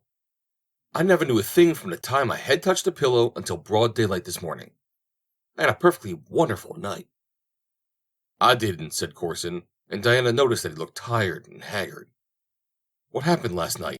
He asked. Why, nothing I know of, replied Diana. Why do you ask? Have you seen any of your men this morning, or any of the neighbors? He continued. I have seen a couple of them to talk with. We have no neighbors. How many women are there on the place? He went on. Just Lillian and I. Well, something terrible happened last night, said Corson. I never spent such a hideous night in my life. It's funny you didn't hear it. Hear what? Asked Diana. That woman. My God, I can hear her screams yet. Oh, Maurice, what do you mean? Cried Miss Manil. It was about midnight, he explained. I had been rather restless, just dozing a little, when the dogs commenced to bark, and then a woman screamed. It was the most awful, long-drawn, agonizing wail I ever heard. Someone must have been torturing her. I bet the Indians were out last night, and the first thing you know, you'll hear about a terrible massacre. Well, it stopped all of a sudden, and pretty soon the dogs commenced to yap again. There must have been 50 of them. And then that woman shrieked again. I'll hear that to my dying day. I don't think you ought to let any of the men get away today until you find out just what happened last night. The Indians may just be waiting for them to go, and then they'll rush down and kill us all. A faint smile had slowly curved Diana's lips and brought little wrinkles to the corners of her eyes. What are you smiling about, Miss Henders? Demanded Corson. If you'd have heard that woman, you wouldn't feel like smiling. Not for a long time. That wasn't a woman you heard, Mr. Corson. They were coyotes. He looked at her blankly. Are you sure? He asked presently. Of course I'm sure, she told him. Corson breathed a sigh of relief. I'd like to believe it, he said. I'd sleep better tonight. Well, you can believe it, for that is what you heard. I'd hate to be caught out after dark by him, he said. A pack of 50 or 100 such as there were last night would tear a fellow to pieces in no time. They are perfectly harmless, Diana assured him. And the chances are that there are no more than 2 or 3 of them. Possibly only 1. I guess I heard 'em, he insisted. They have a way of sounding like a whole lot more than they really are. He shook his head. I guess I know what I heard. I'll have to show that cook of yours how to make coffee, he remarked a few minutes later. Diana flushed. I suppose we don't get the best coffee out here, she said, but we're accustomed to it, and learn to like it first rate. I think Wong does the best he can with what he has to do with. Well, it won't hurt him any to learn how to make coffee, said Corson. He has been with us a great many years, and is very faithful. I think he would be terribly hurt if a stranger criticized his coffee, said Diana. Maurice is very particular about his food, said Miss Manil. It is really an education to hear him order a dinner in the city, and the way he does flay the waiters if everything isn't just so. I always get such a thrill. You can see people at the nearest tables listening to him and whispering to one another. I can imagine, said Diana sweetly, but she did not say what she could imagine. Corson swelled visibly. Call a chink in, Miss Henders, he said, and I'll give him a lesson now. You might learn something yourself. Way out here, so far from New York, you don't get much chance, of course. But there's nothing really quite like the refined influences of the East to take the rough edges off of people. I think I prefer to speak to Wong privately and in person, if I find it necessary, said Diana. Well, just so I can get some decent coffee hereafter, said Corson magnanimously. Lillian, having finished her breakfast, rose from the table. I'm going to put on my riding habit now, Maurice, she said. Go out and tell Mr. Colby to wait for me. Diana bit her lip, but said nothing as Corson walked toward the door. He was garbed in a New York tailor's idea of the latest English riding mode, and again Diana bit her lip, but not in anger. Corson, setting his hat jauntily over one eye, stalked into the open and down toward the corrals where the men were settling up for the day's work. He lighted a big black cigar and puffed contentedly. As he hove in sight, work in the corral ceased spontaneously. My God, moaned Texas Pete. Who left the bars down? Inquired Idaho. Shut up, cautioned Colby. That feller's likely to be boss around here. He won't never boss me, said Shorty. Not with that funny hat on. I wonder could I crease it? And he reached for his gun. Don't get funny, Shorty. They's friends of Miss Henders, replied Colby. It'd only make her feel bad. He could not have hit upon a stronger appeal to these men. Shorty lowered his hand from the butt of his gun, and almost at once, work was resumed. When Corson joined them, he could not have guessed that he was the object either of ridicule or pity, although he was, of both. Say, Colby, he said, saddle up a couple of safe horses for Miss Manil and me, and wait around until she comes out. I want you to give her a few lessons in riding. Did Miss Henders say that it would be all right? He asked. You know the work is pretty well laid out, and we ain't got none too many hands. Oh, that's all right, my man, Corson assured him. You'll be safe to do anything I say. I'm handling Miss Manil's interests and looking after everything in general until the estate is closed. Just trot along and saddle up a couple of horses and see to it that they're gentle. I haven't ridden for a number of years, though I was pretty good at it when I was a boy. Hal Colby eyed Mr. Maurice B. Corson for a long time. What was passing in his mind it would have been difficult to guess from the expression on his face, although what should have been going on within the convolutions of his brain, the other men knew full well. And so they lolled around, their faces immobile, waiting for the fun to begin. They were doomed to disappointment, for there was no gunplay. Colby, they thought, might have at least made the dude dance. Instead, he turned away without a word to Corson, gave some final directions for the day's work, swung into the saddle, and rode toward the office, utterly ignoring the Easterner's instructions. Corson flushed angrily. Here, you. What are you men? He snapped, turning toward the punchers. most of whom had already mounted their ponies. "I want 2 horses saddled at once, one for Miss Manil and one for me." Silently, ignoring him as completely as though he had not existed, the riders filed out of the corral past him. At a little distance they drew rein, waiting for Colby. "I've saw Gaul before," remarked Texas Pete in an undertone, "but that there dude Tenderfoot's got more'n a brass monkey.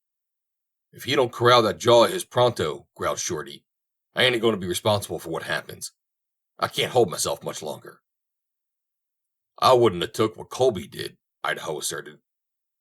"Some blokes will take a lot to hold their jobs," Shorty remarked. "They can have mine right now," stated Texas Pete, "if I gotta take that dude's lip." "Here comes the boss now," Idaho announced. "She'll settle things, durn her pretty little hide," he added affectionately. Diana had stopped just below the house to listen to Colby, who the men could see was talking earnestly to her. "Look here, Di," he was saying, "I want to know if I got to take orders from that tin-horn lawyer fella. Is he boss around these diggins, or is you?" "Why, I suppose I was, Hal," she replied, "though I must admit that there appears to be a suspicion of doubt on the subject in Mr. Corson's mind. What has he said to you?" Colby told her, repeating Corson's words as nearly as he could, and the girl could not suppress a laugh. "Oh, I reckon it's funny all right," he said testily, "but I don't see the joke. Having a paper-collared, cracker-fed dude like that on calling me my man and ordering me to saddle up a hoss for him right in front of all the boys. 'Trot along,' he says, 'and saddle up a couple of hosses and see to it that they're plumb gentle.' My God, Di, you don't expect me to take that sort of jaw, do you?" Diana, by this time, was frankly in tears from laughter, and finally Colby himself was unable to repress a smile. "Don't mind him, Hal," she decided finally. "He's just one of those arrogant, conceited, insular New Yorkers. They're mighty narrow and disagreeable, but we've got to put up with him for a short time. We might as well make the best of it. Go and ask Willie to saddle up 2 horses for them, and be sure the one for Miss Manil is plumb gentle." She accompanied her last instructions with the faintest trace of a wink.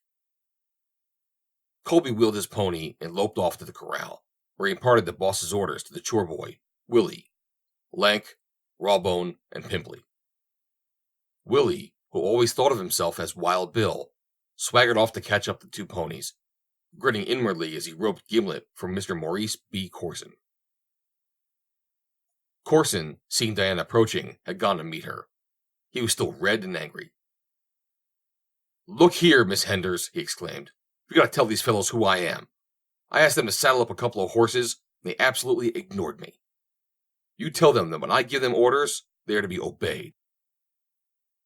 "I think it will be less confusing if the orders come from me, Mr. Corson," she replied. "It is never well to have too many bosses, and then, you see, these men are peculiar. They are unlike the men you have apparently been accustomed to dealing with. You cannot talk to them as you would to a Delmonico waiter, unless you are tired of life, Mr. Corson.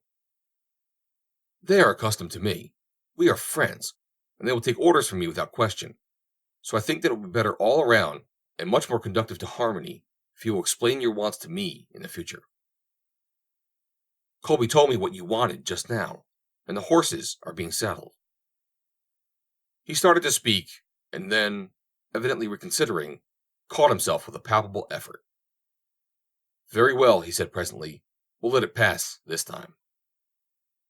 Together they walked toward the corral, where Willie was saddling a quiet old horse for Miss Manil. Beside him stood Gimlet, with drooping head and dejected mien. "Which one is for me, Sonny?" demanded Corson. Wild Bill glanced up in a sullen scorn, eyed Mr. Corson for a brief moment, and then jerked a soiled thumb in the direction of Gimlet. "What? That old crowbait?" exclaimed the New Yorker. "You said you wanted a gentle hoss," explained Colby, lolling in his saddle nearby, "and Gimlet won't pitch." "I don't want to ride a skate," growled Corson. "When I'm on a horse, I want to know I'm on something." "You'll know you're on Gimlet," Colby assured him sweetly. "He ain't so dumb as he looks. Just stick your spurs into him, and he'll act quite lively." "All right," said Corson glumly. "Tell him to hurry. I see Miss Manil coming now." There were others that saw her coming, too. Texas Pete was only one of them. "By gollies," he exclaimed, "look what's got loose. Miss Manila was approaching jauntily, clothed in her black riding habit, with a long, voluminous skirt, a man's collar and tie and black silk hat, with a flowing veil wound round it. Shorty eyed her for a long minute. Then he let his gaze wander to Mr. Corson. "It would never be safe for me to go to New York," he confided to Idaho. "I'd sure laugh myself to death." By the time Miss Manila joined the group, the two horses were saddled, and Willie had led them out of the corral. "Mercy!" exclaimed Lillian. "Haven't you a side saddle? I could never ride on one of these horrid things." "I'm sorry," said Diana, "but we haven't one. I doubt if there's a side saddle in the county. I think you can work it, though, if you will put your leg around the horn. Next time I'll fix you up with a skirt like mine, and then you can ride astride." "Are you sure the horse is perfectly safe?" inquired Lillian. "I'll have to have a few lessons before I can ride one of those bouncing ones." "Oh, Mr. Colby, good morning. Here I am ready for my first lesson." Her eyes took in the punchers grouped a few yards away. "I see you're going to have quite a class this morning. Mr. Pete told me, though, that you taught the cow gentleman in the afternoon." Colby shot a quick glance at Pete, who had just been overcome by a violent fit of coughing, and, knowing Texas Pete, he grasped the situation at once. "Oh, I had to give up the afternoon class," he told her, "after I found there was a few like Mr. Pete who would never learn to ride." "Isn't that too bad?" she remarked politely. Then she turned toward Corson. "I think you'd better try it first, Maurice. I'll watch how you do it." "All right," said he. "It's been a long time since I have ridden, but I guess it'll come back to me quick enough. I might be able to give you a few pointers at that." He walked up to Gimlet's offside and took hold of the saddle horn, neglecting the reins, which Willie still held. Gimlet eyed him sadly. When he essayed to place a foot in the stirrup, the pony sidestepped rapidly in the other direction. "You'd better mount from the other side, Mr. Corson," advised Diana. "These horses are not broken to work with from the offside." "I knew all along he was a damn Injun," remarked Idaho. "And you better take the reins. You may need 'em," supplemented Willie, who, at bottom, had a kind heart and shrank from bloodshed. Corson walked to the near side of Gimlet, gathered the reins loosely in his right hand, stuck a foot in the stirrup, took hold of the horn with both hands, and pulled himself laboriously into the saddle. Gimlet stood quietly.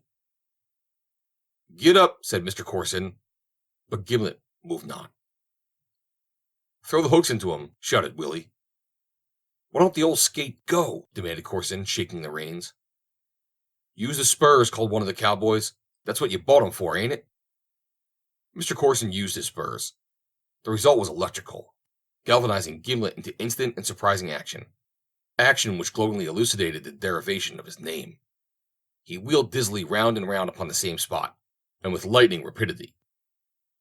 Mr. Corson's funny hat flew off. He clawed at the horn in intervals that he was not clawing at the loose reins in a mad effort to gather them. Then Gimlet bolted.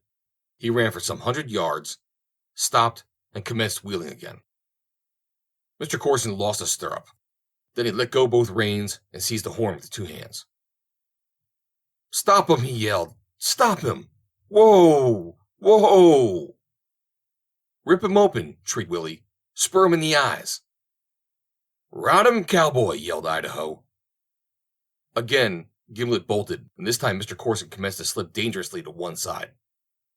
100-yard sprint back to where he started, and Gimlet paused to wheel once more. It was the end.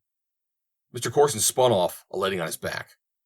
He rolled over with surprising agility, and on hands and knees crawled rapidly away from this man-eater that he was sure was pursuing him. But Gimlet was only standing dejectedly, with drooping ears. Corson came to his feet.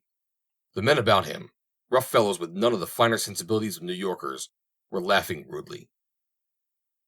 "It was a put-up job," he sputtered. "It was a put-up job. You'll suffer for this, Colby. You told me that animal was gentle." "I told you he wouldn't pitch, mister," snapped Colby. "And he didn't pitch." Miss Manila had started back toward the house. "I think I'll not ride this morning," she said. End of Chapter 11. Chapter 12. Corson Speaks. "Come here," he yells then to the rest of us boys. "Step up to the funeral and don't make no noise.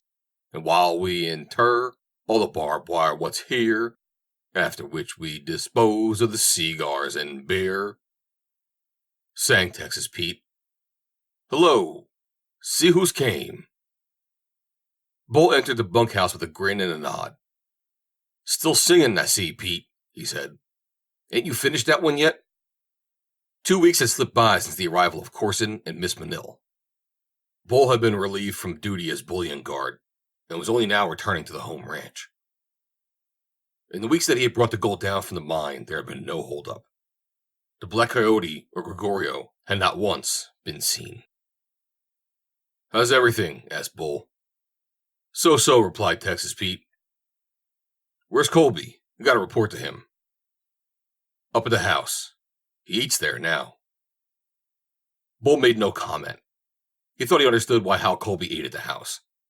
One day soon, doubtless, he would sleep there too, as master. This Manil heifer got stuck on him and insists on him eating there, explained Pete. Things ain't been the same since those two shorthorns hit the diggings. The boss, she looks tired and worried all the time and sad-like. I reckon she ain't got no more use for him than the rest of us. Is Colby gone on this Manil girl? Asked Bull. I dunno. Sometimes I reckons he is, and sometimes I reckons he ain't. Looks like as if he weren't sure which side his bread was buttered on, and he's waiting to find out. Bull busied himself arranging his blankets on his old bunk, working in silence. Texas Pete eyed him surreptitiously. There was a troubled look in Pete's eyes. Presently he coughed nervously. The two men were alone in the bunkhouse. Say, Bull, Pete finally broke the silence. You and me's always been good pals. Bull looked up from his work of folding his tarpaulin. Who said we ain't? He inquired. Nobody ain't said we ain't, Pete assured him. Then what's eating you? It's only just what everybody's saying, Bull, said Texas Pete, in evident embarrassment. I thought you ought to know about it. What? That you and the Black Coyote are the same feller. Not that it makes any difference with me. I ain't asking whether you are or whether you ain't. I'm just a-telling you for your own good. Bull smiled one of his slow smiles. If I wasn't, I'd say so, wouldn't I? He asked. I reckon you would. And if I was, I'd say I wasn't, wouldn't I? I reckon you would, assented Pete. Then what's the hell use of saying anything, he demanded, especially when I don't give a damn what they think. Pete shook his head. I dunno, he said. Bull started for the doorway. I'm going up to the house to report to Colby, he announced. Look out, or that Manil heifer will get her grub hooks on you, cautioned Pete. In the office, he found Diana Henders writing a letter. She looked up with a little start as she heard his voice. Oh, Bull, she cried. I'm so glad you're back. Thanks, miss. I come out to report to Colby, but I see he ain't here. He's in the living room with Mr. Corson and Miss Manil, she told him. I reckon I'll see him later then. He started to leave. Don't go, Bull, she said. I want to talk with you. Please, sit down. He walked towards her and lowered himself into the big easy chair that had been her father's. His movements were like those of a lion. Silent, powerful, and yet without stealth. For the first time in weeks, the sense of loneliness that had constantly oppressed her vanished. Bull was back. It was as if a big brother had come home after a long absence. That was why she was so glad to see him. Her heart forgot the thing that her reason had been virtually convinced of, that Bull was the bandit of Hell's Bend. That it was Bull who had been robbing her father and her for months. That it was Bull who had shot Mac Harbor. She only knew that she felt relief and safety when Bull was near. Nearly everyone feared him. Many hated him. Could they all be wrong? Could she alone be right in believing in him, as her heart did against the wise counseling of reason? Yes, miss, he said interrogatively. The Wainwrights are trying to buy the ranch again, Bull, she said, and Mr. Corson seems to favor the idea. Do you want to sell? He asked. No, I do not. But the worst of it is the price they want to accept. $250,000 for all the holdings. Ranch, cattle, and the mine. They're bringing all kinds of pressure to bear on me. Mr. Corson says I must either buy them out or agree to the sale. I haven't the cash to buy them out, and they won't take my notes. Don't sell, miss, at that price. And don't sell at all if you don't want to. They can't force you to sell. But they make it so unpleasant for me. Mr. Corson is always telling me that the bottom has fallen out of the livestock business, that the new vein in the mine doesn't exist. The livestock business is all right, miss. It wasn't never better, and as for the new vein, that's all right too. I was scratching around a little bit myself when I was up there these past 6 weeks. The gold's there all right. The trouble is, you ain't got the right man up there. That new superintendent looks to me like a sharper. Did you know the Wainwrights was up there often? No. Really? Yes, and that superintendent is thick as thieves with them. He has no business to permit them on the property. He does, though, said Bull. But he raised thunder when he found I'd been snooting around the workings. I don't like that hombre, miss. Everybody seems to be against me, Bull, and it's so hard to know what to do now that Dad's gone. Mr. Corson and my cousin are nagging at me all the time to agree to sell. Sometimes I am almost determined to, just to get rid of them. If you want to get rid of them, miss, that's easy, Bull suggested. All you gotta do is say so, and I'll run them off the ranch and out of the county. I wouldn't like nothing better. I thought you had taken quite a fancy to my cousin coming in on the stage, Diana remarked slyly. The only rope she could never have on me, miss, is that she's your cousin, he replied, and she knew that he meant it. If you want me to run him out of the country, say the word, and I'll start him in 10 minutes, and keep him on the jump, too. I'm afraid that wouldn't do, Bull, she objected, smiling. I don't see why not, he said. Just then Hal Colby entered the room. He nodded to Bull. You back? Bull took no notice of a question so obviously foolish. How long you been back? Continued Colby. About half an hour. Why didn't you report? Colby was vexed. The easy familiarity of Bull's attitude, stretched comfortably as he was in Mr. Henderson's old chair, and in pleasant converse with Diana, galled him. Ain't you got eyes? Inquired Bull. Can't you see me sitting here reporting to my boss? You're supposed to report to me, snapped Colby. I'm apt to do lots of things I ain't supposed to do, Bull told him softly. I reckon most everybody knows that too, said Colby, meaningly. Come, cried Diana. Don't you boys quarrel. I have troubles enough now. Bull was looking for you to report when he came up here, she told Colby. He asked for you. Why didn't he say so then? I got some work for him, and I've been expecting him all day. Well, I'm here, said Bull. What do you want me to do? His voice, unlike Colby's, carried no trace of anger, if he felt any. Kramer wants off a few days, and I want you to go over to the West Ranch and look after the hosses till he comes back. There's some colts over there that needs to be rid. Kramer will tell you all there is to do. When do you want me to go? Tonight. You can ride over after supper and then give Kramer a chance to get an early start in the morning.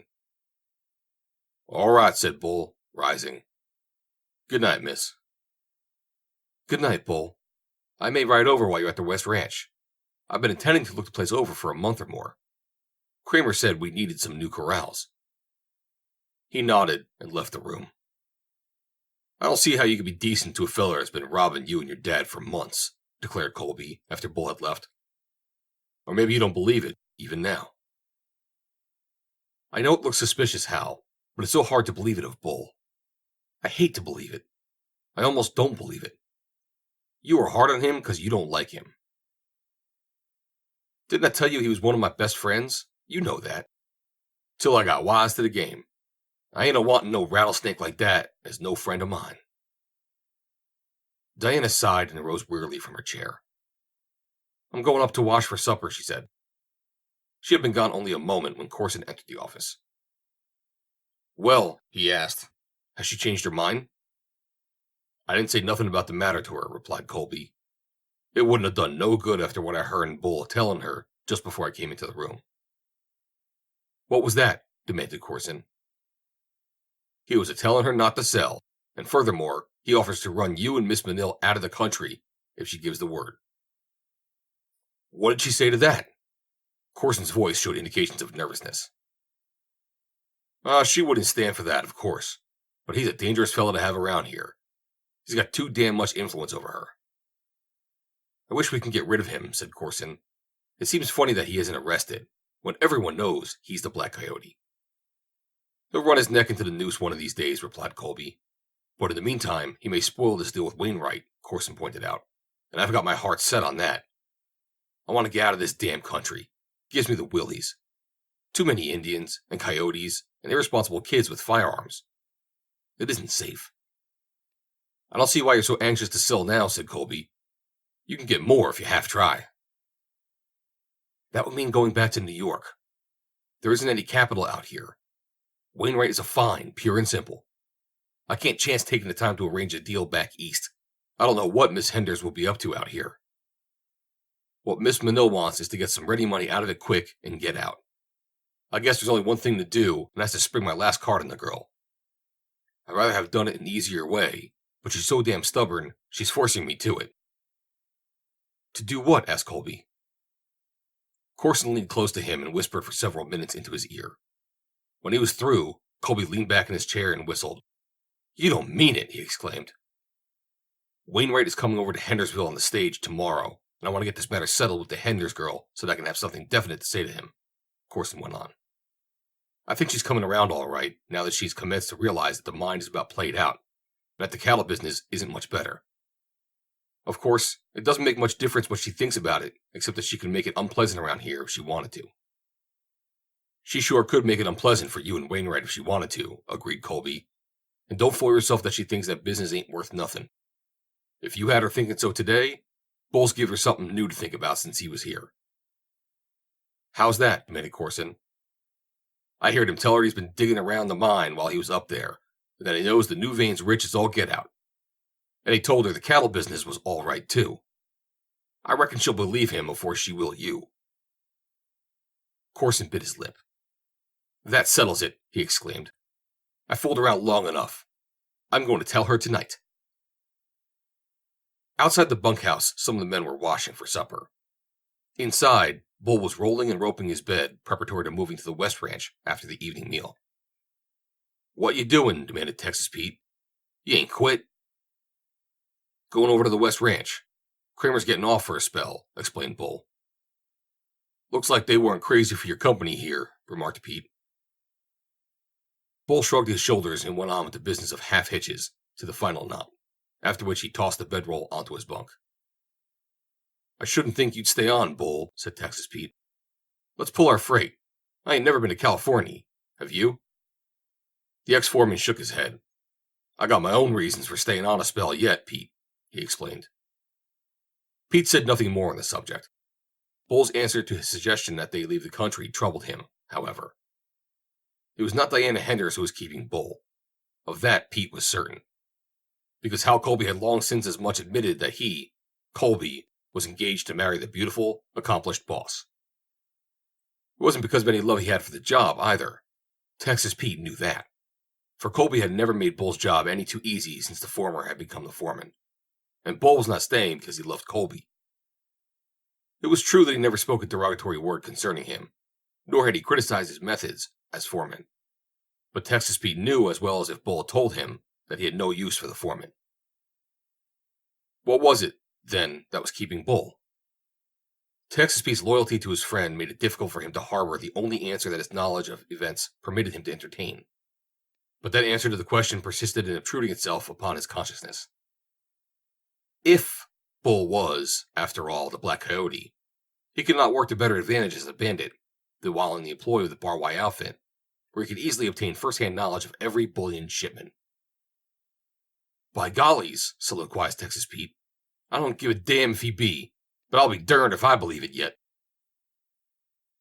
At the house, Hal Colby was talking earnestly to Lillian Manil in the sitting room. Supper had not yet been served. Corson had gone to his room to clean up, and Diana had not yet come down. Look here, Lil, Colby was saying. I don't like the way Corson's treating Di. I think a heap of that little girl, and I don't want to see her get the worst of it. Lillian Manil reached up and encircled his neck with her arms. I thought you were all over that, Hal, she said. You've been telling me how much you love me, but how do you expect me to believe it if you're always thinking of her and not ever considering my interests? You want her to have all the property, you don't want me to have any. You don't love me. Yes, I do, Lil. I'm crazy about you, he insisted. Then act like it, she advised him, and quit siding with her all the time. I'm going to be a rich girl, Hal, and we can have a mighty good time after we're married, if you don't go and make a fool of yourself and try to keep me out of what rightly belongs to me. I ain't always so darn sure you're going to marry me, he said gloomily. You've been pretty thick with that feller Corson, and he's sweet on you. Any fool can see that. Oh, pshaw, exclaimed Miss Manille, laughing lightly. Why, old Maurice is only like a big brother to me. Now give me a kiss, and tell me that you won't let Diana or anyone else steal all our money. She drew his face down to hers, and their lips met in a long kiss. When they separated, Colby was panting heavily. God, he exclaimed huskily. I'd commit murder for you. In the shadows of the hall stood Maurice B. Corson, scowling darkly upon them through the parted open doorway. Presently he coughed discreetly, and a moment later entered the room, where he found Lillian idly turning sheets of music at the piano, while Colby was industriously studying the picture that hung against the wall. Corson accosted them with a pleasant word and a jovial smile, and a minute later Diana Hendricks entered the room, and the four went in to supper. The meal, like its predecessors for some weeks, was marked by noticeable constraint. The bulk of the conversation concerned the weather, about the only thing that these four seemed to have in common that might be openly discussed. And as Arizona's summer weather does not offer a wide field for discussion, the meals were not conspicuous for the conversational heights attained. Nor was this one any exception to the rule. When it was nearly over, Corson cleared his throat, as is the habit of many men about to open an unpleasant subject after long deliberation. Miss Henders, he commenced. Hal Colby arose. I gotta see Bull before he leaves, he announced hastily, and left the room. Corson started again. Miss Henders, he repeated, I have a painful duty to perform. I have tried to work in harmony with you, but I've never met with any cooperation on your part. And so I am forced to reveal a fact that we might have successfully gotten around had you been willing to abide by my judgment in the matter of the sale of the property. And what fact is that? Asked Diana. We will get to it presently, he told her. Now, my dear young lady, your father's death has left you in a very unfortunate circumstance. But, of course, as is natural, Miss Manille wants to do what she can for you. I'm afraid that I do not understand, said Diana. Lily and I have suffered equally in the loss of our fathers and our uncles, and together we have inherited responsibilities of a rather large and sometimes cumbersome business. I am sure that we wish to help each other as much as possible. I, as much as she. I am afraid that you do not understand, Miss Henders, Corson declared solemnly. By the terms of your uncle's will, everything would have gone to your father had he survived Mr. Manille, but he did not. Your father made a similar will, leaving everything to your uncle. So you see, Miss Henders. Corson spread his palms and raised his brows in his gesture of helplessness. But it is not what was intended, and there must be another will, exclaimed Diana. Your uncle and dad both wished that, when they were gone, the estate should be divided equally between their lawful heirs, half and half. Dad left such a will, and it was his understanding that Uncle John had done likewise, and I know he must have, for he was the soul of honor. Their wills were identical. Dad has told me so more than once. They had such implicit confidence in each other that each left everything to the other, with the distinct understanding that eventually it all was to go to the heirs of both, as I have explained. I do not doubt that your father left such a will, if you say he did. But the fact remains that Mr. Manille did not, Mr. Corson asserted emphatically. But you shall not want, Miss Henders. Your cousin will see to that. She has already authorized me to arrange for an annuity that will keep you from want until you are married.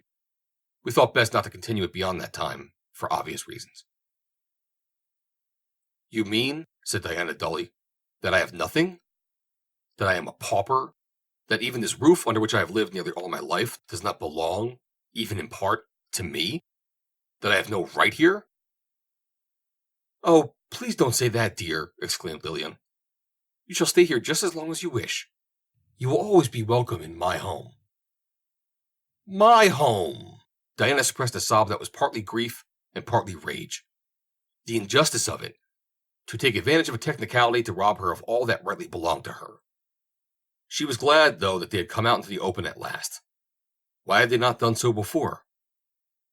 Of course, said Corson, as Miss Manille states, You are welcome to remain here as long as the property is in her hands.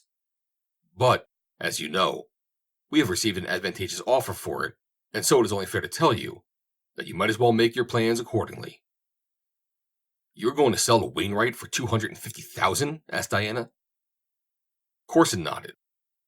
Diana arose and walked the length of the room. Then she turned and faced them. "No, you are not going to sell, Mr. Corson, if there's any way in which I can prevent it. You are not going to steal my property so easily. Why have you been attempting all these weeks to persuade me to agree to a sale, if you knew all along that I had no interest whatsoever in the property?" she demanded suddenly. "That was solely due to a desire on our part to make it as easy as possible for you," he explained suavely. "Your cousin would have given you half the purchase price rather than have to tell you the truth, Miss Enders, but you have forced it upon us. She desires to sell. It is her property. You alone stood in the way. You have been your own worst enemy, Miss Henders.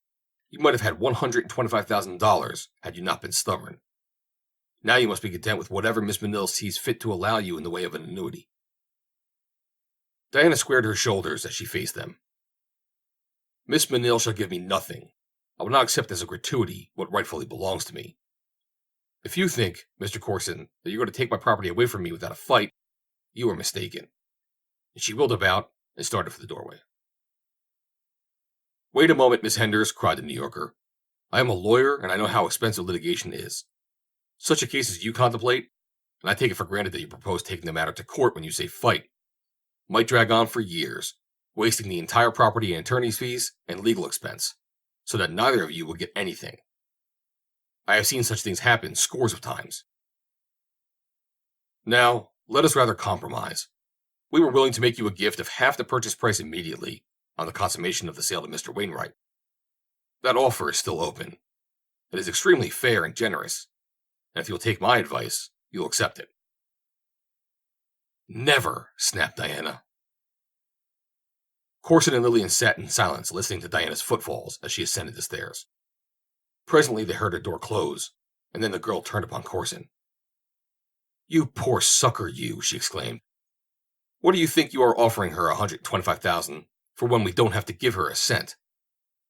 "Don't be a hog, Lil," advised the man. "We'll get enough, and if we can save a lot of trouble, we'd better let her have the 125. You can't tell what these fellows out here will do. Take that Bull fellow, for instance. He's already offered to run us out of the country if she says so. Look what he did to old man Wainwright, for instance. Why, say, there are a lot of our friends here that would think no more of shooting us full of holes than they would have eaten their Sunday dinners, if she just so much as hinted that she thought we were trying to do her out of anything. And we'll be getting plenty anyway. You and I each get a third, and Wainwright gets the other third, and that mine alone is worth millions. Why, we could afford to give her the whole $250,000 if she'd agree to the sale." "I'm not so keen as you on giving my money away," replied Lillian. "Your money? Hell," he replied. "You wouldn't have anything if it wasn't for me. And as for that measly little $125,000, why, it'll cost us all that to square these people around here before we get through with it. I've promised Colby $10,000 already. And say, speaking of Colby, I saw you two in the sitting room before supper. You gotta lay off that business. You're getting too thick with that fellow to suit me. You belong to me," he added suddenly and fiercely. "Oh, come on, Maurice, don't be silly," replied Lillian. "You told me to get him on our side. How did you suppose I was going to do it? By making faces at him?" "Well, you don't have to go too far. I heard you telling him what you two would do after you were married. You may be a good little actress, Lil, but the kiss you gave him looked too damn realistic to suit me. I'm not going to have you running off with him after you get your mitts on a little money. Say, you don't think I'd marry that rube, do you?" And Miss Minot burst into peals of laughter. Colby found Bull in the bunkhouse. "Bull," he said, "I wish you'd ride up to Belter's tomorrow and see how the water's holding out." "Listen, Bull," said Texas Pete, "I got the rest of it." "And so we lines up at the bar, 12 or more. The boss tries to smile, but he can't, so he's sore. The stranger says, 'Pronto, you darn little runt.' Just then we hear someone come out at the front. And turning to look, we see there in the door a thin little woman, my gosh, she was poor, who lets her eyes range till they rest on this bloke with funny ideas about what was the joke. She walks right across and takes hold of his ear. "You ornery old buzzer," she says, "you come here." He gives us a smile that was knock-kneed in lain. And "Yes, dear, I'm coming," he says, and he came. End of chapter 12. Chapter 13. The Necktie Party.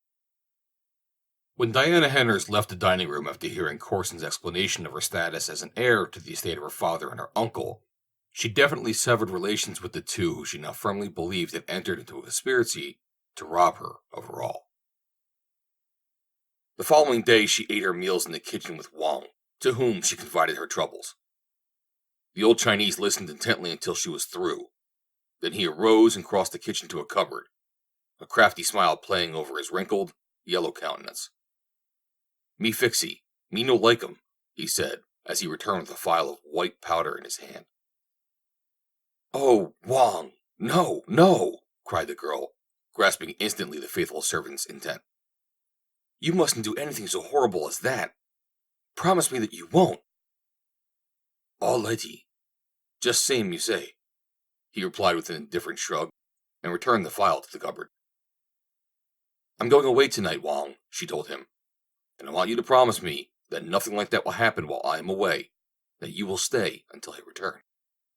There's no one else I can trust to look after the house." "You clummy Becky?" "Yes, Wang.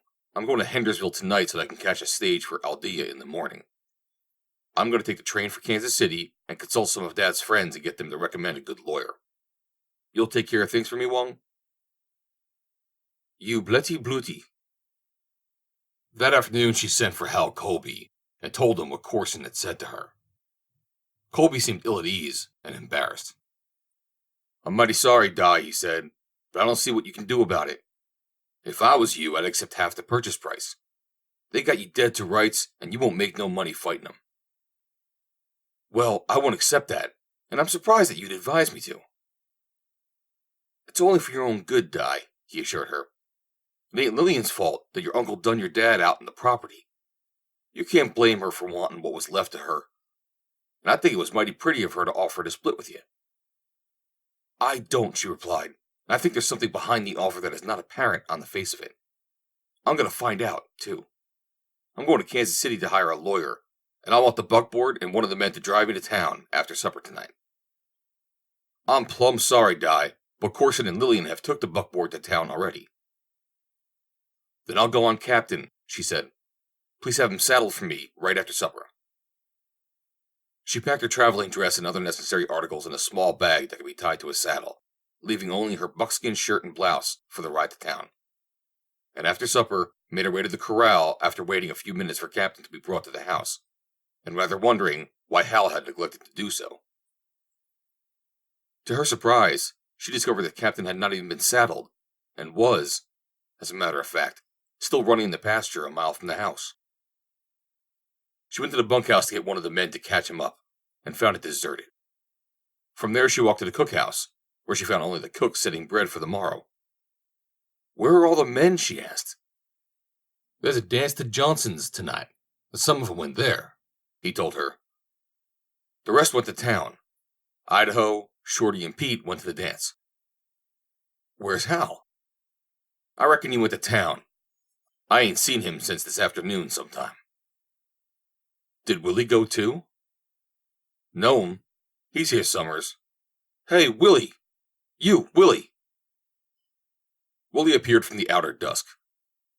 "Oh, Willie," said Diana, "won't you please catch Captain up for me and saddle him?" "You ain't going to ride tonight all alone, be you?" he asked.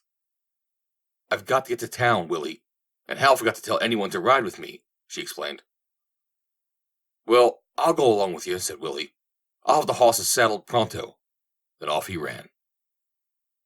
10 minutes later, they were in the saddle and loping away toward the rapidly falling night toward town. "I can't understand how Hal happened to let all the boys go at the same time," she said half musingly. "It was never done before, and it isn't safe." "Bull wouldn't have done it," said Willie. "Bull was a top-notch foreman." You like Bull? She asked. You bet I do, declared Willie emphatically. Don't you? I like all the boys, she replied. Bull would never have left you here all alone at night. He set a heap of store by you, miss. Willie was emboldened to speak freely because of the darkness that would cover any sudden embarrassment he might feel if he went too far. The same darkness covered Diana's flush, a flush of contrition that she harbored a belief in Bull's villainy. Before they entered Hendersville, they became aware that something unusual was going on in town.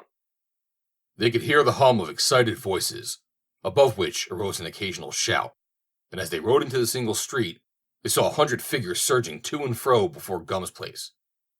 A man was haranguing the crowd. This business has gone far enough, he was saying as Diana and Willie paused at the outskirts of the crowd. It's high time we put an end to it. You all know who's doing it as well as I do. What we ought to do is ride out and get him tonight. There's a bunch of cottonwoods where he is, right handy, and we got plenty of ropes in this cow country. Who's with me? 2 score voices yelled in savage assurance of their owner's hearty cooperation. Then get your broncos, cried the speaker, and we'll go and get 'em. Diana saw that the orator was Hal Colby. She turned to one of the men who was remaining as many of the others hastened after their ponies. What is it all about? She asked. What has happened? The man looked up at her, and as he recognized her, pulled off his hat awkwardly. Oh, it's you, Miss Henders. Well, you see, the stage was held up again today, and Mac Harbor was killed. It was his first trip since he was wounded that time. It was the first trip, too, since Bill quit guarding the gold, and a lot of the fellers has got it in their heads that it's Bull has done it. "'Tain't no such thing," cried a little old man nearby. "'Tain't Bull." The speaker was Wildcat Bob. "I don't like to think so neither," said the first man, "but it sure looks bad for him. The fellers is all het up. There ain't one in the crowd but would lynch his grandma if he had another drink, and they sure have plenty. Gum's been setting 'em up in there for a couple hours on the house. Never did see Gum so plumb liberal." "He's aiming to get someone else to go after the Black Coyote," said Wildcat Bob, "or he wouldn't be so doggone liberal with his rock gut. He couldn't get up enough nerve if he drunk a whole distillery." "You think they really intend to lynch Bull?" asked the girl. "There ain't no 2 ways about it, miss," said the man she had first addressed. "They aiming to do it, and I reckon they will. You see, they're pretty sore. Mac tried to put up a little fight, and this Black Coyote fella bored him plumb between the eyes. Then he takes the gold, cuts all the hosses loose from the stage, and vamoses. That's why we didn't hear of it till just a little bit ago, because they didn't have no way to get to town, only hoofing it." Already the avenging mob was gathering. They came whooping, reeling in their saddles. Not one of them, sober, would have gone out after the ex-foreman of the Bar Y. But, drunk, they forgot their fear of him, and Diana knew that they would carry out their purpose. They were going to lynch Bull. It seemed incredible, and yet, could she blame them? Knowing him as she did, she had herself admitted the truth of the rumor of his guilt before this, the latest outrage, that seemed to fix the responsibility beyond peradventure of a doubt. For the 6 weeks that Bull had guarded the bullion, there had been no holdup, and now on the very first stage day after he'd been relieved, the depredations had been renewed. She recalled the fact that he had been seen with Gregorio on the very afternoon of the previous holdup. She recalled the blood upon his shirt the same day, the day that Mary Donovan had fired upon the bandits. She thought of the bag of gold dust that he had displayed at the bunkhouse. There seemed no possibility of avenue of escape for a belief in his guilt. The yelling Avengers were milling about in a circle in front of Gum's place, firing off their guns, cursing, shouting. The sheriff appeared on the veranda and raised his hand for silence. "I'm sheriff here," he said, "and as an arm of the law, I can't permit y'all to go for to lynch nobody. But I can and do invite y'all to have a drink in the house before you go." There was a wild shout of approval and a scramble for room at the tie rail. Those who failed rode their ponies into the saloon. And as the last of them disappeared, Diana, who had lost sight of Willie in the jostle and excitement of the last few minutes, turned her pony about and rode back in the direction from which she had come. Just beyond the last house, she turned abruptly to the left. The Barway Ranch was to the right. Urged Captain into a lope and started off through the darkness toward the west. Presently she struck a well-defined trail, and then with a word and a touch of her spurs, she sent Captain into a run. Swiftly the wiry animal sprang through the night, while the beating of his mistress's heart kept time to the rapid fall of his unshod hooves. What was she doing? Was she mad? A dozen times Diana Henders repeated those questions to herself, but the only answer was a monotonous cadence that beat upon her brain, reasonless, to the accompaniment of Captain's flying hooves. They shall not kill him. They shall not kill him. They shall not kill him. Constantly she listened for sounds of the coming of the lynching party, although she knew that she had sufficient start to outdistance them completely, even had Captain not been the fleet and powerful runner that he was. It was 10 miles to the West Ranch from Hendersville, and Captain made it in 30 minutes that night. Diana drew herself from the saddle at the gate and crawled through the bars, leaving Captain on wide-stretched feet and with nose to ground blowing after his hard run, knowing he would not move from the spot for some time. She hastened to the darkened cabin and pounded on the door. "Bull!" she cried. "Bull!" But there was no answer. Then she opened the door and entered. Fumbling around for a table, she found it and matches, striking one. The cabin, a one-room affair, was empty. Her ride had been for nothing. Bull was away, but they would hide in the brush and wait for him to come back, and then they would shoot him down in cold blood, and he would never have a chance for his life. If she only knew where he had gone, she might ride out and meet him. But she did not know. Wait, there was one chance. If he was the Black Coyote, he would doubtless come in from the north or the northeast, for in the latter direction lay Hell's Bend, the scene of many holdups. But it wasn't Bull. It couldn't be Bull. Bull, of all the men in the world, could never have robbed her or killed her messenger. Slowly she made her way to Captain, standing with heaving sighs and dilated nostrils. The animal staggered a bit as she mounted, but at a touch of the rein he turned and walked out into the sagebrush toward the north. She rode for a quarter of a mile, and then she reined in her mount and called the man's name aloud. There was no reply, and she turned to the east and rode in the direction for a while, now and then calling, "Bull!" Her voice sounded strange and uncanny in her own ears. In the distance, a coyote yapped and wailed. She turned and rode west to a point beyond the cabin and then back again, establishing a beat where she might hope to intercept the returning bull before he reached the danger of the ambush. At intervals, she called his name aloud, and she halted frequently to listen for the coming of the lynchers. It was a matchless Arizona night. The myriad stars blazing in the blue-black vault of infinite space cast their radiance softly upon vale and height, relieving the darkness with a gentle luminosity that rendered objects discernible in mass, but not in form. And because of it, Diana saw the black bulk of the approaching horsemen while they were yet a considerable distance away, and, seeing them, dared not call Bull's name aloud again.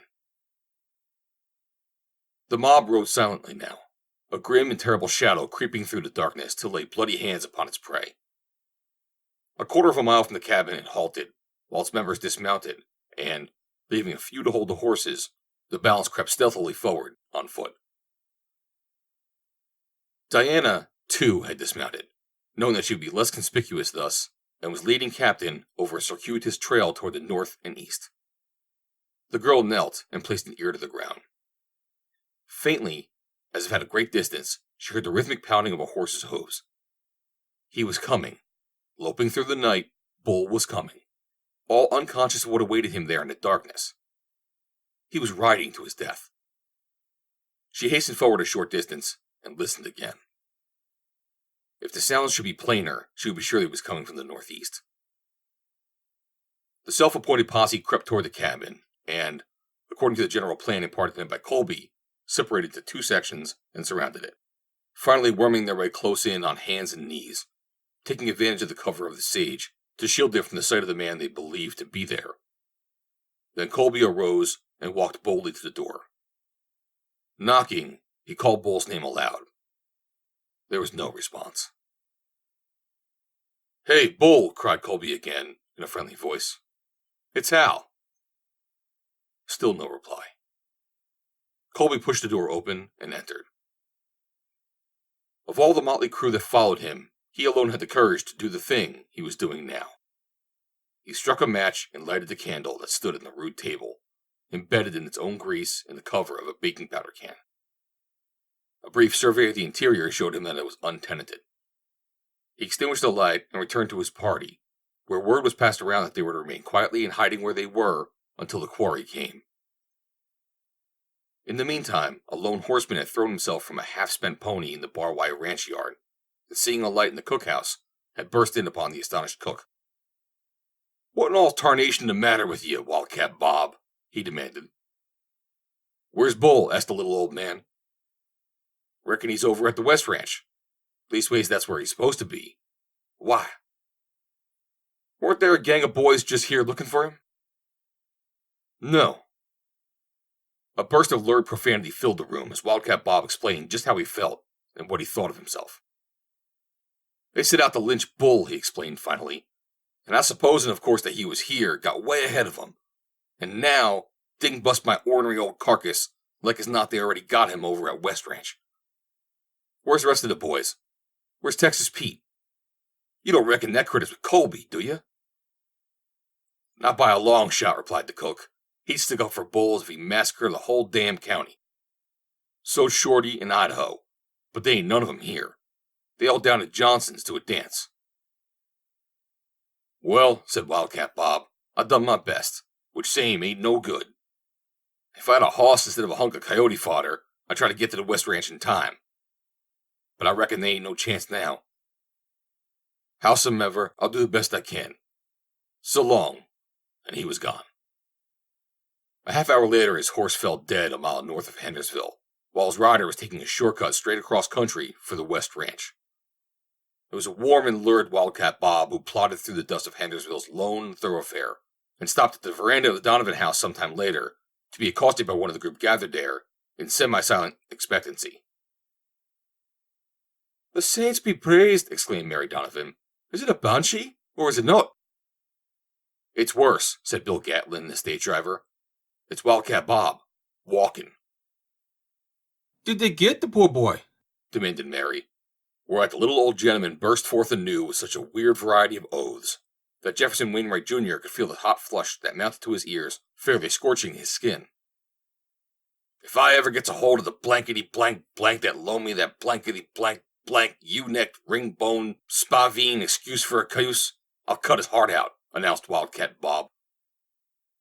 Finally, Mary Donovan inveigled the facts from him.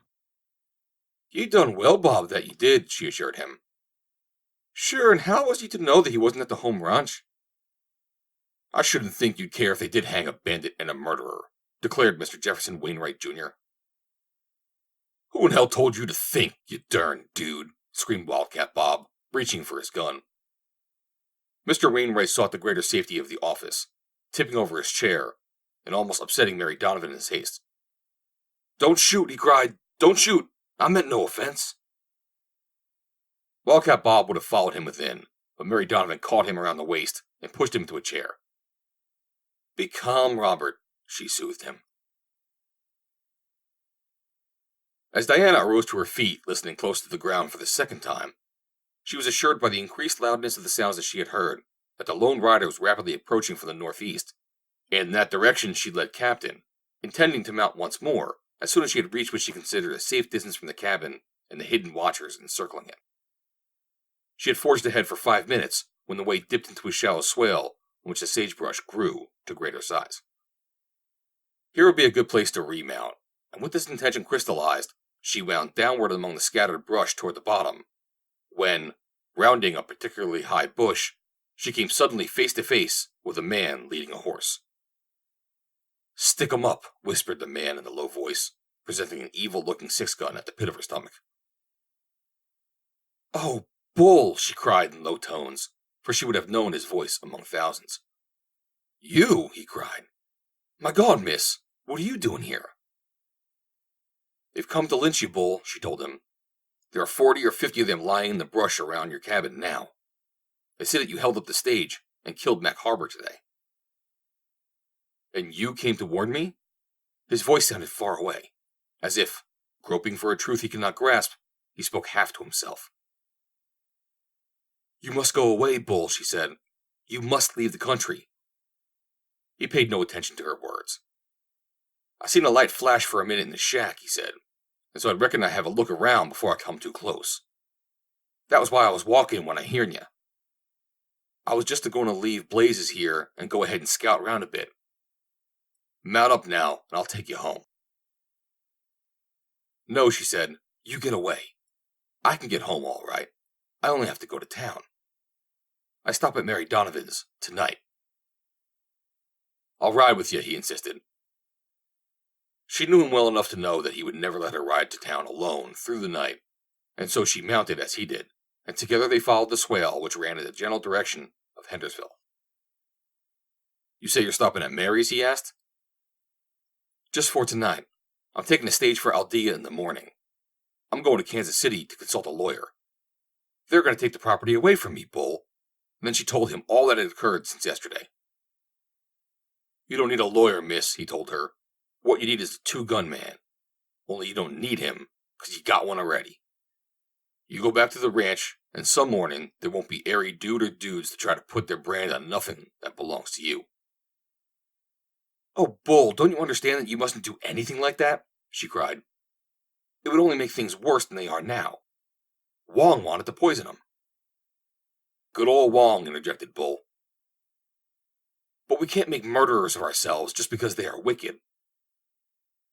"It ain't murder to kill a rattlesnake," he reminded her. "But promise me that you won't," she urged. "I wouldn't do nothing you didn't want done, miss," he said. They were nearing town now and could see the lights plainly, shining through the windows and doorways. "You better go now, Bull," she said.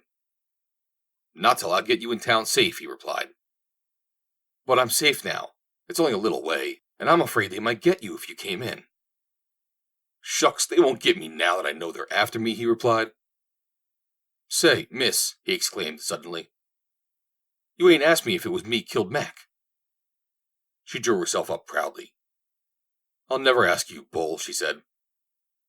"But you wouldn't have come out to warn me if you thought it," he suggested. She was silent for a moment, and then, "Yes, I would, Bull," she said in a very little voice. He shrugged his shoulders. "As I told Pete, if I had done it, or if I hadn't done it, I'd say I hadn't. So what's the use of wasting breath? But I sure appreciate what you've done, miss." "And you will go away?" she asked. "No'm, I'll stay here. I reckon you need me, miss, from what you've told me, so I'll hang around a spell. I'll ride over to the ranch at nights now and then. If you happen to hear a meadowlark setting up late after dark, you'll know it's me." "But I'm afraid they'll get you, Bull, if you stay in the country. They're terribly angry," she warned him. "They won't be so keen to find me after they sober up a bit," he said, with a smile. "Colby's the only one that got the nerve to go against guns single-handed. I don't see why he hates you so. I used to think that he liked you. But all I gotta say, miss, is that you must be plumb blind." Diana was evidently not so blind as he thought her, for she flushed deliciously. "Now you must turn back," she said. They were almost in town. "I will, 'cause they mustn't see you riding in with me," he replied. She reined in her horse and held out her hand to him. "Goodbye, Bull." He took her slim hand in his and pressed it strongly. "Goodbye, Diana." She spoke to Captain and moved off toward the little town, and the man sat there in the darkness, watching her retreating form until it was hidden behind the corner of the Donovan house. End of chapter 13. Chapter 14. Bull sees Colby. Bull turned Blaze's head toward the northeast and rode off slowly in the direction of Coyote Canyon, near the head of which was wild and almost inaccessible country just east of Hell's Bend Pass. There was water there and game for himself, with year-round pasture for Blazes. As he rode, he hummed a gay little air, quite unlike the grim, taciturn Bull that his acquaintances knew, for he was happy. Happier than he had been for months. "And to think," he mused, "that she rode out there all alone to warn me. And once she said to me, Bull, says she. I don't love any man, Bull, that way. But if ever I do, he'll know it without my telling him. I'll do something that will prove it. A girl always does. That's what she says. Them's her very words. I ain't never forgot 'em. I ain't never going to, even if I don't believe it. It was just her good heart that sent her out to warn me. She'd have done for any of the boys. When Diana reined in before those assembled on the veranda of the Donovan house, she was greeted by a gasp of astonishment from Mary Donovan. "Diana Henders, child," she exclaimed. "What are you doing here this time of night? Sure, and I thought you'd come back to the ranch, after hearing you was in town earlier this evening." Diana dismounted without making any reply, and tied Captain to the rail in front of the hotel. As she mounted the steps to the veranda, the younger Wainwright arose, politely. Corson and the elder Wainwright nodded, the latter grunting gruffly. Lillian Manil pretended that she did not see her. "I'm going to stop here tonight, Mrs. Donovan," said Diana to the proprietress. "That is, if you have room for me." "And if I didn't, I'd be after making it." "I wonder if you'd mind putting Captain up for me, Bob," said Diana, turning to the Wildcat. And as the old man stepped from the veranda to comply with her request, Diana turned and entered the office, followed by Mary Donovan. "May I have a cup of tea, Mrs. Donovan?" asked the girl. "I feel all fagged out. This evening has been a terrible nightmare." "You man about poor Bull?" asked Mary. Diana nodded. "They ain't back yet," said Mary. "But I suppose they got him. Bad cess to him." Diana came close to the older woman and whispered, "They didn't get him. I just saw him. He brought me to the edge of town." "Now the Lord be praised for that," ejaculated Mary Donovan. "For sure, and if it's guilty he is, I'll not be after believing it at all." "It looks pretty bad for him, Mrs. Donovan," said Diana. "But even so, I can't believe it of him either. I won't believe it." "And no more don't ye, darling," advised Mary Donovan. "And now make yourself comfortable, and I'll have you a cup of tea in no time." As her hostess left the sitting room by one doorway, Jefferson Wainwright Jr. appeared in the other, which opened from the office, his hat in his hand. "May I have just a word with you, Miss Henders?" he asked. The girl nodded her reluctant assent, and Wainwright entered the little sitting room. "I can't begin to tell you, Miss Henders," he commenced, after nervously clearing his throat, "how badly I feel over this matter that Mr. Corson has explained to us. There isn't any question, of course, about the unfairness and injustice of it. But the fact remains that the law is the law, and I don't see how you're going to get around it by fighting them." "It is a matter, Mr. Wainwright, that I do not care to discuss with you," said Diana, rising. "Wait a minute, Miss Henders," he begged. "That wasn't exactly what I wanted to discuss with you, though it has a bearing on it. There's a way out for you, and it was that I wanted to talk over. Your father was a wealthy man. You have been accustomed to everything that money could buy in this country. To drop from affluence to penury in a single day is going to be mighty hard for you. And it is that I want to save you from." "It is very kind of you, I am sure," she told him, "but I cannot see how you, of all people, can help me, for your own father is party to this whole transaction." "I think you are a bit hard on him," he said. "You surely cannot blame him for wanting to drive as good a bargain as possible. He is, first and last, a businessman." Diana only shrugged her shoulders. "Now, as I said," continued Mr. Wainwright, "there is a way for you to continue to have not only the luxuries you have been accustomed to, but many more, and at the same time, to retain the Barway Ranch." She looked at him questioningly. "Yes," she said. "And how?" "By marrying me, Miss Henders. You know I love you. You know there is nothing I would not do for you. There is no sacrifice that I would not willingly and gladly make for you. I would die for you, dear girl, and thank God for the chance." Diana Henders' lip curled in scorn. "It seems to me that I heard you make that very assertion once before, Mr. Wainwright, and in those self-same words. The night before you ran away, like the coward you are, and left us at the mercy of the Apaches. If you have half the courage that you have effrontery, the lion would appear a mouse by comparison. Please, never mention the subject to me again, nor is there any reason that I can imagine why you should ever address me upon any subject." Good night." "You'll regret this," he cried as he was leaving the room. "You see if you don't. You might have had one friend, and a good one, on your side. Now you haven't any. We'll strip you to the last cent for this, and then you'll marry some ignorant, unwashed cowpuncher, and raise brats in a tumble-down shack for the rest of your life. That's what you'll do." "And do you know what you'll do?" demanded a squeaky voice behind him. Jefferson Wainwright Jr. turned to see Wildcat Bob glaring at him from the center of the office floor. The young man had turned a sickly hue and glanced hurriedly for an avenue of escape, but the Wildcat was between him and the outer doorway and was reaching for one of his terrible guns. With a half-stifled cry, Wainwright sprang into the sitting room and ran to Diana. Seizing her, he whirled the girl about so she was between him and the Wildcat's weapon. "My God, Miss Henders, don't let him shoot me. I'm unarmed. It would be murder. Save me! Save me!" His screams brought his father, Corson, Lillian Manil, and Mary Donovan to the room, where they saw the younger Wainwright kneeling in abject terror behind Diana's skirts. "What's the meaning of all this?" yelled the elder Wainwright. "Your son insulted me. He asked me to marry him," said Diana. "Let him go, Bob," she directed the Wildcat. "Gosh almighty, miss," exclaimed the old man in an aggrieved tone. "You don't mean it, do you?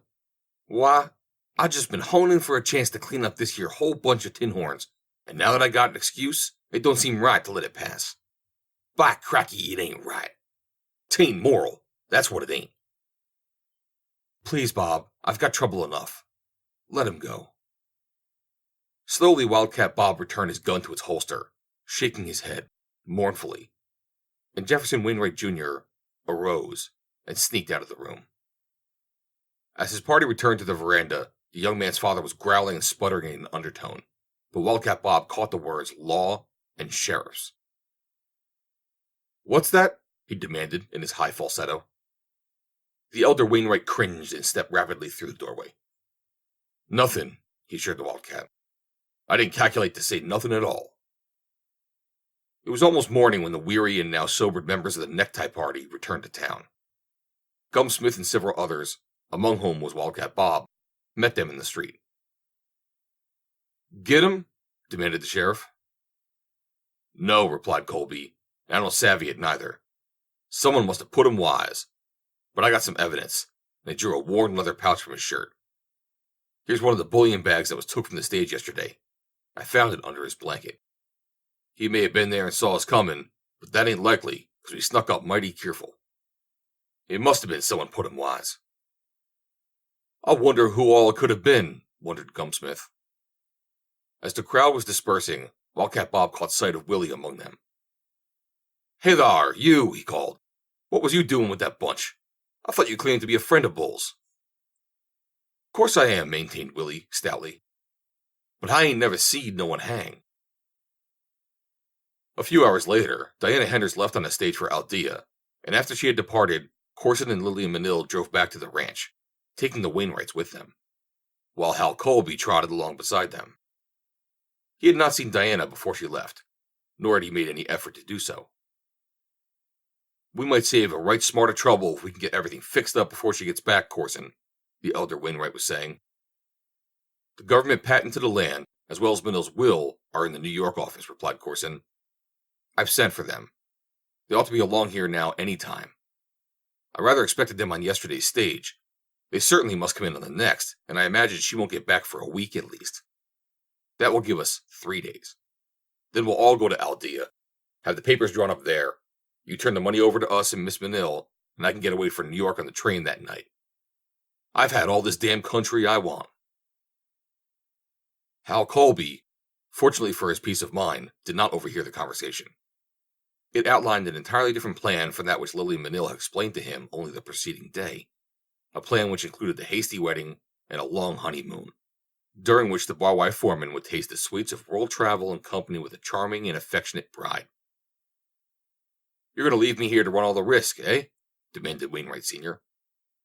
"Oh, there's no risk, now that that bullfellow is out of the way," Corson assured him. "I wish I was sure he was out of the way," said Wainwright dubiously. "I don't like that fella a little bit." He'll never show up again, Corson declared confidently. And anyway, just as soon as I get to New York, I'll look up a good man to represent me here. And I'm going to pick the toughest one I can find in New York, too. I'm afraid I'm buying a heap of trouble with that 1/3 interest of mine, said Wainwright, scratching his head. But look what you're going to get out of it, Corson reminded him. I'll bet we take $1 million out of that mine in the next year. Back at the ranch, Colby was met by a scowling trio. Texas Pete, Shorty, and Idaho. Where's Bull? Demanded the first of these. How should I know? Replied Colby gruffly. When was I elected as nurse girl?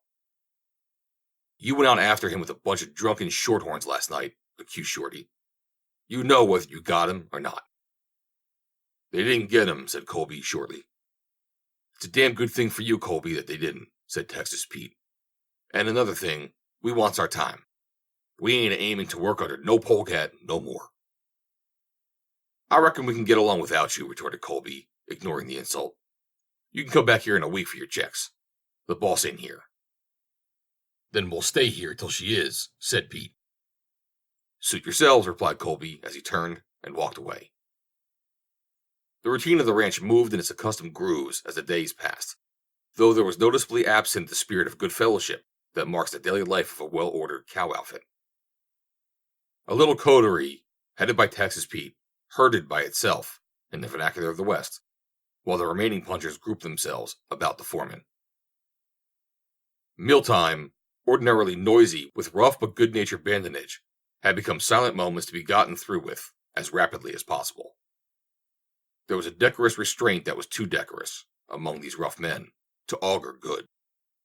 It revealed, rather than veiled, the proximity of open hostilities. There was one topic of conversation that was eschewed particularly. It would have been the steel to the flint of prejudice which lay embedded in the powder of partisanship. Bull's name was never mentioned when the factions were together. The stage came again to Hendersonville on the third day after Diana's departure. It brought mail for the ranch, but the vaquero who had been sent from the Bar Y for it tarried longer at Gum's place, liquors and cigars, than he had intended, with the result that it was well after supper and quite dark before he delivered it to the office. As he approached the yellow rectangle of the open office door, it may have been the light shining in his eyes that prevented him seeing the figure of a man beneath the darkness of the cottonwoods that surrounded the house, or the horse standing as silently as its master 50 feet away, a blazed-faced chestnut with 2 white hind feet. The vaquero entered the office, where Corson was sitting in conversation with the 2 Wainwrights, and laid the mail upon the table. The New Yorker picked it up and ran through it. There was a bulky letter addressed to him, which he opened hurriedly. Here's what we've been waiting for, he said, glancing quickly through 2 enclosures and laying them aside to peruse the accompanying letter. The man beneath the shadows of the cottonwoods moved closer to the open office doorway, keeping well out of the yellow shaft of lamplight shining softly into the night. Bull had not come down to the Bar Y from his hiding place in Coyote Canyon for the purpose of spying upon Corson. He had hoped against hope that Diana might return on the day's stage, for he wanted a word with her. He knew that she could not have made the trip to Kansas City and returned in so short a time, but then she might have changed her mind at Aldea and given up the trip. It was on this chance that he had come down out of the mountains tonight. Diana had not returned. He had convinced himself of this. But still, he tarried. These were her enemies. It could do no harm to keep an eye on them. He did not like the proprietal airs of Corson sitting there in the old man's easy chair. And as for the Wainwrights, they too appeared much more at home than suited Bull. His hand caressed the butt of a 6-gun affectionately. Hell! Exclaimed Corson explosively. The addle-brained idiot! What's the matter? Inquired the elder Wainwright. Corson was in the midst of the letter. He shook it violently and angrily in lieu of anything more closely representative of its writer. The chump has dug up some papers that we don't want. We don't want him in Arizona at all. He's a new man. I thought he had good sense and discretion, but he hasn't either. He's sending them out here by registered mail. If anything happens to them, if they fall into the Henders girl's hands, our goose is cooked. He says they put a new aspect on the situation, and that he knows I'll be delighted to have them. They surely will put a new aspect on the situation, and I don't want them. Not here. If I'd had any sense, I'd have destroyed them before I left New York. But who'd have thought that they weren't safe right in my own office? I'd be delighted to have him by the neck. Lord, suppose they're lost now. They should have been here with this other mail. If it's registered stuff, it may have been delayed just enough to miss the stage at Aldea by one train, suggested Wainwright Jr. If that is the case, it'll be along for the next stage. What were the papers? Demanded the elder Wainwright, suspiciously. Corson hesitated. He realized that he had been surprised by his anger into saying too much. Perhaps I overestimate their value, he said. They might not do any harm after all. What were they? Insisted Mr. Wainwright. Oh, they were reports to show the tremendous value of the new vein in the mine, lied Corson glibly. Wainwright sank back in his chair with a sigh of relief. Oh, if that's all they was, we don't need to worry none about them, he said. We as good as got the place now. We'll drive over to Aldea tomorrow and fix things up, eh? I think I'll wait for the next mail, said Corson. Those reports might not do any harm, but I'd rather be here when they come and see that no one else gets hold of them. Maybe you're right, assented Wainwright. He arose, yawning, and stretched. I calculate to go to bed and have a rest, he said. I think I'll do the same, said his son. I hope Miss Manille is feeling better by morning. Oh, she'll be all right, said Corson. Just a little headache. Good night. I'm coming along, too. They lighted lamps, blew out the one in the office, and departed for their rooms. The man in the shadows turned slowly toward his horse, but he had taken only a few steps when he halted, listening. Someone was approaching. He glanced through the darkness in the direction of the sounds, which came out of the night along the pathway from the bunkhouse. Stepping quickly behind the bole of a large tree, Bull waited in silence. Presently he dimly saw the figure of a man, and as it came nearer the starlight, revealed its identity. It was Colby. Like himself, Colby waited in the shadows of the trees. Waited silently, watching the dead black of the office windows. The silence was tangible, it was so absolutely dominant, reigning supreme in a world of darkness. Bull wondered that the other did not hear his breathing. He marveled at the quietness of Blazes. Even the roller in his bit lay silent. But it could not last much longer. The horse was sure to move in a moment, and Colby would investigate. The result was a foregone conclusion. There would be shooting. Bull did not want to shoot Colby. Not now. There were two reasons. One, however, would have been enough. That Diana Henders was thinking of marrying this man. And then the silence was broken. Very slightly only was it broken.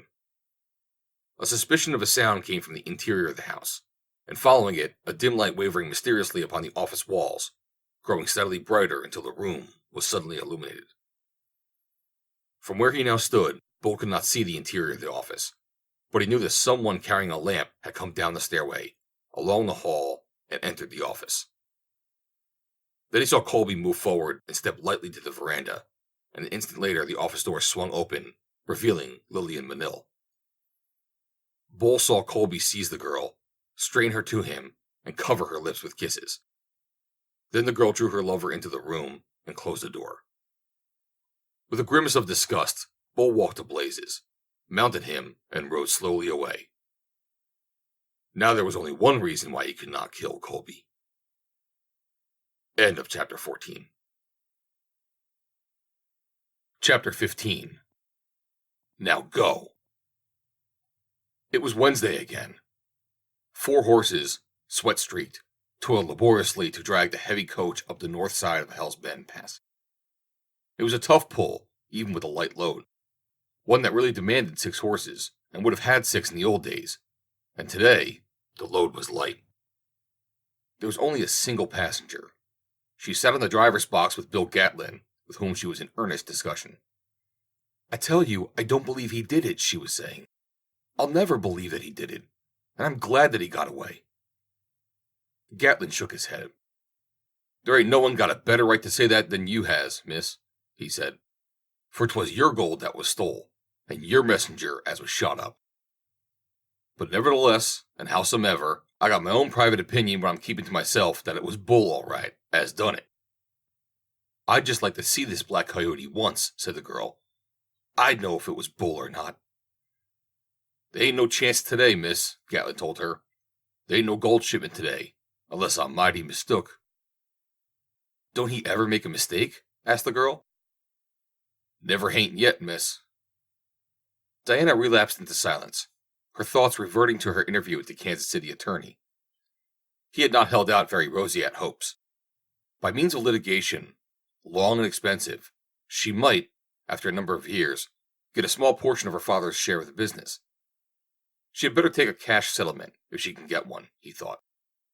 $125,000 in hand would be much better, in his opinion, than a long drawn-out lawsuit that could be nothing better than an expensive gamble with the odds against her. But I won't be robbed, she ejaculated beneath her breath. How's that, miss? Inquired Bill Gatlin. Was you speaking to me? I must have been thinking aloud, she said, smiling. What a long pull this is, Bill. We're at nigh to the summit, he replied, pulling in his team to breathe them for a moment. On the shoulder of Wagon Mountain, overlooking the south stretch of Hell's Bend Pass Road, two men sat their horses amidst a clump of chaparral that effectively hid them from the road, although they can see nearly its entire length from the summit to the gap at the bottom. Presently, one of them spoke. Here it come, he said. He was a swarthy, powerful-built Mexican, somewhere in his 30s. Gregorio, the bandit. His companion was adjusting a black silk handkerchief across his face in such a way as entirely to hide his features. There were two small holes cut in the handkerchief opposite its wearer's eyes, which, through them, were fixed upon the stage as it topped the pass, and started downward upon its rapid and careening descent toward the Gap and Hendersville. Come, said Gregorio, and wheeled his horse about. His companion's mount moved suddenly before the handkerchief was finally adjusted, and as the man reached for his reins, the thing fell away from his face, revealing Bull. A second attempt was more successful, and then the men rode down the sheer mountain, keeping just below the crest upon the south side, and hidden from view of the driver and the passenger on the stage. Their horses moved with extreme care and without haste, for the way was precarious, occasionally requiring that the animals sit on their haunches and slide for short distances, until they found footing again farther down. The riders appeared unperturbed either by the dangers of the descent or fear of being late at their rendezvous, suggesting familiarity with the work in hand. In a dense growth of scrub just above the gap, they tied their horses and continued on foot. The stage lumbered downward, rocking from side to side. Diana held tight and said nothing. She had ridden with Bill Gatlin before, many times. He glanced at her out of the corner of an eye. This ain't nothing, he said, as if in answer to a remonstrance on her part. Diana knew what was coming. She had heard it many times. No siree, continued Bill. This ain't nothing. Why, you oughter been with me the one night when I was on a Denver run in the old days, before the railroads spiled the country. The trail crossed plumb over the top of the mountain. 'Twarn't no road, nothing but a trail. I had the old stage plumb full of passengers and a hanging onto the boot. It was pitch dark. The doggonest, darkest night I ever seen. Couldn't see airy wheel horse. Only ways I knowed I had any horses was when their shoes struck fire on the stony parts of the road. Just afore we struck the top of the mountain, they was the worst cloudburst I ever did see. Them horses had to swim the last 100 rods to the top of that mountain, and the old stage was bobbing around so on the waves that 8 of the passengers got seasick. But that wasn't nothing. When we came to the top, we found a road that had been all washed away. There wasn't no more road than a jackrabbit. But I was a-carrying the mail, just like I be now, and I had to get through. It was a high mountain and totally steep, but not no trees, and so I see there wasn't only one thing to do, and that was to go down, road or no road. So, right there on the top of that mountain, I threw the leather into 'em and headed 'em for Denver. And down we goes, faster than I ever rid afore or since. The wheelers a-jumping to keep out of the way of the stage, and the leaders a-jumping to keep out of the way of the wheelers. Well, sir, we was a-going so fast that the first thing I knowed, the friction had melted the nut off in the nigh front wheel, and away went that wheel hell-bent for election down the mountain. And it couldn't keep up with the stage, and pretty soon it was left behind. But the stage was a-going so fast that it never missed that wheel at all. And pretty soon, off came the off-rear wheel, and that wheel couldn't keep up, though I could see it was doing its best out of the corner of my eye. Well, sir, 'twa'n't long before that other hind wheel come off, but we was a-going twice as fast now as when the first wheel come off, and that old stage just skimmed along on one wheel a ding sight smoother as he ever done on four. When we were about to the bottom, off come the last wheel, and then, thinks I, for sure, we gotta quit, and we ain't to Denver yet. But we got so much momentum by this time that the last wheel didn't make no difference than the others. Them horses just drug the stage out behind them like a comet does its tail, and on we went streaking down that mountain and 5 mile out onto the flat before the stage hit the ground, and then, of course, we had to stop. It was too bad. I tell you, I felt plumb sore. I had never been off schedule since I took the run. Then, all of a sudden, says one of the passengers, "Look back yonder, Bill," says he. "Look what's coming." And I looked, and there come 4 wheels a-tearing across a flat straight for us. Well, to make a long story short, they peters out right beside the stage. With the help of the passengers and some extra nuts, we got them back on where they belonged and pulled into Denver 2 hours ahead of time. But I tell you, miss, that was some ride. I hate to have to take it again. Why? Hands up. Put 'em up. The stage had slowed down for the rough road through the gap, when 2 men with muffled faces stepped before the leaders, covering the driver and his lone passenger with wicked-looking 6-guns. Diana Henders sat as one turned to stone, her eyes fixed upon the tall, fine figure of the leading highwayman. A little gust of wind moved the handkerchief that covered his face, so that she saw, or she thought she saw, a scar upon the square chin. She was not afraid. It was not fear, physical fear that held her motionless. It was worse than that. It was the paralyzing terror of heart and soul. Was it Bull? Could it be Bull? But, dear God, could she be mistaken in the familiar lines of that figure? Every movement, every gesture proclaimed the numbing truth. He had not spoken. She was glad of that, for she wanted something upon which to hang a doubt. The second man had given the brief commands. That he was Gregorio, she had no doubt. "Throw down the mail pouch," he commanded, and Bill Gatlin threw it down. The taller man took it and went to the rear of the stage, out of sight. 5 minutes later, Gregorio commanded them to drive on. That was all. The thing had not consumed 6 minutes, but in that brief time, the structure of Diana's life had been shaken to its foundations. A new, a terrible truth had engulfed her. A truth that should have upborne her upon a wave of exultation and happiness, now dragged her down into the vortex of a whirlpool of self-loathing and misery. They rode on in silence for a few minutes, Bill Gatlin cracking his whip above the ears of the leaders, galloping smoothly over the comparatively level road. "Doggone," he said presently, "it's getting too almighty regular to suit me, though I reckon as how I might get lonesome if it wasn't held up once in a while. But you had your wish, miss. You got to see the Black Coyote all right. And now, what do you think? Is it or isn't it Bull?" Diana Henders bit her lip. "Of course, it was not Bull," she said. "Looked powerful like him to me," said Gatlin. As they drew up in front of the Donovan house, the usual idlers came forth to learn what new element this, their sole link to civilization, had infused into their midst. They greeted Diana none the less cordially because she was the only passenger, and the stage had brought no new interest to Hendersville. "Held up again," announced Bill. "Some of you better go and tell Gum. He might want to deputize someone." Immediately, the crowd was interested. They asked many questions. "They want much to it," said Bill Gatlin. "Being as how they want no gold, he took the mail. I reckon if he was looking for any letters, you won't get 'em." A man from the Bar Y spoke up. "That New York feller up in the ranch was looking for an important piece of mail," he said. "He sent me down special to get it." "Hey, what's this?" demanded another, peering into the interior of the coach. "Here's your mailbag, Bill, lying right in there." He dragged it out and exhibited it to the others. "There's something wrong with it. It's been cut open," said another, pointing to a slit in the leather. Then the postmaster came up and rescued the sack. The crowd followed him to the general store in which the post office was conducted. Here the postmaster, assisted by the crowd, went through the contents of the sack. "Of course, I can't tell what's missing," he said, "only there ain't no registered letter from Mr. Corson."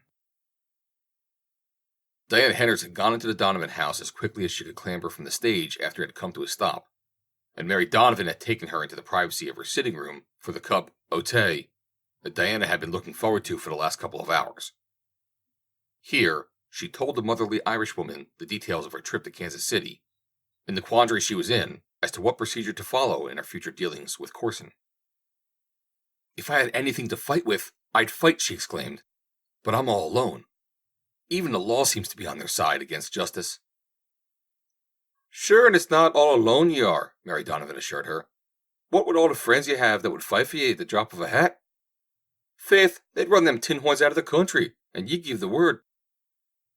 "I know," assented the girl, "and I appreciate what the boys would do for me, but it can't be done that way. Dad always stood for law and order, and it wouldn't do for me to use illegal methods." "You got to fight the devil with fire," said Mary. Diana made no reply. She sat sipping her tea, her expression one of troubled sadness, but she was not thinking of those who would take her property from her, nor of their unfair methods. Mary Donovan was moving about the room, tidying up. Diana set her empty cup upon a rickety center table, which supported an oil lamp, a Bible, a red plush photograph album, and a gilded conch shell, and sighed. Mrs. Donovan glanced at her out of the corner of an eye, and guessed shrewdly that there was something more than New Yorkers troubling her. Presently, she came and stood in front of the girl. "What is it, Mavarine?" she asked. "Be after telling Mary Donovan." Diana arose, half turned her head away, and bit her lower lip in an effort to hide or suppress a short, quick intaking of the breath that was almost a gasp. "The stage was held up again today," she said, mastering herself and turning, wide-eyed, toward the older woman. I saw them both." "Yes," said Mary Donovan. "But it wasn't he. It wasn't Mary Donovan." And Diana, throwing herself upon the broad, motherly bosom, burst into tears, through which she gasped an occasional, It wasn't. "Sure now it wasn't," soothed Mary. "And the first one that'll be saying it was will wish we'd never been born. And even if it was Diana Henders, there's many a good man gone wrong, and come right again. Why, look at that old fool Wildcat Bob. They do be saying he was a road agent himself 30 years ago, and he's killed so many men, he's lost count of 'em, he has. But now look at him. A quiet and paceable old man, and a good citizen when he ain't full of barbed wire, which ain't often. Bad cess to him." Diana dried her tears through a smile. "You're very fond of Bob, aren't you?" she asked. "Run along with you now," exclaimed Mary Donovan, smiling coyly. "I think Bob would make you a good husband," continued Diana, "and you really need a man around here. Why don't you marry him? I know he's anxious enough." "Marry him indeed," sniffed Mary. "The old fool's stricken dumb every time he's alone with me. If ever he's married it's the girl he'll be having to pop the question." They were interrupted by a rap on the sitting room door. It was the vaquero from the Bar Y who had come down for the mail. "Bill Gapman told me you were here, miss," he said. "Do you want me to tell Colby to send the buckboard down for you?" "I left Captain here, thanks," replied Diana. "And as soon as I change my clothes, I'll ride back to the ranch." "Shall I wait for you?" he inquired. "No, thanks. I don't know how long I'll be. But if Pete is there, you might ask him to ride out and meet me." A half hour later, Diana rode out of Hendersville on Captain along the winding, dusty road bordered by interminable sage and greasewood that stretched off in the undulating billows of rolling land to the near mountains on the north and away to the south as far as the eye could reach, where the softened outlines of other mountains arose, mysterious, through the haze. The low sun cast long shadows toward the east. Those of herself and her mount transformed into a weird creature of Brobdingnagian proportions, mincing along upon preposterous legs. The inhabitants of a prairie dog village watched her approach with growing suspicions, scampering at last to the safety of their catacombs retreat. All but a single patriarch and 2 owls, who surveyed her from the safe proximity of burrow mouths until she had passed. Drear and desolate the aspect of the scene to the stranger, perhaps, but to Diana it was home. And tears came to her eyes as she thought that in a day or a week she might be leaving it forever. Her home! And they were driving her away from it, stealing it from her. Her home that her father had built with her mother, that he had planned that Diana should have after he had gone. The wickedness of it. The injustice. That's what was rankled. The injustice. She dashed away the tears with an angry gesture. She would not be dispossessed. She would fight. Mary Donovan was right. It was no sin to fight the devil with fire. It was at this moment that she saw a horseman approaching her from the direction of the ranch. Her eyes, long accustomed to keen observation and to vast expanses, recognized him minutes before his features were discernible, and a little cloud crossed her brow. It was not Texas Pete, as she had hoped, but Hal Colby. Perhaps it was for the best. She would have to see him sometime and tell him. As he approached her, she saw that there was no welcoming smile on his face, which wore a troubled expression. But his greeting was cordial. "Hello, Di," he cried. "Why didn't you let me know he was coming today?" "There was no way to let you know, of course," she replied. "You might have guessed that I would be back as soon as I could. Tom just got in from town and told me you was coming. I hurried out to head you off. You don't want to come to the ranch now. It wouldn't be no ways pleasant for you." "Why?" she demanded. "The Wainwrights is there for one thing," he said, drawing rein in front of her. She set her firm little jaw and rode around him. "I am going home," she said. "I wouldn't be foolish, Di," he insisted. "It'll only make more trouble. They as good as got the place now. We can't fight 'em. It wouldn't get us nowheres. Let me see what I can get 'em to do for you. They're willing to give you enough to live decent on if you're reasonable, and I'll get the most I can for you. But if you go to fighting them, they won't give you nothing." "They'll never give me anything," she cried. "I'd never accept anything from them, but I'll take and keep what's mine, and my friends will help me." "You'll only get yourself and your friends in a peck of trouble," he told her. "Listen, Hal," she hesitated, stumbling a little over the speech she had been rehearsing. "There's something I want to say to you. You asked me to marry you. I told you that if you would wait a little while, I thought that I could say yes. I can't say yes, Hal. Ever. For I don't love you. I'm sorry, but the only fair thing to do was tell you." He looked a bit crestfallen and disconcerted, for, although he had realized that it would be poor policy to press his suit now that she was penniless, it injured his pride to be told that he could not have won her in any event. And suddenly there came the realization that, money or no money, he wanted her very much. His infatuation for Lillian Manil was revealed in all its sordidness. It was not love. All the money in the world, all the clothes in New York, would not make Lillian Manil as desirable as Diana Henders. Colby was a crude, uneducated man, yet he discerned in Diana a certain quality, far beyond his powers of analysis, that placed her in a sphere to which Lillian and her kind might never hope to aspire. He knew now that he wanted Diana Henders for herself, and Lillian Manil for her money and for that attraction that certain types of women have for coarse men. He lived in a more or less lawless country, and a more or less lawless age, so it is not strange that there should have crept into his mind the thought that he might possess them both.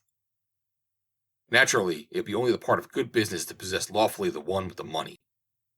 It was only the flash of a thought, though, and he quickly put it aside. "I'm plumb sorry, Di," he said, "but of course, you know your own business." That was all he said, but he did a great deal of thinking, and the more he thought, the more he realized how much he wanted her now that she appeared less accessible. His face wore an expression such as Diana Henders had never seen upon it before. He was not the laughing, good-natured Hal that she thought she liked very much and nearly loved. There was something almost sinister about him, and she wondered if being disappointed in love had this effect upon men. "How is everything at the ranch since I've been away?" she asked presently. "So-so," he replied. "Some of the hands want to quit. They're waiting until you come back to get their checks." "Who are they?" "Pete, Shorty, and Idaho," he replied. "They'd have been the first to be let out after the change come anyhow, so it don't make no difference." "You plan to stay on as foreman after the change?" she asked. "Sure. Why not?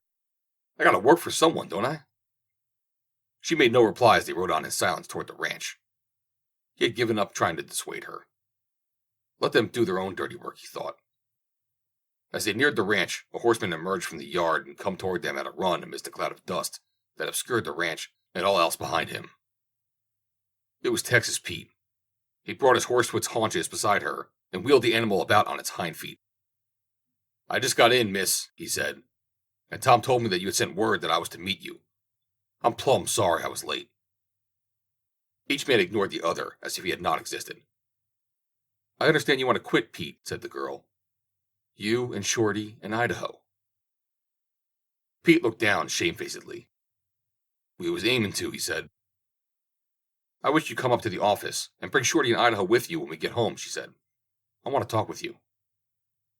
"All right, miss." The three finished the ride in silence. Diana dismounted with them at the corral and, leaving her horse for Pete to unsaddle, walked toward the office.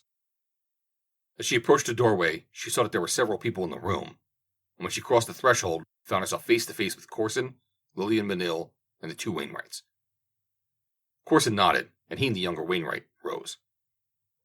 "Good evening, Miss Henders," said Corson. "Back safely, I see." She ignored his greeting and stood for a moment, silently eyeing them through narrowed lids. Her wide-brimmed sombrero sat straight and level above slightly contracted brows. A tendril of hair waved softly over one temple, where it had escaped the stiff confinement of the heavy hat.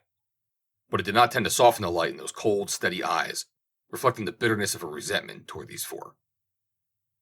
About her hips, a cartridge-filled belt supported a heavy gun.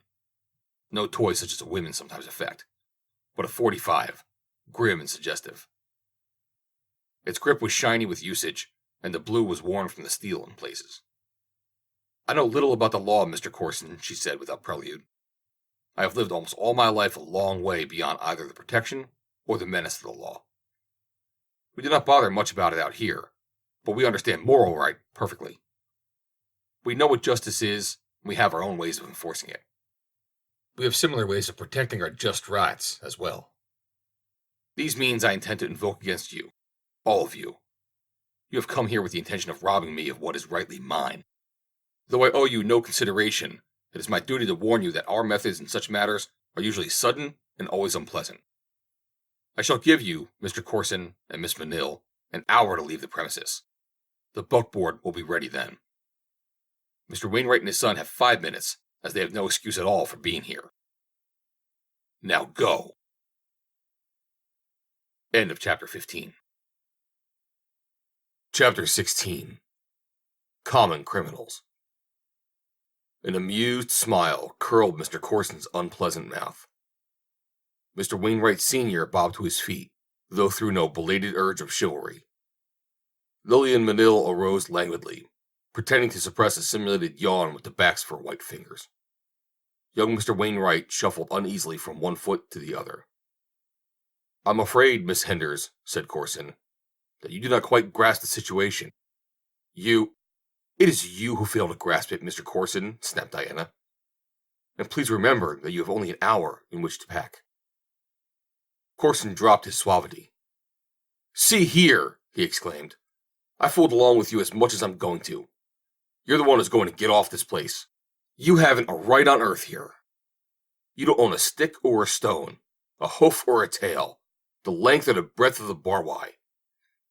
Now you go, and go quick, or you'll land in jail where you belong for the threats you've made. I imagine you'll learn something about law then." "How come?" inquired a voice from the doorway, and simultaneously 3 figures appeared upon the veranda. "You sent for us, miss, and here we are," continued Texas Pete. "And I reckon we arrived about the right time for the party," opined Shorty. "I craves the first dance with that dude with the funny pants," said Idaho, staring at Corson.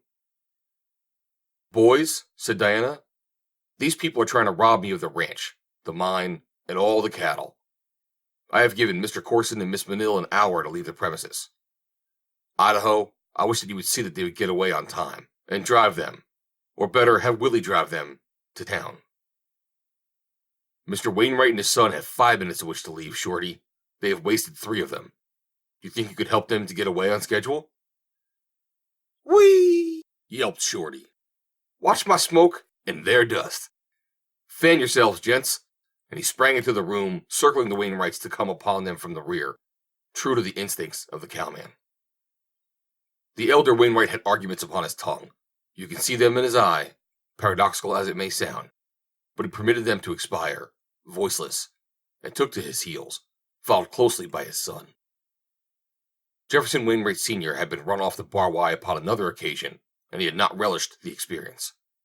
He moved now with great rapidity and singleness of purpose in the direction of the corrals, his son at his heels, and Shorty inconveniently close behind. To their partial relief, Shorty had as yet indulged in no target practice, but it might come at any moment. Perspiration streamed down the face of Wainwright of Worcester. Blankets. He breathed a sigh of relief when he reached the corrals, but a sudden thought froze him with terror. They could not have more than a minute left. It would be impossible to hook up their team in that time. As he climbed through the bars, he tried to explain that impossibility to Shorty. "Ride 'em then," admonished their escort. "But we have no saddles," expostulated the younger Wainwright. "No," agreed Shorty. "You ain't got nothing but a minute, and you won't have that long. I commence shooting when the minute's up, and I ain't a-going to shoot for fun. I've been a-waiting for this chance for months." Frantically, the elder Wainwright dragged the reluctant bronco by the halter, got him outside the corral, and struggled to clamber to his back. It was an utter failure. Then he seized the rope again, and tugging and pulling, started for the gate. His son, more successful, had succeeded in mounting the other animal, and as he trotted past his father, he whacked that gentleman's unwilling companion on the rump with the bight of his halter rope. The effects were thrilling and immediate. The bronco leapt forward, upset Mr. Wainwright, and dashed out the gate into the vast, unfenced immensity. 5 seconds, announced Shorty. Mr. Wainwright scrambled to his feet and started after the bronco. He passed through the bar-wide gate behind his son and heir with 1 second to spare. Disgusted, Shorty slipped his gun back into its holster. "Now keep going," he told him, "and don't never nary one of you come back." "Gosh dang it," he soliloquized as he walked back toward the office. "I wish she only had gave him 4 minutes." He was suddenly confronted by Colby, running and out of wind. "What you been doing?" demanded the foreman. "I just seen the tail end of it from the cookhouse window. What the hell do you mean by it, anyhow, eh?" Shorty eyed him up and down insolently. "I ain't got no time for you, Colby," he said. "I'm getting my orders from the boss. If she tells me to run any ordinary critters off the ranch, I'm here to run 'em off. Savvy?" "You mean Miss Henders told you to run the Wainwrights off?" demanded Colby. "I reckon you ain't deaf." And Shorty continued his way toward the office. Colby followed him. He found Texas Pete and Idaho standing in the room. Diana was seated in her father's easy chair. "What's the meaning of this business, Di?" demanded Colby. "Did you tell Shorty to run the Wainwrights off?" "I ran them off, Hal," replied the girl. "I only asked Shorty to see that they went. I have told Mr. Corson and Miss Manil to go too. Idaho will see that they get to town safely." "You must be crazy," exclaimed Colby. "They'll have the law on you." "I'm not crazy, Hal. I may have been a little blind, but I am far from crazy. My eyes are now open wide enough for me to be able to recognize my friends from my enemies." "What do you mean?" he demanded, noting the directly personal insinuation. "I mean, Hal, that any of my men who would contemplate working for those people after they have robbed me can't work for me. Pete has your check. He is acting foreman until Bull returns." Her chin went up proudly as she made the statement. Colby was stunned. He took the check in silence and turned toward the door, where he stopped and faced her. "Bull won't never come back," he said, "unless it's with a halter around his neck." The other 3 men looked toward Diana for an intimation of her wishes, but she only sat silently, tapping the toe of her spurred boot upon the Navajo rug at her feet. Colby turned once more and passed out into the gathering dusk.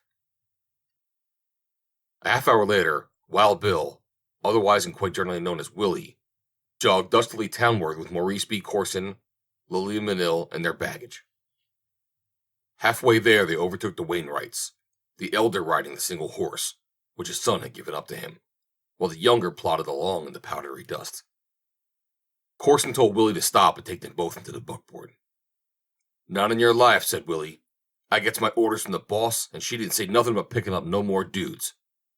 Get up." Later that evening, a select gathering occupied a table at one side of Gum's barroom. There were the Wainwrights, Mr. Maurice B. Corson, Miss Lillian Manil, Hal Colby, and Gum Smith. All but Gum seemed out of sorts, and then he was the only one of them who had not recently been run off a ranch. We have the law on our side, Mr. Sheriff, Corson was saying, and all we ask is your official backing. I realize that the first thing to do is to get rid of the ruffians in her employ, and then we can easily bring her to terms. The worst of them is this man Bull, but now that he is practically an outlaw, it should be comparatively easy to get him. I have arranged for an exceptionally large gold shipment from the mine on the next stage, and I've taken pains not to keep the matter too secret. The news is almost certain to reach him through the usual channels, and should serve as an excellent bait to lure him into another attempted holdup of the stage. You can then be on hand, in hiding, with a posse, and should you fail to get him alive, it will be all the better for society at large if you get him dead. Do you understand me? That ain't no way to go about it, interrupted Colby. You couldn't hide nowhere within 5 miles of the Gap without them two hombres knowing it. Now you just forget that scheme and leave it to me. You and your posse keep away from the Gap. Just leave it to me. I think Hal's about right, agreed Gumsmith. You all don't know them two. They sure is foxy. Well, just look at all the times I've been after 'em. You just leave it to Hal here, and he'll sure get 'em. All right, said Corson, and then we can get the 3 others later, some way. Lure them into town one by one, and, well, I don't need to tell you gentlemen what's necessary. Only don't forget that they're worth a couple $1,000s apiece to me, if they can't bother us no more. Worn out by the excitement of the day, Diana retired to her room shortly after the lonely evening meal. She had been keyed up to a high pitch of nervous excitement for hours, and now that she had relaxed, the reaction came, leaving her tired and melancholy. She was almost too tired to undress, and so she threw herself into an easy chair and sat with her head thrown back and her eyes closed. The window of her room, overlooking the ranch yard toward the corrals, was wide open to the cooling summer air. The lamp burning on her reading table cast its golden light upon her loosened hair and regular profile. Outside, a figure moved cautiously around the house until it stood among the trees beneath her window. The figure of a man who, looking up, could just see the outlines of the girl's face above the sill. He watched her for a moment, and then glanced carefully about as if to assure himself that there was none other near. Presently, faintly, the notes of a meadowlark rose softly upon the night air. Diana's eyes flashed open. She listened intently. A moment later, the brief, sweet song was repeated. The girl gathered her hair quickly into a knot at the back of her head and ran down the stairway, along the hall, into the office. She walked quickly, her heart beating a trifle wildly, to the door. Without hesitation, she opened it and stepped out into the night. Below her stood a tall man with broad shoulders. "Bull!" she exclaimed in a low whisper. The man swept his broad sombrero from his head. "Good evening, señorita," he said. "It is not Señor Bull. It is Gregorio." Diana Henner stepped back. She had removed her belt and gun. So sure she had been that it was Bull, and such confidence she had in him, that she had not given a thought to her unarmed condition. What better protection could any girl demand than just Bull?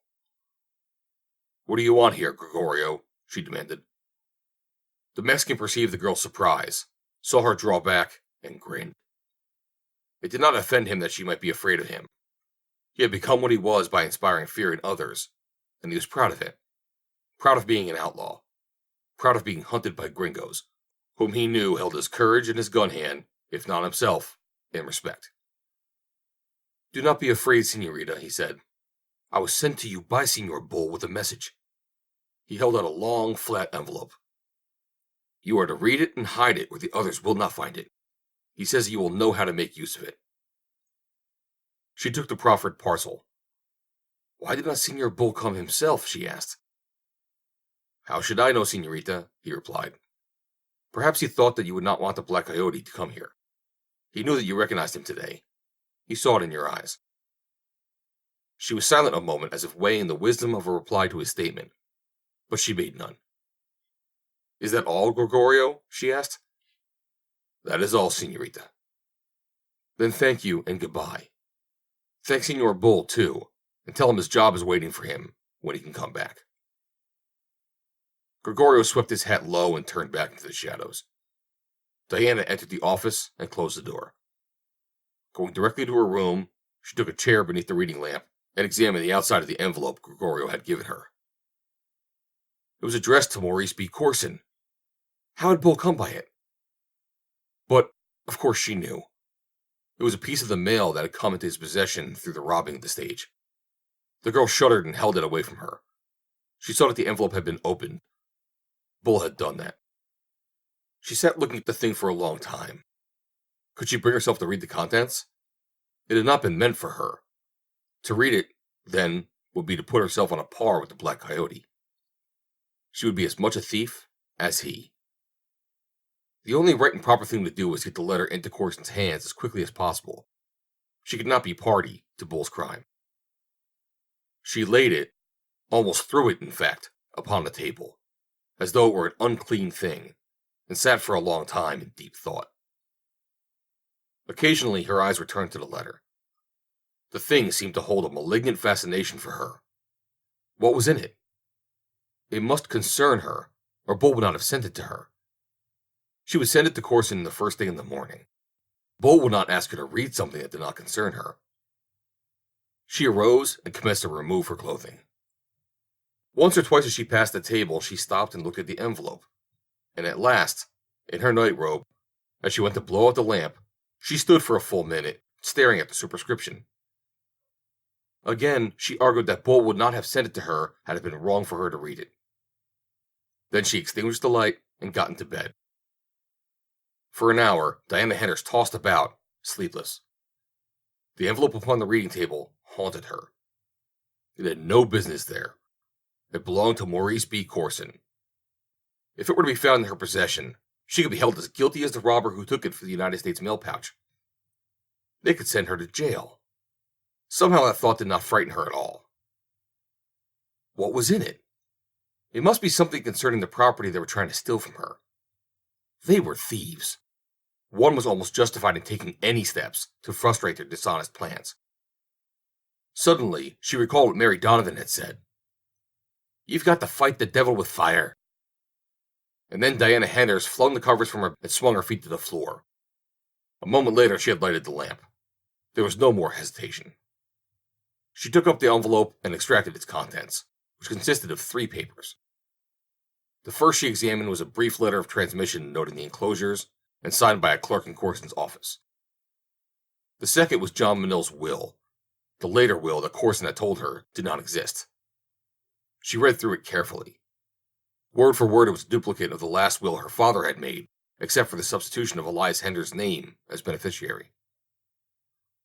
The clause leaving the property to their joint heirs in the event of her father's death followed. Suddenly, Diana experienced a sensation of elation and freedom, such as had not been hers since her father's death. She could fight them now. She had something to fight with, and Lillian Manill could claim only what was legally hers. An even division would entail unpleasant complications of administration, but at least they could not take her share from her. They might sell theirs. They might and probably would sell to the Wainwrights, which would be horrible, of course, but she would stand her ground and get her rights, no matter who owned the other half. She laid the will aside and picked up the third paper. It was a letter in her uncle's familiar handwriting, addressed to her father, and read, Dear L, in the event that I go first, I want to ask you to look after Lillian for me, at least until she is married.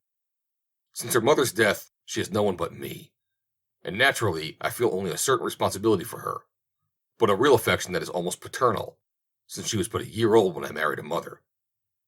She has never known any other father, her own having been killed before she was born. Although she knows the truth concerning her parentage, I think she looks upon me as a father, and if I am unable to do so, I know that you will provide for her. I did not mention her in my will, because our understanding included only our legal heirs, or I should say heir now, since Diana is the only one left.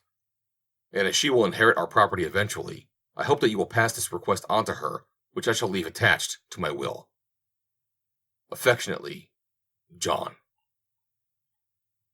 Diana sat with staring eyes fixed upon the letter in her hand, and she had almost sent these papers back to Corson.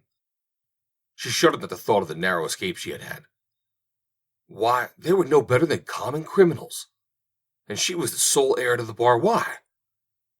She did not think of the gold mine, or the value of the great herds and the broad acres. She thought only of the Bar Y as something that she loved, as home.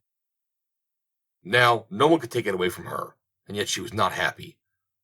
There was a little rift within the loot. Bull was an outlaw. And who else was there but Bull upon whom she might depend for guidance and advice in the handling of her affairs? He was a good cattleman. Her father had always said that, and had had confidence in his judgment and ability. His one fault, they had thought, had been his drinking, and this, she felt, intuitively, he had overcome.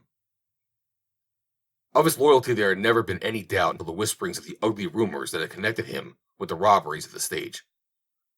These she had consistently refused to believe, even to the point of denying the evidence of her own eyes. But Gregorio had definitely confounded the remnants of her hopes. Yet still she thought of Bull as her sole resource. Even now she had confidence in him. She could not fathom the mental processes that permitted her mind to dwell upon him without loathing or contempt. But, after all, was she being influenced by the dictates of her mind? She shrank from contemplation of the alternative, yet it persistently obtruded itself upon her reveries. If her mind refused to fly to the defense of Bull, then it must be her heart that championed him. What reason would not do, love had accomplished. She flushed at the thought and tried to put it aside, for it was impossible.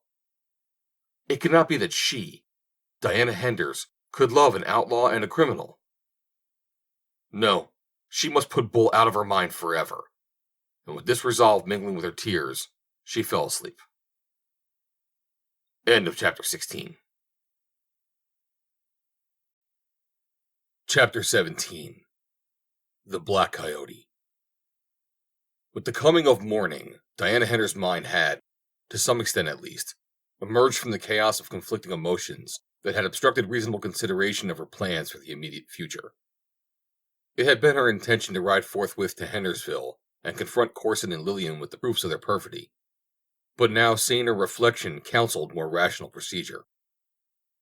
The law now was all upon her side. The proofs were in her hands. It was beyond their power to harm her. She would continue in the even tenor of her ways, directing the affairs of the ranch and mine as if they did not exist. When they made a move, she would be prepared to meet it.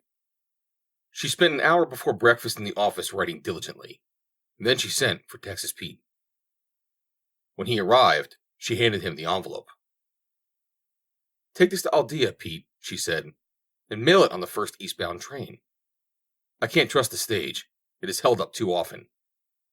And, Pete, I'm sending you because I know that I can trust you to get to Aldea as quickly as you can. It means a great deal to me, Pete." "I'll get it there," said Texas Pete, and she knew that he would.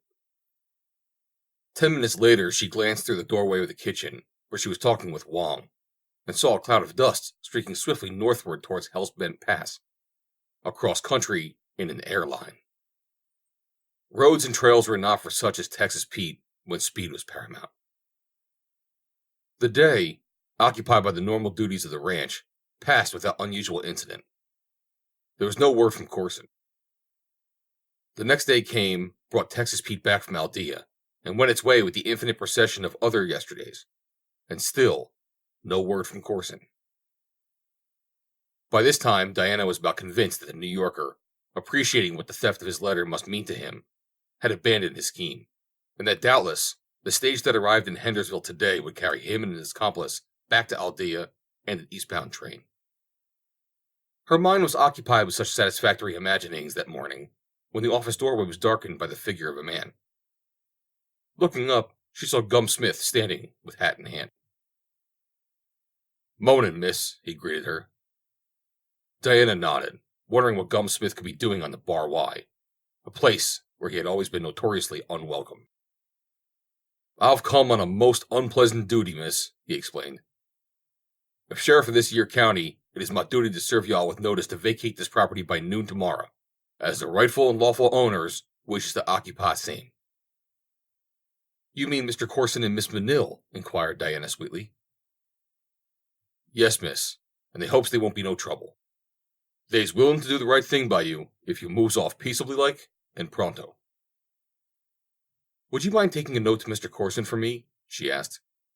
"I think I can convince him that he is making a mistake." Gum Smith would be glad to accommodate her. He said so, but he also advised her, as a friend of her father, to make her preparations for early departure, since Mr. Corson's patience was exhausted, and he had determined to take drastic action to possess himself of the ranch, as Miss Manil's agent. When Mr. Maurice B. Corson read that note an hour later, he swore in a most unseemly manner. He did not divulge its contents to the Wainwrights, but he went into executive session with Gum Smith and Hal Colby, from which he did not emerge for an hour.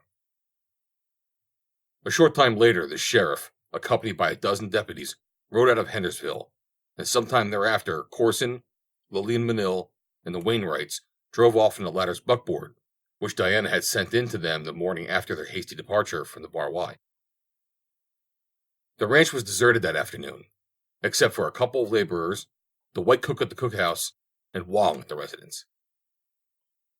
Texas Pete and his vaqueros were spread out over a vast principality, occupied with the latest duties of their calling. Idaho had been left at home, in accordance with time-honored custom, to act as bodyguard for Diana should she wish to ride abroad, which she had wished to do, and they were both off to the southeast somewhere, in the direction of the Johnson Ranch. It was a lazy afternoon. The air vibrated with heat. But in one corner of the kitchen, far from the stove, which was now out, there was a cool corner, or rather, one less like Inferno. Here stood a long table that had once graced the dining room, and upon it, at full length, supine, lay Wong, asleep, his long pipe with its tiny brass bowl still clutched in one depending hand. He was aroused by the sound of voices in the front of the house. He opened his eyes, sat up, and listened. There was a woman's voice among those of men, but it was not the voice of Miss Di. Wong arose and walked toward the office. He stopped where he could observe the interior without being observed. His slanting, oriental eyes narrowed at what he saw. There was Corson and Miss Manil, the two Wainwrights, and Gum Smith. Corson was going through Elias Hender's desk as if it belonged to him. Presently, after having examined many papers, he evidently found what he wanted, for there was a look of relief upon his face as he stuffed them into an inside pocket of his coat after a superficial glance. The elder Wainwright was continually glancing through the doorway with an air of extreme nervousness. "You think it is perfectly safe, Sheriff?" he demanded. "Of course it is, Wainwright," snapped Corson. "We've got the law on our side, I tell you, and enough men out there to back it up. As soon as her men find we mean business, they won't bother us as long as she isn't here to egg them on. And most of them would just as soon work for us anyway when they find Colby is coming back as foreman. A lot of them are his friends." "I don't see why Colby didn't come along with us now," grumbled Wainwright. "He wanted to wait until we were settled in our ownership, and then we could hire whom we pleased as foreman," said Corson. "I see how he feels about it, and it will help to make him stronger with the men and with his neighbors if he hasn't taken any part in the eviction. It'll be better for us in the long run, for we are going to need all the friends we can get in the county." "I'm afraid we are," agreed Wainwright. "I hope you will fire that Texas Pete and the ones they call Shorty and Idaho the very first thing you do. I don't like them." "That's about the first thing I intend doing as soon as they get in," replied Corson. "Just now we better look up that damn insolent chink and tell him how many are going to be here for dinner, or supper, or whatever they call it out here." Wong tiptoed silently and swiftly to the kitchen, where Lillian Manil found him a moment later and gave him her orders. An hour later, Texas Pete rode into the ranch yard with his men. He was met at the corrals by a fellow he recognized as a hanger-on of Gum's place, one Ward by name. "Evening," said Ward. "Evening," replied Texas Pete. "What in hell you doing here, Ward?" "They wants you, Shorty, and Idaho up to the office." "Who wants us?" "Miss Henders and the people she sold out to," replied Ward. "Sold out? Hell!" exclaimed Pete. "Go on up and ask 'em." "I sure will. Come on, Shorty. Idaho must be around the bunkhouse somewheres." The two men started for the office. At the bunkhouse they looked for Idaho, but he was not there, so they went on without him. As they approached the house, they saw three men lolling on the veranda outside the office door. They were not Bar Y men. Inside, they saw Corson sitting at the desk. He motioned them to enter. "Come in, boys," he said, pleasantly. As they entered, the 3 men behind them rose and drew their 6 guns at the same instant 3 others just within the office covered them with theirs. "Put 'em up," they were advised, and Texas Pete and Shorty, being men of discretion, put them up. While they had them up, one of the gentlemen in the rear relieved them of their weapons. "Now look here, boys," said Corson, not unpleasantly. "We have no quarrel with you. We don't want any. But you're rather quick with your guns, and we took this means of ensuring an amicable interview. Mr. Wainwright, Miss Manil, and I are now owners of the Barway Ranch. Miss Henders, realizing that she had no claim, has vacated the premises and turned them over to us. We shall not need your services any longer. We shall give you a month's wages and escort you as far as town, where your weapons will be turned over to you. But I want to warn you that you are not to return to the Bar Y. If you do, I shall see that the law takes its full course with you." "Where's Miss Henders?" demanded Texas Pete. "She has left the ranch," replied Corson. "I do not know her exact plans, but I think she went directly to Aldea to take the train for the east." "I don't know her exact plans neither," said Texas Pete, "but I know you're a damn liar. You get the drop on me and Shorty, and we goes to town as you say. But if the rest that you have told us ain't straight, we're coming back again. And when we do, it's going to be a gosh almighty unpleasant for dudes in these parts. Sabi? If you show your faces around here again, you will be shot on sight," said Corson. "We've got the men and the money to run this ranch as we see fit, and we mean business. The old, disgraceful, lawless days are about over in this county, and there won't be any place for bad men like you two." "No, Pete," said Shorty. "We're did for. Our time's up. There ain't no more place for us in a jackrabbit. We're going to have a new brand of bad men now, the kind they raised in New York that wears funny pants and robs orphans." "Take them to town, boys," said Corson, addressing his own men, "and then come back here. You've all got jobs here in the Bar Y, and one of the first duties you have is to shoot bad men on sight if they show up around the ranch." Texas Pete and Shorty turned and walked out with their escort, and shortly after, still under guard, were loping away in the direction of Hendersville. The stage came down the pass with a load of passengers that day, and among them was a lawyer from Aldea, imported by Corson and Wainwright to draw up the papers that would make 1/3 of the Bar Y property Wainwright's and place $125,000 in the hands of Corson and Lily Manil. At the mine road, it stopped and took on the messenger with the bullion. Then, to the crack of Bill Gatlin's whip, it lurched onward toward the gap. Bill was discoursing to a tenderfoot who had remarked on the dry appearance of the country they had seen, stretching away as far as the eye could reach, from the summit of the pass. "I should hate to be caught out here alone," said the young man. "I'm afraid I'd starve to death." "Why, that wouldn't be nothing," observed Bill. "That wouldn't be nothing at all. Why, back in the 70s, when I was riding for the Lazy H outfit in Montana, I was chasing a critter one day when my pony stepped on a badger hole. And after turning 3 complete somersaults, lights plumb on his feet and starts across country scared stiff, which would have been all right if it hadn't been that last somersault shucked me clean out in the saddle. And by cracky, it was just by dern luck that my foot caught in the stirrup, and that ornery critter up and drags me. He was so scared that he never much more'n slowed up for 3 days. Yes, sir, he drugged me for 3 days and nights, and all I had to eat was when he drugged me through a strawberry patch. And all I had to drink was when he drugged me through a river. No, sir, after that, it wouldn't seem bad at all to be left out nowheres in no country."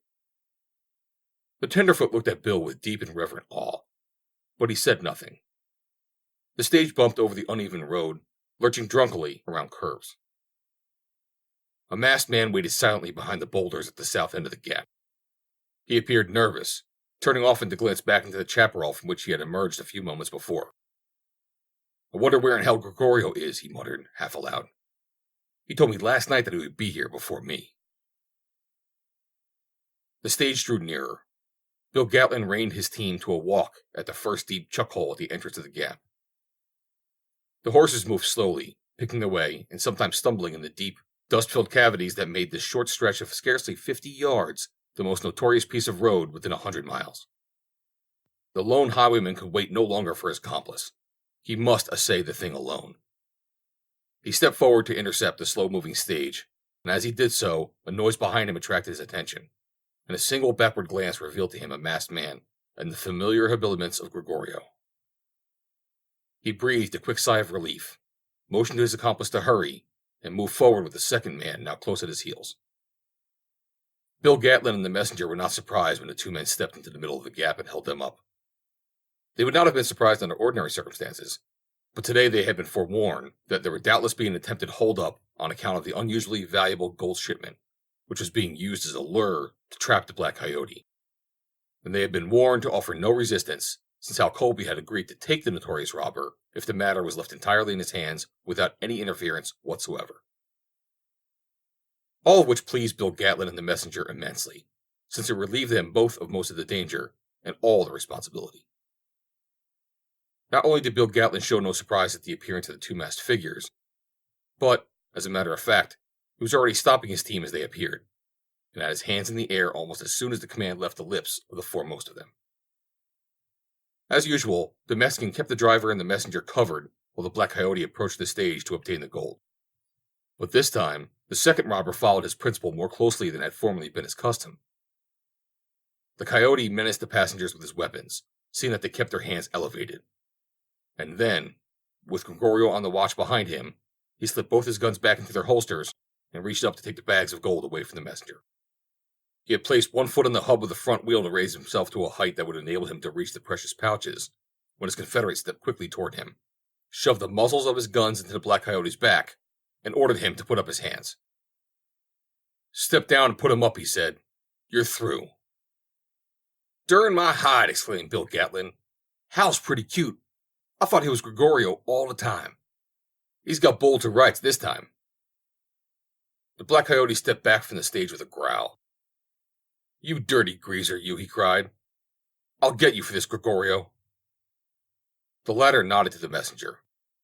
"Get down and get his guns," he said, and when the man had done so, "Now yank off his mask." The messenger jerked the black silk handkerchief from the face of the Black Coyote with a single quick movement, and then stepped back suddenly, his eyes wide with surprise. "Colby!" he ejaculated. Bill Gatlin almost swallowed his quid of tobacco. "Well, I'll be hornswoggled," he exclaimed, and then to the second robber, "And you was Gregorio all the time, and I'm stick you for Colby. The joke sure is on me, and the drinks, too." "They are," agreed the second robber. He shoved one of his guns into its holster and removed his own mask. "Well, now I will be hornswoggled," murmured Bill Gatlin, "if it ain't Bull." "Keep him covered," said Bull to the messenger, "while I get our horses." Colby glared suddenly at Bull as the latter turned back up the road to get the horses, but he said nothing. He was still half dazed from the surprise of seeing Bull disguised as Gregorio, for even to the Mexican's guns, Bull wore the entire outfit. When Bull returned, riding Gregorio's mount and leading Colby's animal, the Black Coyote eyed him as if he still doubted his identity. Bull drew rein beside him and nodded to Colby's horse. "Climb aboard," he said. Colby mounted, and Bull tossed the noose of his riata around his prisoner's neck, drawing up the slack until the Honda reached the collar of the captive's shirt. "Pull your freight, Colby," said Bull, and the two started off down the road toward Hendersville. A moment later, the stage passed them. "Want me to stay along with you in case you need any help?" cried Bill Gatlin. "I won't want no help," said Bull. As the stage drew away from them, concealing itself in its own dust, a swarthy rider galloped up to Bull and Colby, reining in a blaze-faced chestnut beside them. It was Gregorio. Colby glared at the Mexican. You, he shouted. "Shut up, Colby," Bull interrupted him. "You got what was coming to you. It'll learn you not to ditch a pal." Gregorio had dismounted and was stripping off his outer garments, and Bull followed his example. As they exchanged clothing and horses, they joked together over the day's work, which they considered good. Gregorio swung himself into his saddle first. "Adios, Senor Bull," he cried with a wave of his hand. "Perhaps in a few days, Gregorio comes out of the hills, eh?" "I'll fix that up when I get through this business, Gregorio," replied Bull. "In the meantime, just lay low." "And I will work with you for the Barway Rancho?" inquired the Mexican. If I do, Gregorio. So long. Adios, senor. And Gregorio wheeled his pony back toward the hills. That greaser's whiter than some white men, said Bull. When he trotted into Hendersonville a few minutes behind the stage, he found that already the news had spread, and a crowd, gathered in front of the Donovan house, surrounded him and his prisoner. "Durn his hide!" exclaimed one who had been foremost among the posse that had ridden forth to hang Bull only a short time before. "I knew right along 'twarn't Bull. I always said there was something shady about that there Colby feller." Bull had just drawn rein when Texas Pete and Shorty rode up, safely delivered in town by their escort, and having reclaimed their guns, which had been emptied of cartridges, and dropped at the road at the edge of town while the escort galloped quickly out of range toward the Bar Y. Texas Pete had no time for questions. His quick eyes took in the scene at a glance, and possibly he guessed the explanation, or caught it from the comments of the crowd. But another matter occupied his thoughts as he forced his pony to Bull's side. "Have you saw anything of Miss Di?" he asked. "Is she here in town?" "I don't know. Why?" "She ain't on the Bar Y. Corson says she sold out and left for Aldea," replied Texas Pete. "Corson's a liar," snapped Bull. He turned toward the veranda of the Donovan house, where he espied the proprietress. "Mrs. Donovan," he called to her, "is Miss Henders in town?" "She is not, Bull," replied Mary Donovan. Bull turned his eyes toward the crowd until they alighted upon a man he knew who bore a decent reputation, one who was not affiliated with Gum Smith or his gang. "Thompson," he called, "you take Colby and keep him until I get back. Don't let Gum Smith get his hands on him. And shoot Colby if he makes any funny plays. Get down off on your horse, Colby. Take him, Thompson. Come on, boys." And with Texas Pete and Shorty at his pony's heels, he started on a run for the Bar Y. As they raced along, now neck and neck, Texas Pete jerked his head back in the general direction of Hendersonville. "What was it all about?" he inquired. "I just rounded up the Black Coyote," replied Bull. "Colby?" Bull nodded. "I've been suspicioning him," he said, "for a long time back, but I could never call the turn on him. Then I runs onto Gregorio while I'm hiding out up Coyote Canyon. Him and Colby been working together all along, but it seems lately the greasers found out Colby's planning on double-crossing him and going south with all the swag. This was to be the last job, and Colby fixed it in some way to have a big shipment of gold today. So Gregorio and me fixes it up and swaps clothes and horses, and I takes the greaser's place. Colby never got onto it at all. He thinks I was the greaser plumb up to the minute I yanks off the mask." "I thought Gregorio didn't have no use for you, Bull," said Shorty. "I've done him a good turn a spell back." That was all he said about the fight with the Apaches in Cottonwood Canyon, where he had risked his life to save the Mexican. They rode on in silence for a while. The ranch buildings, nestling among their trees, were visible in the distance when Texas Pete called attention to a speck among the sagebrush far to the southeast. To an untrained eye, it was scarcely appreciable. "There's a saddled cayuse," he said. Bull strained his eyes in the direction of the animal. "Looks like the L.O. sorrel Idaho used to ride," he said.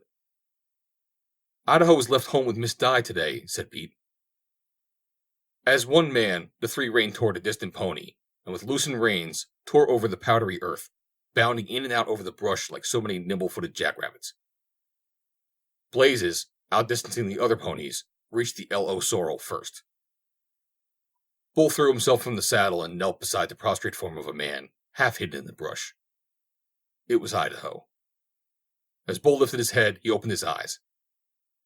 He looked at Bull in a bewildered way for a moment, the expression of his face denoting a concentrated effort to recall his mental faculties. Then Texas Pete and Shorty reined in beside him in a cloud of dust and profanity. "Where's the boss?" demanded Pete. "What you loafing out here for?" inquired Shorty. Slowly, Idaho sat up, assisted by Bull. He looked at the reins looped around his wrist. He felt on his side and brought his hand away, covered with blood. "I done the best I could," he said, "but there was too many of them." "Where's the boss, you ornery sidewinder?" yelled Texas Pete. "Who's them? What have they done with her?" "They was all masked," said Idaho. "I didn't know no more after they creased me. I don't know what they done with her. Help me aboard that cayuse, you bow-legged flannel mouth, and we'll pull our freight and find her, instead of sitting around here listening to your yap. Pete, who had dismounted, helped Idaho, almost tenderly, into the saddle. You better beat it for town, he said. You ain't much good nohow. With a 45 between your ribs, you ain't no good whatsoever. Shut up, Idaho admonished him. If I was perforated like a salt cellar, I'd be worth 2 of you. He reeled a little in the saddle, but shook himself and straightened up. It was evident that he was weak from shock and loss of blood, and that he was suffering pain beside. You'd better go back, Idaho, said Bull. You ain't in no shape to ride at all, and I reckon we got some hard work ahead of us. Go back, you damn fool, said Texas Pete, who, under the cloak of rough and almost brutal badinage, had sought to hide his real concern for his friend's welfare. Go chase yourselves, replied Idaho. I'm going with you. They wasted no more time in argument, but started riding a wide circle looking for the tracks of the abductors. They found sufficient evidence to convince them that there had been upward of a dozen horsemen concerned in the work, which corroborated Idaho's statement. Then approximately half of these had ridden directly in the direction of the Bar Y, while the others had taken a southerly route. It was the latter trail they elected to follow, after Bull discovered upon it the imprint of an iron shoe, and as captain, being tender in front, had his forefeet shod, it was safe to assume that they had taken Diana Henders this way. They rode fast, for dusk was already on them, and when, a short time later, it became too dark to distinguish the trail, they were often compelled to stop and dismount, and, upon several occasions, strike matches to make sure they were still on the right track. Their progress was, therefore, necessarily slow. Toward midnight, they lost the trail completely. It was there they left Idaho, too weak from loss of blood to continue. End of Chapter 17. Chapter 18. Through the Night.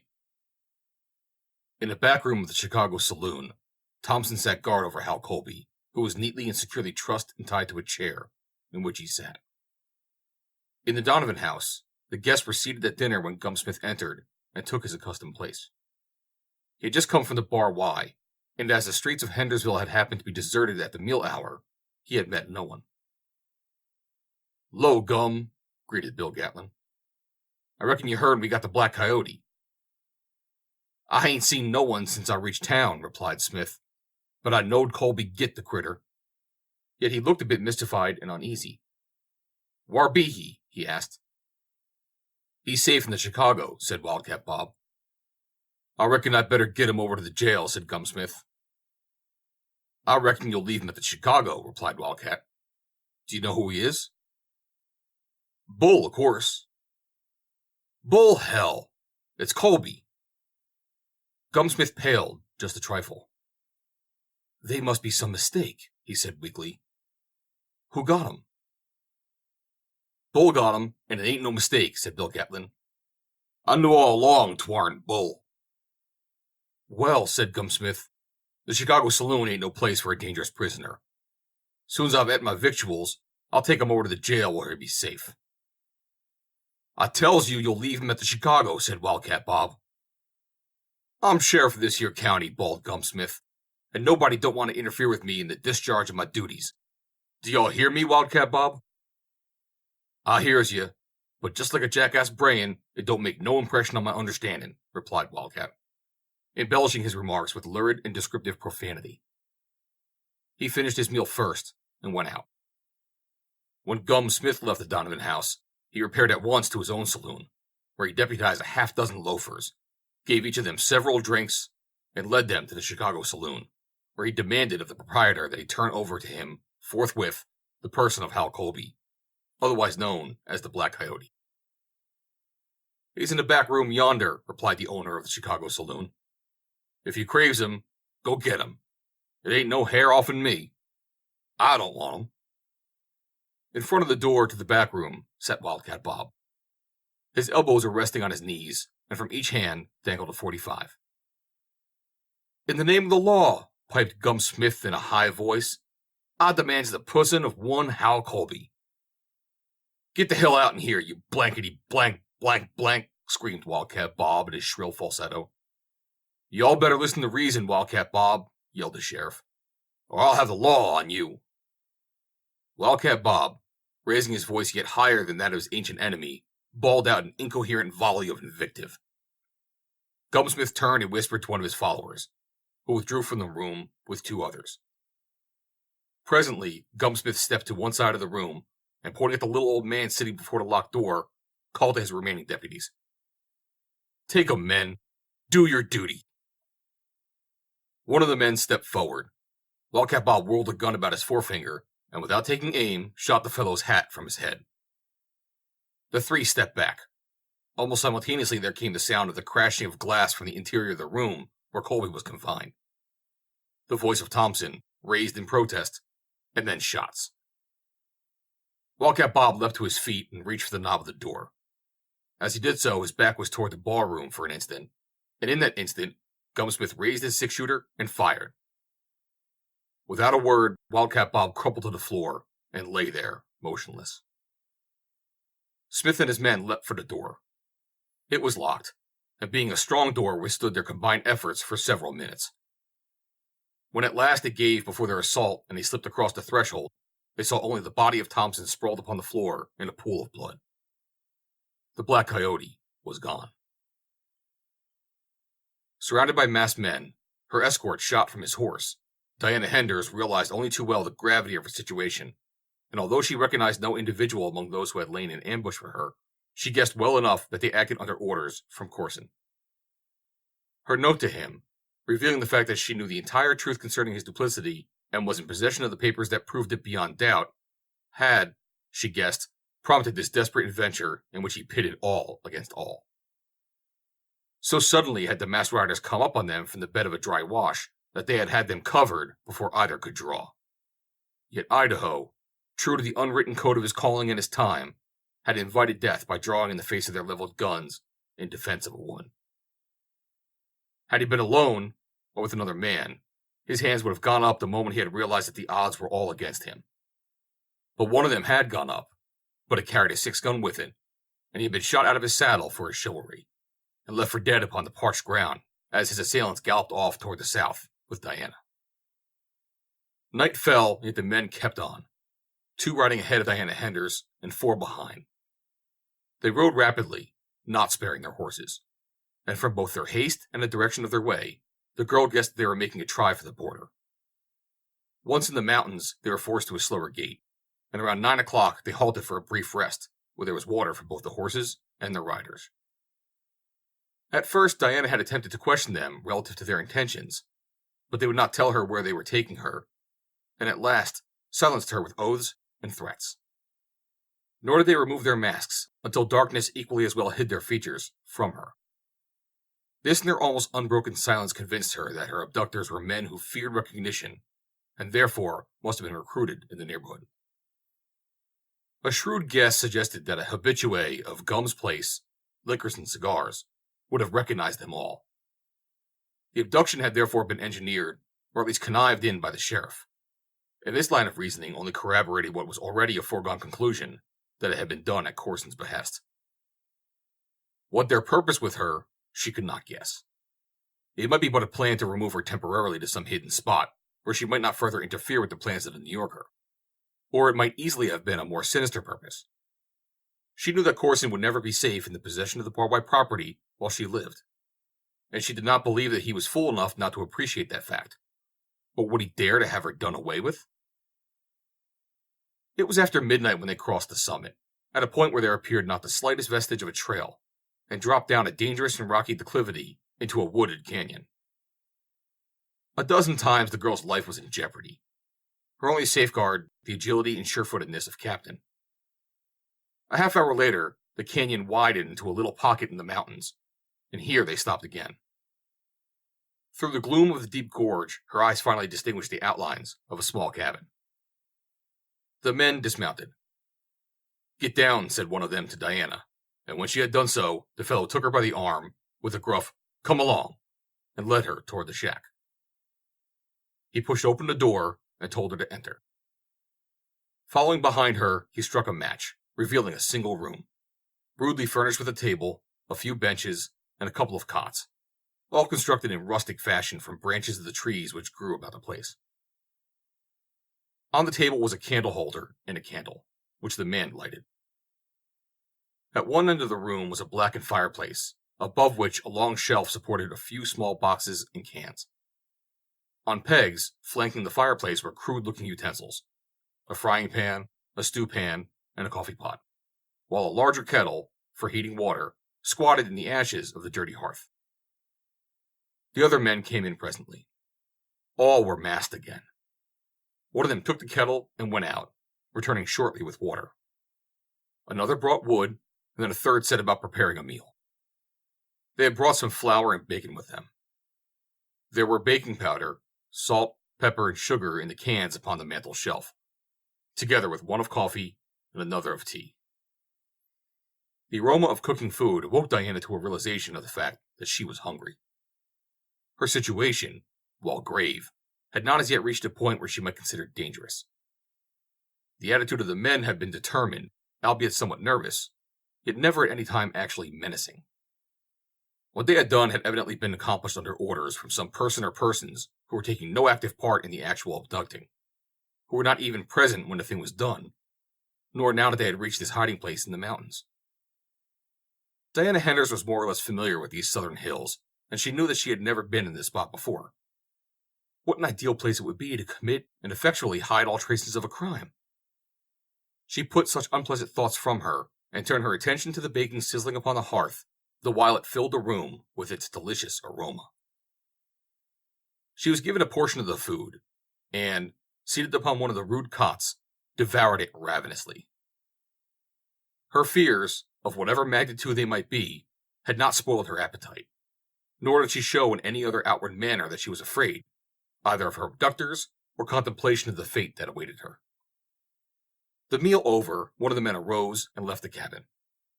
From the monosyllabic conversation that ensued, she gathered that he had been sent back along their route to a point where he can act as sentinel and thus safeguard them from surprise. They did not appear to expect pursuit, but took this precaution, evidently in accordance with orders previously received, or a plan prearranged. After the meal, the men smoked for a while, and then, one by one, lay down upon the rough boards to sleep, so disposing themselves that the girl could not approach either the door or the single window without disturbing one or more of them. The last man blew out the candle before he lay down. Diana Henders stretched herself at length upon the rough branches that formed the bottom of one of the cots, and tried to sleep. How long she lay awake, she did not know, but eventually she fell into a light slumber, from which she was awakened about 3 a.m. by the sound of horses' feet on the ground outside the cabin. Then she heard men's voices, speaking in subdued tones. A sudden premonition seized her. Rescue was at hand. She heard the door open, and immediately 2 of the men upon the floor awoke and sat up. "Who's that?" demanded one. "Me," replied one of the newcomers. "The rest of you fellers wake up. We gotta get out of here." He stepped to the table, struck a match, and lighted the candle. In its first flare, Diana recognized his figure as that of the man who had gone out after the meal to act as guard along the trail. The man with him was Hal Colby. "Put out that light, you damn fool," cried one of the awakened sleepers. "Do you want this girl to recognize us all?" The light went out quickly. Hal Colby stepped across the room to her side. "Everything's all right, Di," he said. "I've come for you." The other man was speaking to his fellows. "There is someone on our trail. Colby passed them on the cutoff. He'd been riding behind them for an hour. He says there's 3 of them. We gotta get out." Hastily the men arose and sought their horses. Colby took Diana by the arm. "Come," he said. "I'll get you out of here." "Why should I want to get out when someone is coming to take me away from these men?" she demanded. "But I'm here. I'll take you out, Di. Come, we must hurry." She shook her head. "No, I shall stay here." "They won't let you. They'll take you along. You had better come with me. I am your friend." "You cannot be a friend of theirs and mine both." He took her by the arm again. "Come, this is no time for fooling." She struggled to free herself, and when he attempted to drag her forcibly, she struck him in the face with a clenched fist. "You'll come, damn you," he cried, and picked her up and carried her out into the waning night. Most of the men had found their horses and mounted. "Where's her horse?" demanded Colby of one of them, and when it was led forward, he threw her roughly into the saddle, and with her own riata, bound her there. Then he mounted his own animal, and, leading hers, started down the rough and wooded gorge toward the south. A few miles away, 3 men drew rein upon a ridge. "We've lost the damn trail again," muttered Texas Pete, sourly. Bull sat erect upon Blazes, his head thrown far back, his nostrils dilated. "What you looking up yonder for?" demanded Shorty. "The trail that bunch of shorthorns is on don't lead to heaven." "Smell it?" asked Bull. "What?" "Wood smoke. There's the east wind. Come on." He rode blindly through the darkness, trusting to the instinct and eyesight of his horse, toward the east and the fire from which that tenuous suggestion of wood smoke emanated. Where there was fire, there should be a man, thus reasoned Bull. A half hour later, the 3 slid and rolled with their horses down the steep side of the gorge into a cup-like opening in the hills, and before them, in the growing dawn, they saw a mean, weather-worn shack. From the crumbling chimney, a thin wisp of smoke arose into the still air, to be wafted gently westward after it had topped the summit of the canyon walls. They hid their horses among the trees and the underbrush, and crept stealthily toward the building from 3 sides. Bull was the first to come into the open, and as he did so, he stood erect, and sprang forward toward the doorway of the building, bursting into the interior with 2 guns ready in his hands. The place was empty. Embers smoldered upon a dirty hearth. A greasy frying pan lay upon the floor at one side, a kettle half filled with warm water upon the other. There was the odor of cigarette smoke in the air of the single room. "They've been here, but they've gone," said Bull, as his 2 friends joined him. "They ain't been gone long," said Shorty. They found the trail leading down the canyon and followed it, while a few miles ahead, Colby and Diana, with the 6-masked men, debouched upon the wide flat at the foot of the hills. Here they halted. "One of you fellers swap horses with the girl," commanded Colby, "and then you all circle back to the west and north, and hit the high spots for Hendersville. Here, Grift, you take her horse." "How come?" demanded Grift. "Why, to lead the folks back at Hendersville off from the trail, of course," replied Colby. "You'll tell them you found her horse the other side of the west ranch, and they'll look there till the cows come home." Grift, satisfied with this explanation, dismounted and took Diana's horse, after which she was bound to the one he had quitted. "Now beat it," said Colby. "I'll take care of the girl," and he started off toward the south, while the others turned westward. "I reckon I fooled them," remarked Colby when the others were out of hearing. Diana made no reply. "Them 3 hombres is trailing you, Di," he continued, "and they'll be just wise enough to follow Captain's tracks. I reckon I fooled them fine. Griff never would have swapped horses if he'd have known what my reason was." Diana said nothing. She did not even look at him. They rode on in silence then for some time. "Look here, Di," he exclaimed finally. "You might as well come down off of your high horse. You're mine now, and I'm going to keep you, as long as I want you. I'm rich now. I'll get all the money I want from Lillian, but you're the one I love. You're the one I want, and you're the one I'm going to have. After I gets all Lillian's money, I'll quit her, and you and me'll do some traveling. But in the meantime, I gotta marry her to get the money, sabe?" "Beast," muttered Diana, shuddering. "Well, if he wants to belong to a beast, call me one," he said, laughing. "'Cause you're going to belong to me after today. You won't never want to go back then. You thought you'd turn me down, did you? You wanted that dirty, damn bandit, didn't you? Well, you won't never get him. If he isn't following you with the 3 that's behind us, he won't never catch up to us this side of the border. And after that, he couldn't never find us in 100 years. If he's with them, he'll follow that captain's hoofprints until he catches up with them, and then that bunch of bad-ons will shoot him full of holes. I guess maybe I wasn't fooling the whole bunch of them, eh?" Diana Henders looked her unutterable contempt and loathing. Colby fell silent after a bit, seeing that it was impossible to draw the girl into conversation. Thus they continued on for miles. Suddenly, from far away toward the north, came, just barely audible, to their ears faintly the sound of distant firearms. Bull and his pals had come upon the 6. There had been no preliminaries, no questions asked. The three had but put spurs to their horses and overtaken the fleeing abductors, who, their work done, had no desire to enter into an argument with anyone. The moment he thought he was within safe range, Bull had opened up with a single gun, and at the first shot, a man had tumbled from his saddle. It was a running flight from then on until only a single one of the six remained. Holding one hand far above his head, he reined in his jaded mount, at the same time letting his gun fall to the ground. Bull drew up beside him. "Where's Miss Henders?" he demanded. "I don't know nothing about her. I ain't seen her." "You lie," said Bull in a low voice. "You're riding her horse now. Where is she? I'll give you 5 seconds to answer before I send you to hell." "Colby has taken her. South, toward the border," cried Grift. And Bull wondered, for he had left the man safely in Hendersville.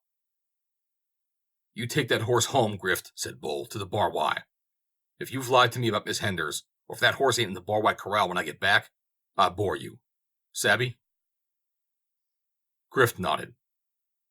"Now beat it," said Bull, and reined about toward the south. Again the hard, pitiless grind commenced. Beneath a scorching sun, over blistering alkali flats, the three urged their weary horses on. "You gotta make it, Blazes. You gotta make it," whispered Bull in the ear of his pony. "She can't be much ahead. There ain't nothing to step away from me and you, Blazes. Forever. We'll catch up with them someday." End of Chapter 18. Chapter 19. Tell me that you love me. It was 10 o'clock that morning before Bull, Texas Pete, and Shorty picked up Colby's trail, and by that time, the man and his unwilling companion were a good 4 hours ahead of them. On tired horses, through the heat of the blazing Arizona day, it seemed hopeless to expect to overhaul their quarry before night had fallen, and by that time, Colby would have crossed the border. Not, however, that meant much to the three who pursued him, to whom international boundary lines were of no more practical import than parallels of latitude. Before noon, they were obliged to stop and rest their horses at a waterhole that had yielded a brackish but sufficient drink for the three jaded animals. In the mud at its border, they saw the fresh tracks of the ponies of Diana and Colby. It was evident that they had stopped here for a considerable time. So positive was the man that he had thrown their pursuers off the track by having led them into a gunfight with a superior force that might reasonably have accounted for them to the last man. 5 minutes was all the rest that the pursuers permitted their horses. Once again, they were in the saddle. "Looky yonder," exclaimed Texas Pete, pointing toward the south. "If it ain't raining there, I'm a Siwash." "It's about a month too early for the rains," said Bull, "but it sure is raining. Raining like hell. Look at that lightning. Say, if they ain't crossed Salise Flats yet, they won't never get across, not while that rain lasts." "And if they has crossed, we won't never catch 'em," Shorty remarked. "I'll catch 'em if I have to ride plumb to hell and it takes me 100 years, Bull declared. The rain struck Diana and Colby at the northern edge of the flats. It came in driving sheets, and sometimes in masses that almost crushed them. It was accompanied by deafening reverberations of thunder and vivid, almost terrifying displays of lightning. It was bad where they were, but Colby knew from experience of the country that in the low hills at the upper end of the flats, it was infinitely worse. That there had been a cloudburst. He put spurs to his horse and, dragging Diana's into a gallop, urged them both to greater speed, knowing that if he did not cross the wash in the center of the flats within a few minutes, he might not cross it again for days. When they reached it, 3 feet of turbid water tumbled madly down the narrow bed between the precipitous clay walls. The man found a steep path that stock had made for crossings when the bed of the wash was dry, and urged his horse downward.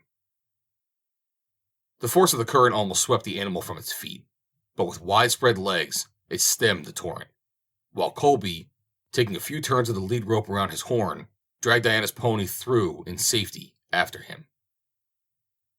At the top of the bank, he turned and looked toward the north, and then down at the rising flood. "If this rain holds out, they won't nothing more cross here for a spell," he said, smiling. "In 10 minutes, she'll be plumb full. We can take it easier now."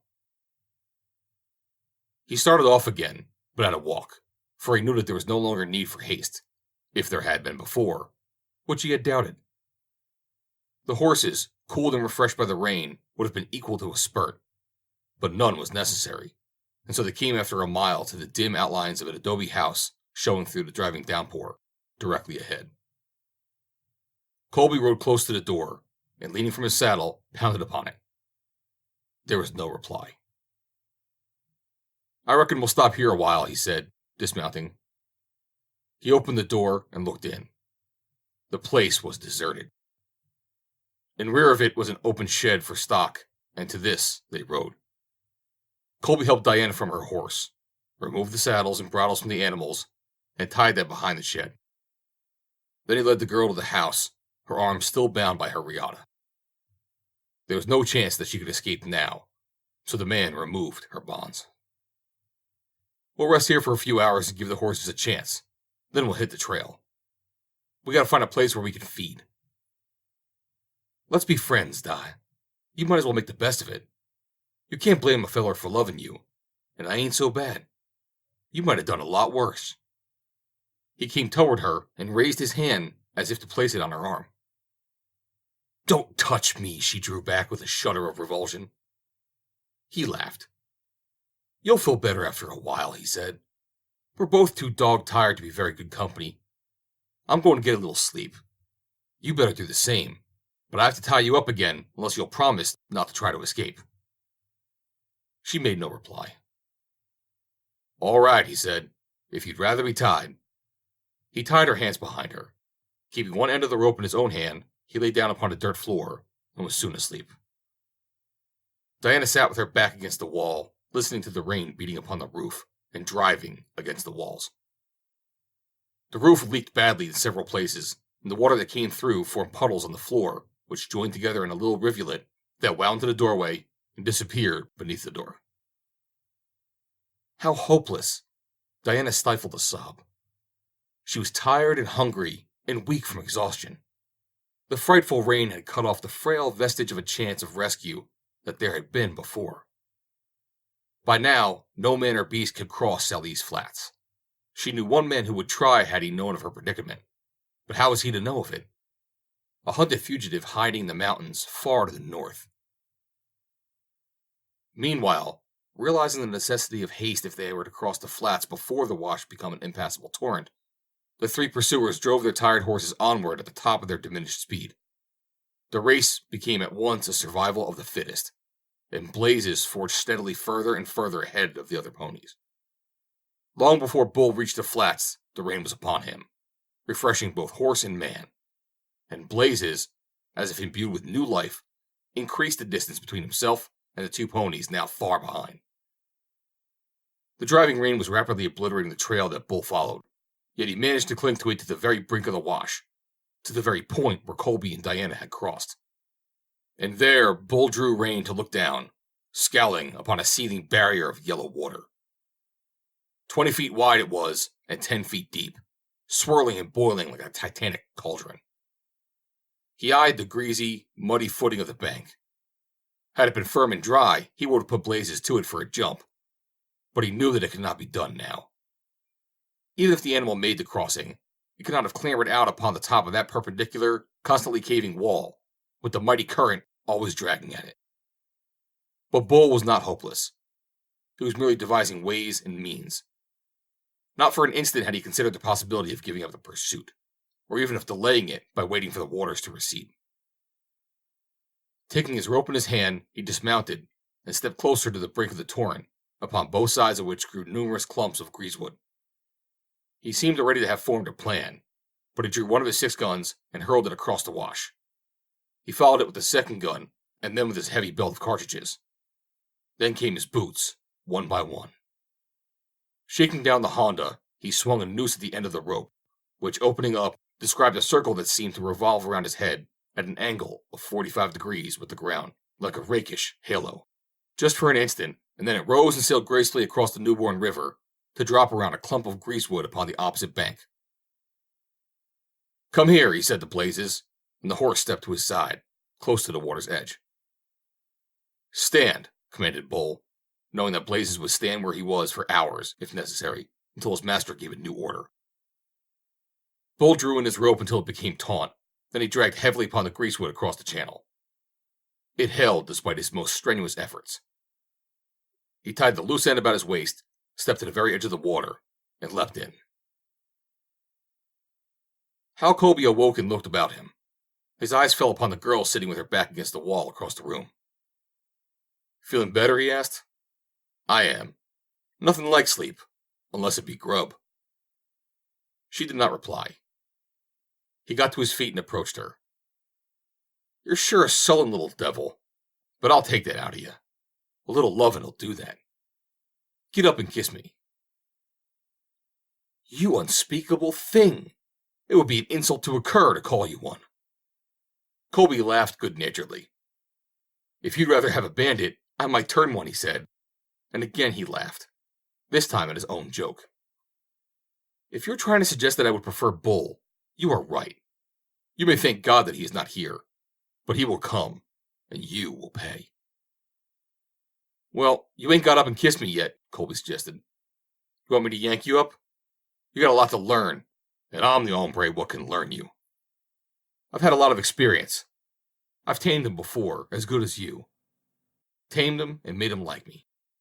If it can't be did one way, it can another. Sometimes a quirt helps." He struck his chaps with the lash of the one he carried. "Get up, you!" He seized her by the arm and jerked her roughly to her feet. Again she struck him. This time the man struck back, a stinging blow across her shoulders with the quirt. "I'll learn you," he cried. She tried to free herself, striking him repeatedly, but he held her off and lashed her cruelly, nor did he appear to care where the quirt fell. The tumbling waters, engulfing Bull, rolled him over and over before, half drowned, his powerful strokes succeeded in raising his head above the surface.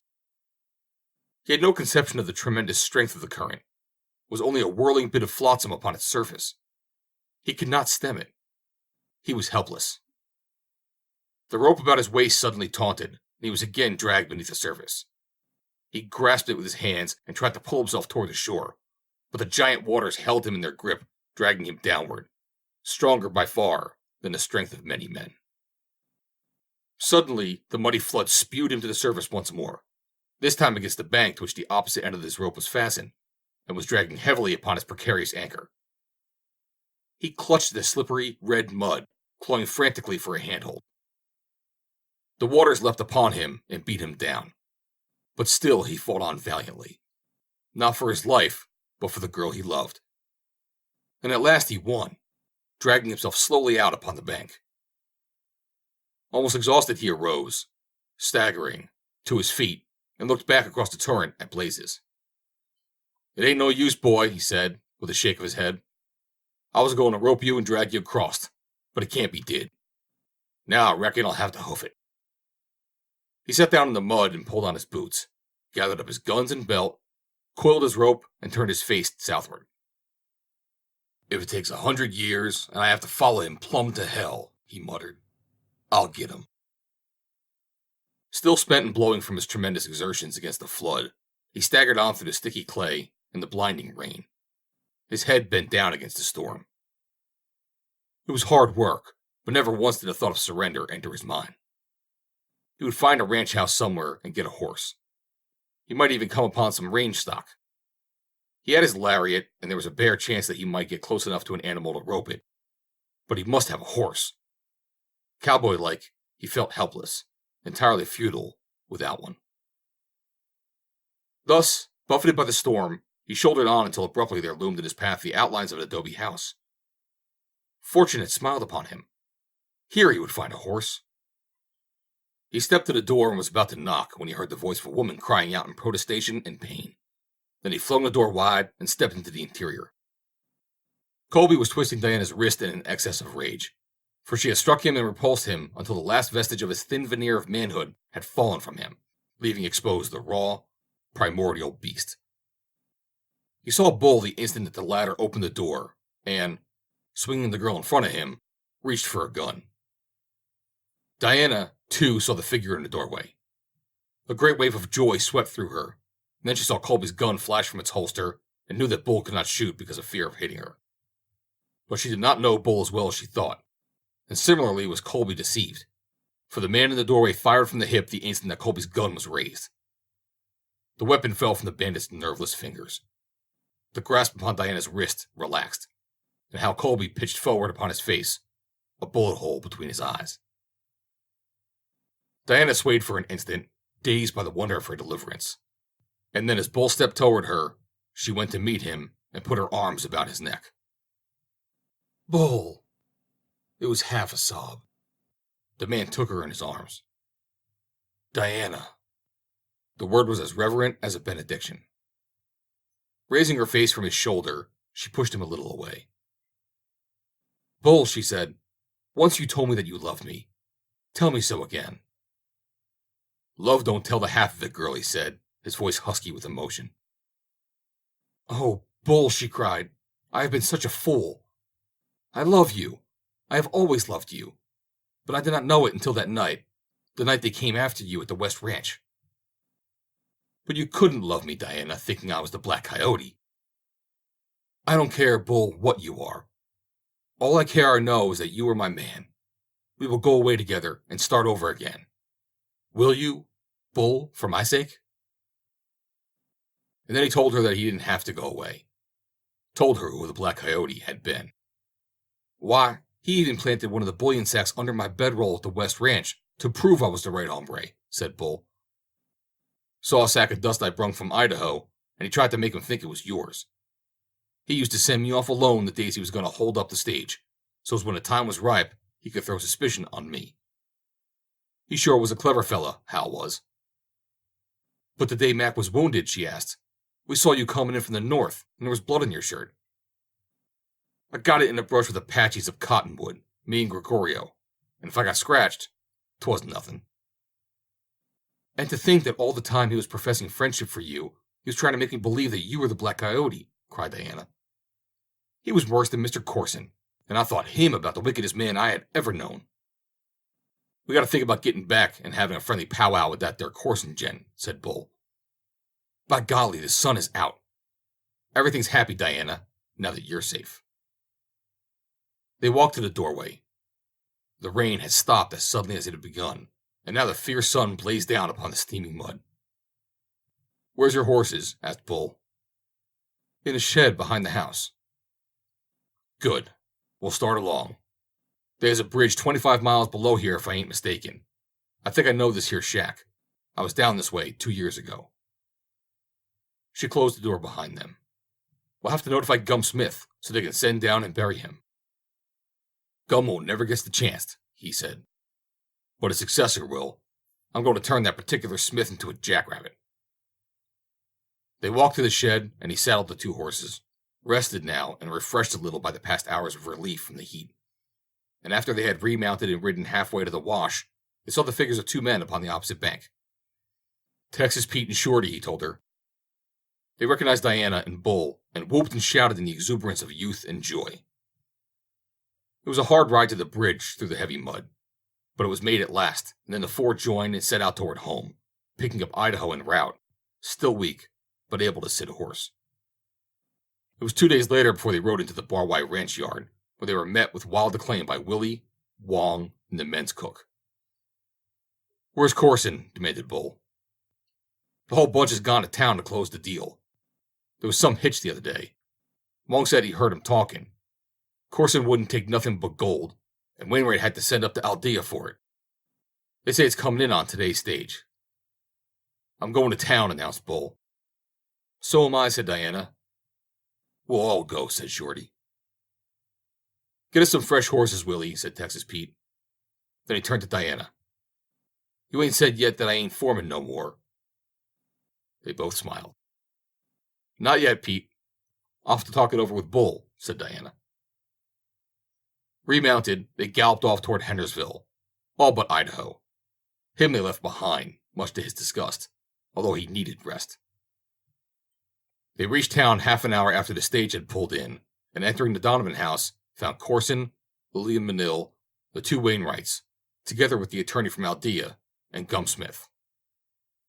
At sight of Bull, Gum Smith leapt to his feet. "Y'all's under arrest," he squealed.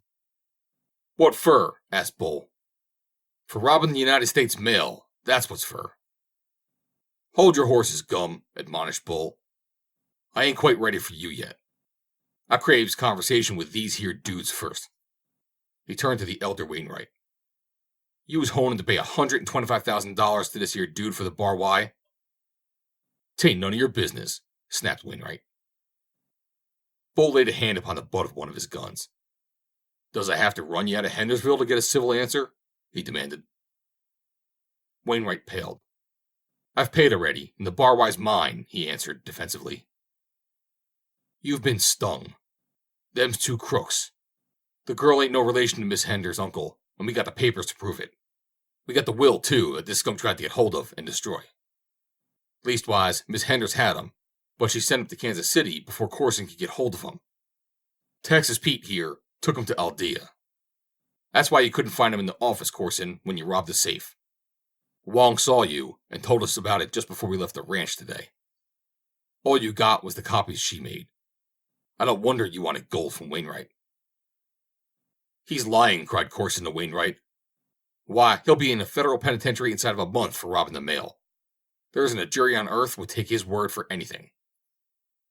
I ain't there yet, and no more I don't expect to be, said Bull.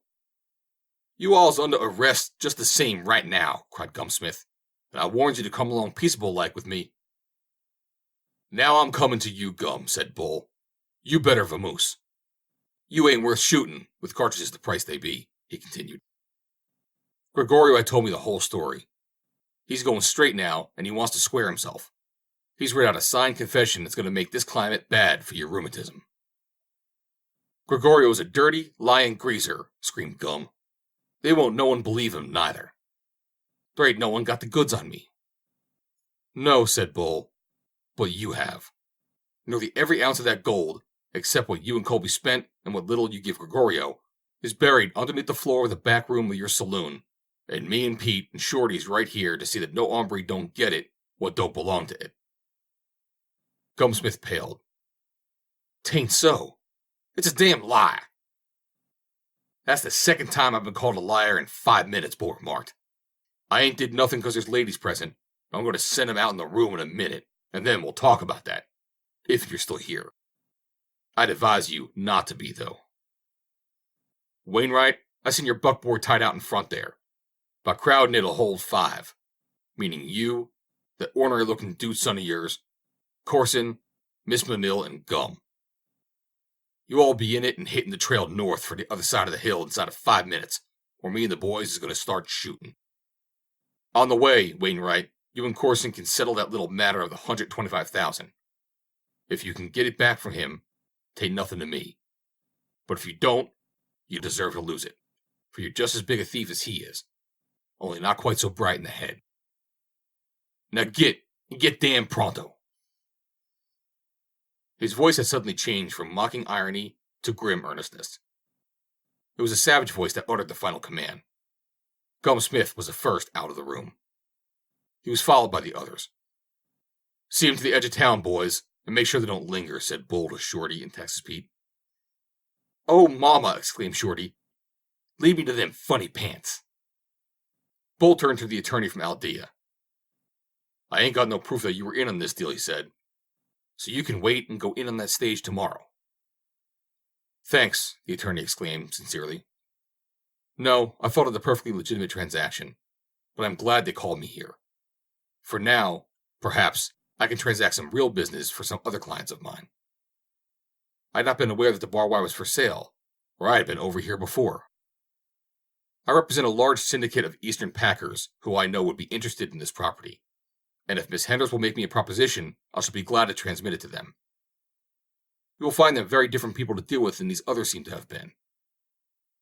I thank you, said Diana, but the bar Y is not for sale. We're going to run the ranch together, aren't we, Bull? You bet we are, he replied. Mary Donovan burst from an inner room at the moment. Bless me heart, she cried. And I never knew you was here till this very minute. And I heard what you just said, Diana Henders. And I'm not after being such a fool that I don't know what you means. It makes me happy, God bless ye. I must be after running in and telling me old man. He'll be glad, he will. Your old man, exclaimed Diana. Sure now, said Mary Donovan, blushing. Didn't you know me and Bob was married the day before yesterday? Sure, they had to shoot him before I could get him.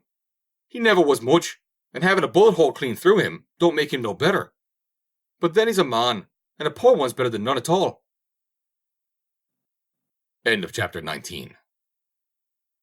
The end. The End of The Bandit of Hell's Bend by Edgar Rice Burroughs. Recorded by Joe DeNoia, Somerset, New Jersey, January 26th, 2020.